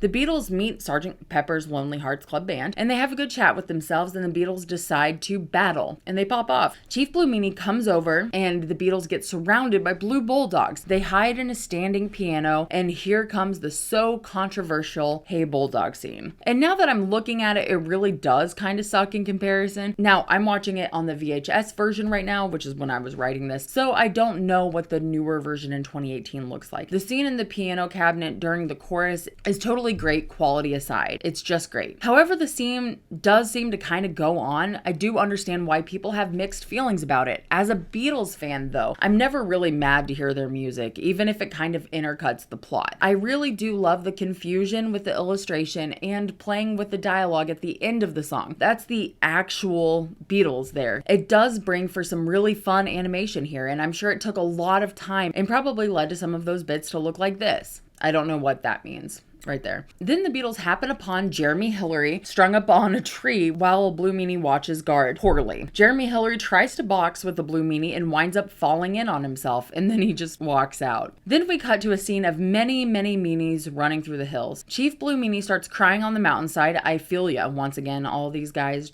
are really hitting me where my core is, where Jeremy Hillary happens upon him. They sort of get into it, but it turns out that Jeremy Hillary kind of knows how to riz, because he brings forth a rose in Chief Blue Meanie and blooms the whole dang thing. He seems to know that Chief Blue Meanie is the cousin of the Bluebird of Happiness. So Chief Blue Meanie and Max are invited to join Pepperland by the Beatles, and Max says yes, a happy word. Then Jeremy Hillary is brought up on a pillar of flowers and color while It's All Too Much begins to play, which is easily my favorite song in this whole thing. And I do love the credit scene, but it just feels like it's not good enough for the song. But that's maybe because the song was too much for a movie. Sorry guys, sometimes things just can't compete with the Beatles, and maybe some things are everything. These color stories and transitions are absolutely captivating. Finally, there's a story bit of animation. Jeremy Hillary and Chief Blue Meanie are touching noses and dancing, and the Beatles stand on a hill of color. Pepperland is enshrined in color. It is absolutely gorgeous. In the end, a swamped submarine drifts off and fades into the Beatles doing a bit of a clip. Then we see the Beatles live action. Newer and bluer meanies have been sighted within the vicinity of this theatre. There's only one way to go out. Is by singing 1, 2, 3, 4. It is a very fun watch. So now that we've been through all of this together, I think it's easy to say that this was a crazy story and it was fun and worth talking about. Was it worth losing my sanity over? Maybe. Yeah, probably. It's just, I don't think I had a choice. Once I found it, I lost. As soon as I learned the story, I didn't have a choice. It was gone. This thing was so crazy, off the rails, nonstop. It is a wonder that the movie got made, but even more, the long-lasting impact, not only on the art world itself, but the Beatles brand. It's just such a heavily referenced IP that it is wild that the story was just so bizarre. And like Heinz Edelman said, it is the perfect exhibition of white noise because not one single artist worked on it and it was just such a patchwork of creative minds. So comment, let me know what you thought of my video, but also let me know what you think of Yellow Submarine. Go watch Yellow Submarine, come back, tell me what you're thinking. Go check out my Patreon. It's patreon.com/Larsland. I will be reading the Yellow Submarine book. You will have my first time reacting to Yellow Submarine, and this video, as God intended, will also be there. Most importantly, I would absolutely love it if y'all would like and subscribe and all of that jazz. I love y'all so much. Y'all come back now, you hear? Bye! My sweet Lord. My Lord. Lord. But it takes so long, my Lord. My sweet Lord.